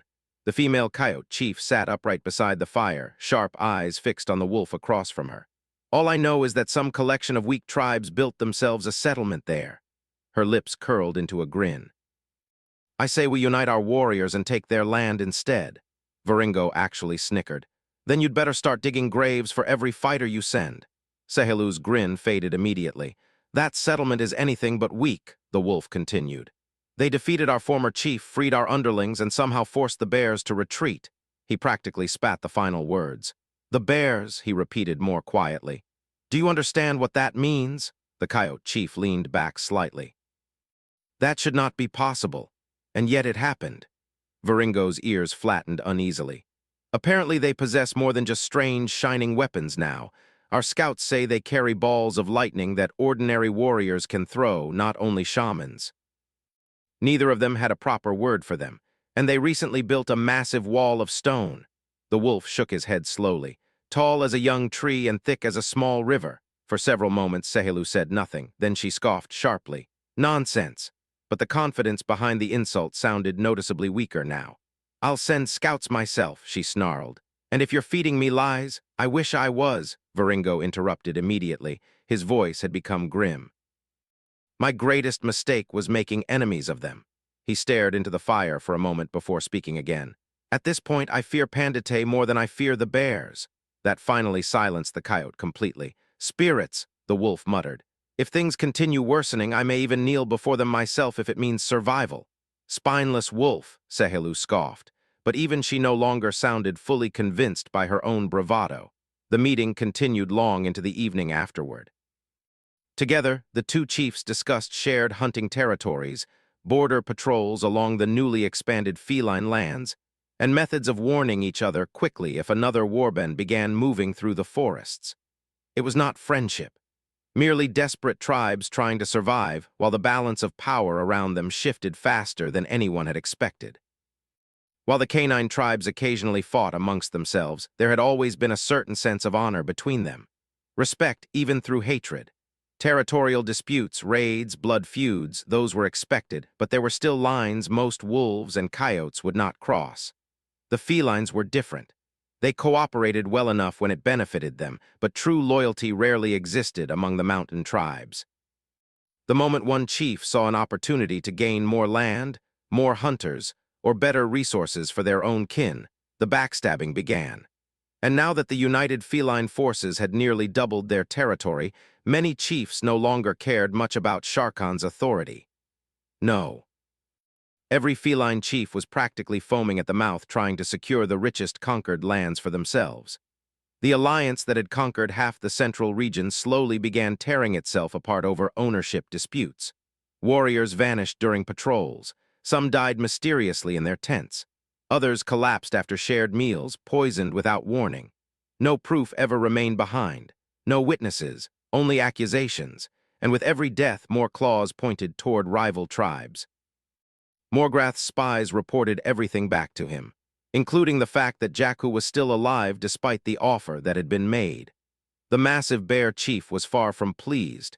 Trade across the central forests had nearly dried up entirely, and for the first time in many generations, the bear tribes struggled to secure enough food in exchange for their pottery. The delicate balance of the region had been shattered. The felines grew too bold, Morgrath growled one evening while staring into the central fire pit of the bear hall. Too bold. They had broken the old systems the central forests relied upon. We could cooperate with the wolves, his shaman Udama suggested carefully. The older bear intentionally kept a respectful distance from his chief's reach. Drive the cats back into the mountains before they grow even stronger.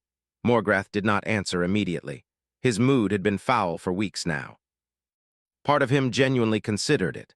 Restoring the old balance of the forests would benefit the bears greatly, but it was already too late for that. 3 tribes had vanished completely beneath the feline campaigns. Most survivors were weakened, scattered, or struggling merely to feed themselves. Even tribes that were not starving lacked any true surplus for trade. And then there was Pandetei. All those once small tribes that had quietly sat at the bottom of the old hierarchy now hid safely behind massive walls while producing their own pottery, tools, and weapons. The bears no longer stood alone above everyone else. That realization burned worse than any wound, because to survive this changing world, the bears themselves would need to change as well. And even thinking such a thing went against centuries of pride and superiority. Jackhu set up a big team of strong workers and taught them everything he knew about mining. A few medium-sized logs were set aside and worked on by the crafters so the mine entrance could have proper supports. This was not a hasty project, and there were plenty of trees near the future mine, meaning more wood could always be cut there if the shafts needed extensions later on. For now, Jackhu left nothing to fate. It was not just about someone getting hurt or ore deliveries slowing down. He took his position seriously, meaning every life under him was partially his responsibility. After the 15-member party finally departed with tools, rope, baskets, and carved support beams, another surprise waited for him. "Aaron Jackhu," a hair guard hurried toward him, slightly out of breath. "There are newcomers at the gate, buffaloes this time, a whole trading team with escorts." Jackhu smiled immediately. Finally, a strong race arriving without trying to piss on his parade. "Let them in with warm greetings," he ordered before quickly preparing himself. He washed the soot from his arms and face, then dusted off his clothes where the leather apron had failed to protect them from forge grime. 5 minutes later, he entered the guest building, the newest structure in Pandetei. It had specifically been built so visiting tribes could be hosted properly, though even the biggest chair Jackhu had crafted looked barely large enough for the buffalo trader sitting in it comfortably. "Sorry," Jackhu apologized with an awkward chuckle. "I've never met one of your kind before, so the chair might be a little small." "Nonsense," the buffalo trader snorted warmly. "I usually sit on grass or dirt during trade talks. You already did great." His large eyes slowly wandered around the room before he smiled. "I have to admit, none of the stories measured up to what I've seen so far. Well, it's nice meeting someone who actually comes with trade in mind instead of carrying weapons," Ket said while leaning against the doorway. "You know, stabby stab and all that." He playfully clawed at the air, making the buffalo laugh deeply. "I actually heard you started planting crops like we do," the trader continued. "We passed beside your farmlands while entering. I only recognized the plant with the large yellow flowers, though." "Oh, we already harvested most of the others," Yuna explained. "Interested in them?" "Oh, very much so. I brought seeds of our own hoping we could exchange them if you have unusual plants similar to that yellow flower." He pointed back toward the inner fields. "That's called a sunflower," Jackhu explained. "Its flower follows the sun, the seeds can be eaten or pressed into oil." The buffalo trader nearly gasped. "You also know seeds can be turned into oil? Fascinating." He leaned forward slightly. "And you did not learn this from us?" "No, I'm afraid we discovered that ourselves," Jackhu answered. It was technically a lie, but not entirely. "I see," the trader nodded slowly. After showing the contents of his seed bags and explaining what each plant was, Jackhu could barely suppress his grin. Corn, tomatoes, garlic, alongside several less exciting crops.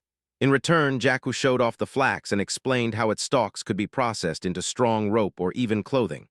Then came the cotton, which could be turned into soft bedding and fabric, followed by the spelt that could be ground into flour for cooking. There was almost no hesitation afterward. Goods changed hands quickly, both sides visibly pleased with themselves. Honestly, the funniest part was that both parties walked away fully convinced they had robbed the other blind, which usually meant the start of an excellent long-term trade relationship. Jackhu, while wanting to create a stable and functioning society, also had another goal lingering in the back of his mind ever since he first found sunflower seeds. He wanted food itself to evolve. He had been trapped in this strange world for an entire year now, and while nobody here seemed to suffer stomach issues from untreated water or even raw meat and fish, he truly missed actual prepared meals. Most food in Pandetei was still painfully primitive. Salted meat, smoked meat, weak soups. Those soups usually contained little more than salted meat tossed together with random vegetables depending on what happened to be available that day. The main reason they even boiled the meals was simply to soften the meat enough that chewing it became less miserable. Most people barely even thought about washing dirt from root vegetables before shoving them straight into their mouths. The food sustained the body, yes, but it brought almost no joy beyond survival itself. Now, though, things were slowly changing. Sunflowers meant oil. Garlic was practically the emperor of flavor. Corn brought sweetness. Tomatoes worked with almost everything. And the amount of spelt they had harvested far exceeded what was needed for sowing next season's fields. The remainder could finally be ground into flour. Spelt was not ideal wheat by any means, but it was close enough. Primitive wheat, good enough for rough bread if handled properly. Pandetei also already possessed large amounts of rendered animal fat stored away for winter. Jackhu slowly leaned back in his chair while thinking. A warm flatbread, a bit of melted fat mixed with crushed garlic spread across the surface. Freshly cooked meat layered on top, maybe even slices of tomato. His mouth watered instantly. "Big bro," Ket's voice shattered the fantasy. "Why are you drooling over the table?" Jackhu blinked, then realized he was genuinely slobbering onto his workbench. "Nothing, really." He quickly wiped his mouth and straightened himself. "Aha," Ket nodded slowly with a huge grin spreading across his face. "I bet that nothing would taste amazing, though." Laughing to himself, the fox wandered away before Jackhu could answer. "What am I even thinking?" Jackhu muttered under his breath after the room fell quiet again. That kind of food still belonged very far in the future. With a long sigh, he pushed the thoughts aside and returned to working on his projects. The flax had finally dried enough by the time the first loom was completed.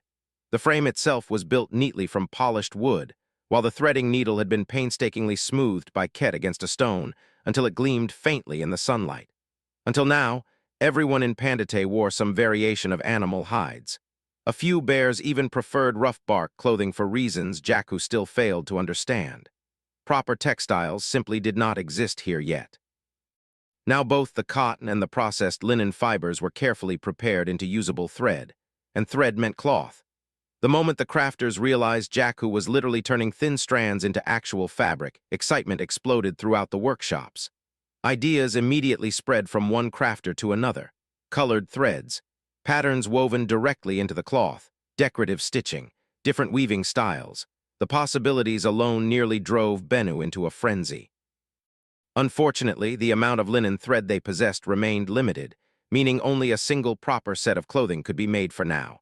Without much debate, the entire settlement agreed that Jackhu himself deserved to wear the first woven garment. The linen fibers had turned out surprisingly fine as well. Since Jackhu refused to rush the process and constantly checked the tension and alignment before pulling the loom downward, the finished cloth came out remarkably smooth. No ugly clumps. No major irregularities, just clean woven fabric. Honestly, it was decent. The loom itself had been built fairly wide, allowing them to create a nearly 5-meter-long bolt of cloth using almost all the processed linen they possessed. Thankfully, enough thread remained for stitching afterward. With the addition of a few leather reinforcements and polished brass fittings, the final shirt came together far better than Jackhu expected. Bennu and Jenna immediately added yellow-painted details along the sleeves and collar the moment his back was turned. Jackhu honestly appreciated it. After slipping the garment on, he stood there quietly for a moment. It was light, breathable. Long-sleeved, something between a native buckskin shirt and a proper linen tunic. "Oh yeah," he muttered while turning slightly as the fabric shifted naturally with the air. "I'm keeping this." Compared to the bare-furred misery of his first weeks or the heavy leather clothing he had worn recently, this felt like an unbelievable upgrade. The cotton, meanwhile, found a completely different purpose. Bedding. With the newly built homes came proper beds as well. People no longer needed to sleep directly on the ground or pile themselves onto animal hides spread across dirt floors. Currently, the most basic bed design consisted of simple wooden frames with crisscrossed rope supports beneath layered hides. But even that was already a massive improvement, and Jackhu intended to improve things further. The homes already retained heat well, especially with improved hearth designs and thicker walls. Now comfort itself was beginning to evolve alongside survival. Rolling out a large sheet of bark paper, Jackhu studied the town plans he had been sketching for weeks. Even Pandetei's earliest buildings had not been placed randomly. He had always planned around future streets, storage routes, drainage, and expansion. Now that most immediate survival projects were completed and the settlement had entered a calmer period, he could finally focus on the actual townscape. Packed dirt roads worked well enough for now, but eventually he wanted certain major roads paved with slate instead of mud and dust. Concrete would likely be reserved for important places such as the central plaza or workshop districts. I figured you forgot food again. Ket slid a roasted elk leg across the table toward him. Eat it while it's warm. Honestly, the fox had become something very close to a younger brother. Ket possessed far more sides to him than most people noticed. Loyal. Reckless, a complete gremlin at times. A jester whenever tension grew too heavy, and strangely enough, emotional support when it mattered most. In Ket's eyes, Jackhu had already saved his life twice. Once when he allowed the starving foxes into Pandetei, and once again after the venomous snake bite nearly killed him. I still want to eat that snake someday, Ket muttered darkly while staring off into space. His ears twitched irritably as memories of the rainbow-colored danger noodle resurfaced. Huh, what? Jackhu asked through a mouthful of meat. Nothing. Ket quickly shook his head before sitting down nearby and swinging his legs idly beneath the bench. The meeting between the Alganu and Akrenyuri chiefs had barely ended 2 days ago when another visitor arrived. This time, it was a bear messenger. Even alone, the sheer size of the brown-furred beast made every guard tense instinctively as he approached the shared border camp between the wolves and coyotes. Thick necklaces of polished stone and carved bone hung from his neck while a rolled hide tube rested beneath one arm. Varingo and Sehelu both sat silently as the messenger entered the central tent. I bring words from Chief Morgrath, the bear rumbled deeply. Voice of the Western Mountains, keeper of the old ways. Neither canine chief answered immediately. The messenger slowly unrolled the hide across the table between them. The felines grow too ambitious, he continued calmly. Their expansion harms the balance of the central forests. Morgrath offers aid. Sehelu narrowed her eyes immediately. No tribe offers aid freely. The bear's expression barely shifted. In exchange, the Alganu and Akrenyuri would become recognized underlings of the bear tribes. He pointed toward the rough territorial markings drawn across the hide. The bears would provide weapons, food support during lean seasons, and warriors. Together, the felines would be driven back toward their mountains and your lost territories reclaimed. Silence filled the tent. Varingo's claws slowly pressed into the wooden armrest beneath him hard enough to leave marks. Underlings. The word itself tasted poisonous. The coyotes looked equally furious. Sehelu's tail lashed sharply behind her while one of her escorts let out a low growl before being silenced with a glance. Finally, the coyote chief spoke. And if we refuse? Then the forests continue as they are, the messenger answered simply. The felines expand, trade weakens further, smaller tribes vanish. Eventually, the surviving powers stand alone.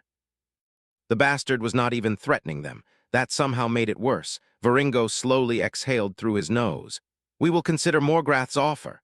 Sehelu immediately shot him a sharp glare before realizing refusing outright would make her appear weaker than the wolves. The Akrenyuri will also consider it, she said stiffly. The bear dipped his head once. Then my task is complete. Without another word, the massive messenger turned and departed the tent. The moment he disappeared outside, Sehelu slammed a clawed hand against the table hard enough to rattle the cups. Underlings, she snarled. Those fat mountain bastards actually dare. And yet neither of us said no, Varingo interrupted quietly. That silence afterwards spoke louder than shouting ever could, because both chiefs understood the same horrible truth. The offer disgusted them, but the felines terrified them more. Varingo returned to the cave where the Alganu stored their salt-rich stone deep beneath the earth. It was the last true source of trading power the wolves still possessed. Salt meant power. One could survive without it, yes, but even a small amount strengthened a tribe. It preserved meat, improved health, and made hard seasons easier to endure. Every tribe desired it, even if few openly admitted how dependent they had become on the mineral. The dim cave glowed faintly from scattered torchlight as Varingo lowered himself onto his rough stone throne. Send a messenger, he ordered. To the bears? His shaman asked carefully. No, Varingo's eyes narrowed. To Pandetei. The old shaman visibly hesitated. You mean, I would rather work with those even the bears fear, Varingo stated bluntly. They killed our previous chief, yes, but the amount of salt they stole should have run dry by now. He leaned forward slightly. Tell them we will supply their settlement with salt if they supply us with their cold weapons and those throwable lightnings. The shaman frowned deeply. And you think they would simply hand such things to us? He asked while rolling his eyes. No, Varingo shook his head with a humorless smile. Not unless we swear beneath the ancient rules to remain allies from this day onward, an unbreakable pact. The cave grew quieter after those words. I will never make the Ogano serve another tribe, the wolf chief continued firmly. But I will make certain we survive. The shaman fell silent as he considered the implications. If the ancient rules were invoked and sworn beneath the spirits themselves, then every currently living member of the Ogano would become bound to the agreement. Only pups born afterward would remain outside the pact, and it would take decades before they grew strong enough to challenge it.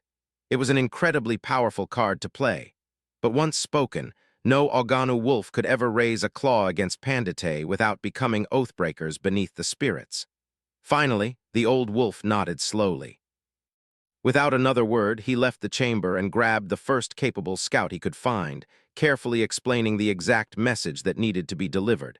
As the messenger departed into the night, the shaman sat heavily near the cave wall and let out a long sigh. How ironic, he muttered quietly. We now beg help from those we terrorized for decades. A dry chuckle escaped him, though there was not even the slightest trace of humor behind it. Making flour was easy as pie. Letting the dough slowly ferment beneath a thin cloth, however, proved far less successful. Jackhu already knew it would not be simple. Without proper yeast, he could only hope wild airborne yeast would somehow find its way into the mixture naturally. After 6 hours of absolutely nothing happening, he eventually gave up and left the covered pot sitting on a shelf near the warmer side of the workshop. The next morning, the dough had doubled in size. Jackhu nearly grabbed the bowl hard enough to crack it. It worked! He could barely contain his excitement. After adding a small amount of salt, carefully, since Pandetei's reserves were still limited, he shaped the dough into a plump round loaf atop a wooden paddle. Following a bit of preparation work, the old forge was reheated and cleaned thoroughly before the dough was carefully slid inside. Jackhu watched it like a hawk. The already fluffy dough slowly expanded even further as heat filled the chamber. Its surface gradually darkened into a deep golden color while the smell spreading through the workshop nearly made his legs weak.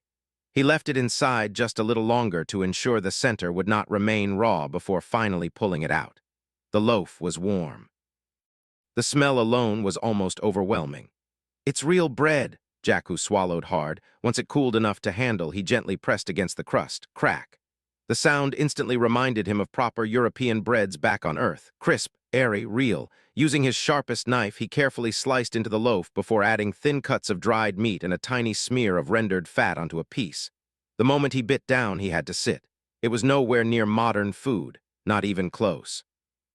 But after an entire year of weak soups, smoked meat, and half-burnt roots, the taste nearly broke him emotionally. His tail wagged so violently it practically polished the chair beneath him.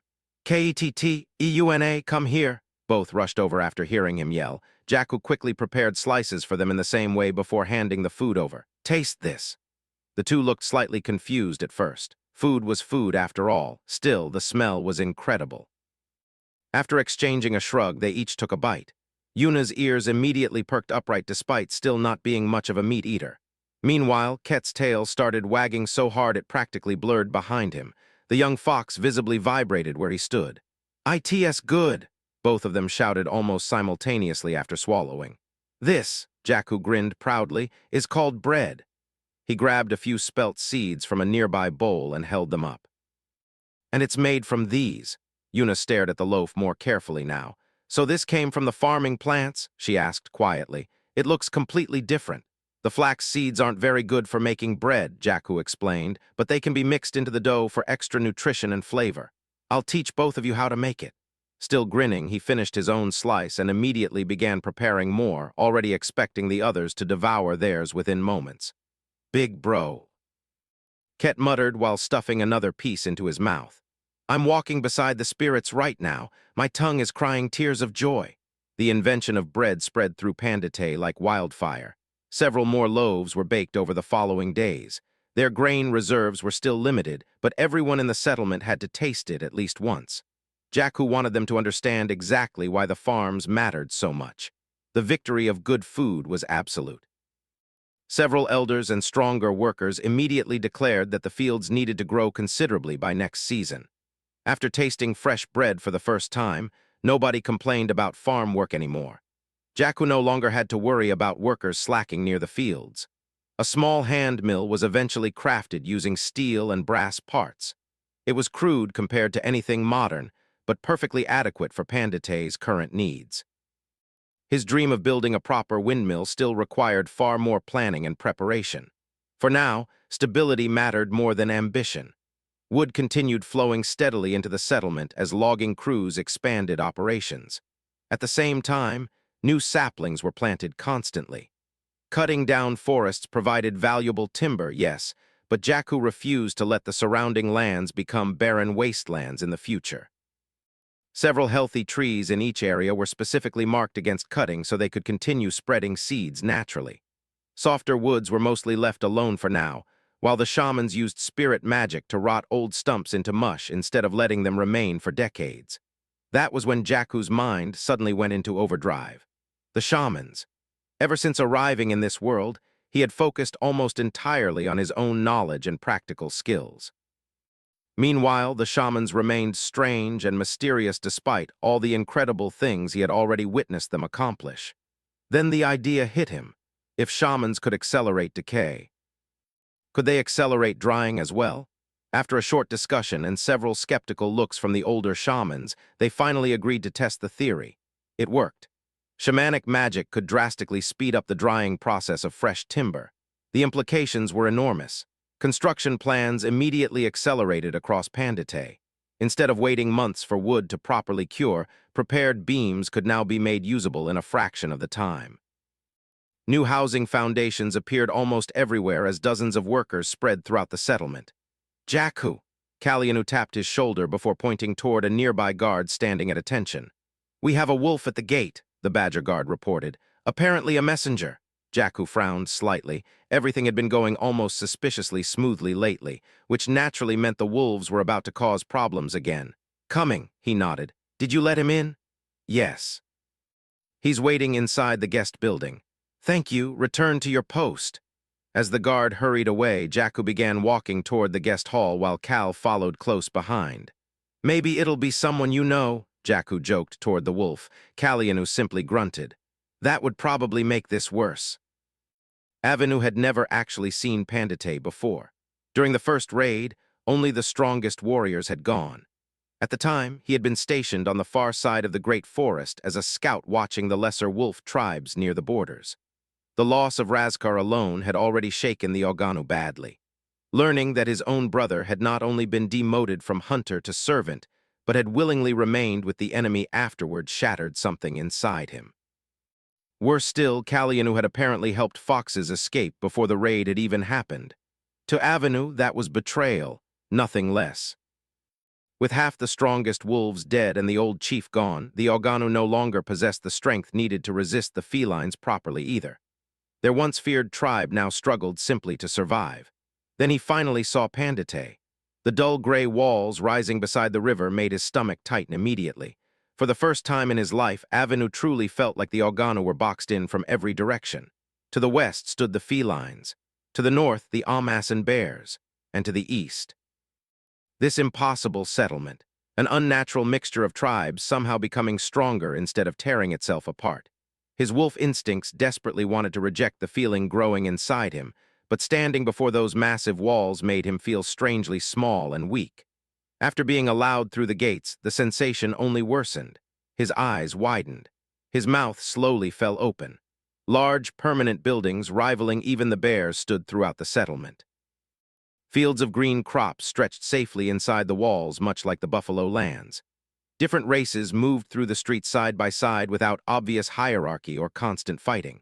It felt less like a tribe and more like stepping into an entirely different world. And all of this had appeared in barely more than a single year, while the tribes of the forest spent that same time tearing at each other's throats. Now he finally understood why Viringo had sent him here carrying such a ridiculous proposal. Because after seeing Pandetei with his own eyes, the message no longer seemed ridiculous at all. After a short wait inside the guest building, several figures finally entered. First came a broad-shouldered badger marked with yellow paint identifying him as a crafter. Then followed two chiefs, one hare and one badger, and finally Avenu's ears flattened. "Brother," he growled through clenched teeth. "Oh, great!" Kalyanu pouted the moment he recognized the wolf. Even the spirits are trying their best to ruin this meeting. Traitor, Avenue growled immediately. If you are here only to snarl, you can leave, Isabel warned with an angry snort. The younger wolf stiffened. For a moment it looked like he might lash out anyway, but he quickly realized this was neither the place nor the time. I must apologize for my unsightly behavior, Avenue said with a reluctant nod before clearing his throat. The Oganu tribe wishes to swear an alliance beneath the spirits in the name of the ancient laws of the forests. His voice became serious again. The feline invasion into the central forests has destroyed the balance between the tribes, and the bears only seek to use this chaos to bind the canine tribes beneath them as servants. Oh, so it's bad when it happens to you? Came a youthful voice from the window. Everyone turned. Ket sat casually on the windowsill while eating a smoked fish. Crazy, he added thoughtfully before taking another bite. Avenue's ears twitched angrily. For a second he nearly barked back at the fox, but the irony was not lost on him. He swallowed the response. If this continues, the wolf forced himself to continue calmly, the fighting may eventually reach Pandetei as well. We ask for your cold weapons and those throwable lightnings so we may push the felines back. Let me correct you on one thing. Thalen, the one-armed hair chief, slammed the end of his heavy club against the floor. That so-called balance you speak of was simply wolves, bears, and felines tormenting smaller tribes whenever it pleased them. The hall grew quieter. As far as I see it, Thalen continued coldly, this is a pit you dug yourselves. The spirits do not punish with lightning, they punish with consequences. Avenue lowered his gaze slightly but did not argue. While I agree with Thalen, Isol added with a hard stare, things have changed. He slowly gestured around the hall. Aaron Jackhu showed us that tribes do not need to endlessly kill each other to survive. We can live side by side and even prosper together. Then the old badger chief looked toward Jackhu. Still, the decision belongs to you, Aaron. The room quieted completely. Jackhu crossed his arms while thinking for several long seconds. I will lend you cold weapons, he finally said, but the explosives are only to be handled by people I personally trust. His gaze shifted toward Calianu. Cal will accompany your tribe and handle them himself. Cal blinked in surprise, and, Jackhu continued, I will go as well. I want to speak with the felines personally. That is too dangerous, Isabel barked immediately. Which is why I will not go alone, Jackhu shrugged calmly. Our strength has grown considerably. A 10-person guard detail should be more than enough. The guards were chosen with extreme care. This was not a hunting trip or a simple scouting mission anymore. They were walking directly into the growing conflict consuming the central forests, and everyone understood that a single mistake could spiral into war. Calianu personally selected the 4 crossbow users. Each had trained beneath him for months, learning not only how to reload and fire properly, but how to stay calm while doing so. Crossbows were slow compared to bows, meaning panic got people killed. The chosen 4 were steady-handed and disciplined. Every single one carried a steel short blade as backup in case fighting turned close and ugly. The remaining 6 fighters were selected from Pandetei's strongest warriors. Vaitnok was an obvious choice. The massive badger hunter had practically become a living symbol of Pandetei's military strength ever since receiving Conqueror. Even now, the spiritually resonant blade hung at his side with quiet weight. Karana joined as well. Her bowmanship was terrifyingly accurate, and unlike many hunters, she remained calm even under pressure. More importantly, Jackhu trusted her judgment. The others came from mixed tribes. A fox spear fighter, 2 veteran badger warriors, a hare scout quick enough to vanish into forests, and another former hunter who had adapted frighteningly well to steel weapons. All of them had trained with katanas long enough that the weapons no longer looked foreign in their hands. Meanwhile, Jackhu's forged teams had never stopped working. The settlement now possessed 9 properly made katanas that passed his standards. Not perfect by modern understanding, but terrifying compared to anything the surrounding tribes possessed. The steel shimmered coldly beneath sunlight while polished brass fittings and leather wrappings gave each weapon its own identity. Supplies were packed carefully afterward, and hidden beneath clothes were a dozen grenades. Not the larger terrifying ones used against the bears, but smaller clay explosives designed to scatter deadly fragments and overwhelming noise. Even so, everyone handling them treated the devices with deep caution. By dawn the next morning, the expedition assembled before Pandetei's gates. The massive reinforced doors slowly rolled open while settlement members gathered nearby to watch silently. Children peeked from behind adults while workers paused their morning labor to stare at the armed group. They no longer looked like hunters. They looked like soldiers. Jackhu wore his woven linen shirt beneath reinforced leather and carried his strange, double-barreled weapon across his back. At his hip rested a steel hammer while small leather pouches holding grenade fuses hung from his belt. Kallianu stood nearby with his crossbow resting against one shoulder, his expression unreadable. Avenu waited uneasily near the front of the group, still visibly uncomfortable standing this close to so many armed members of Pandetei. When the gates fully opened, Isil stepped forward. "Return alive," the old chief ordered simply. "We will," Jackhu answered. Then the expedition finally departed through the gates and into the great forests beyond, toward feline territory.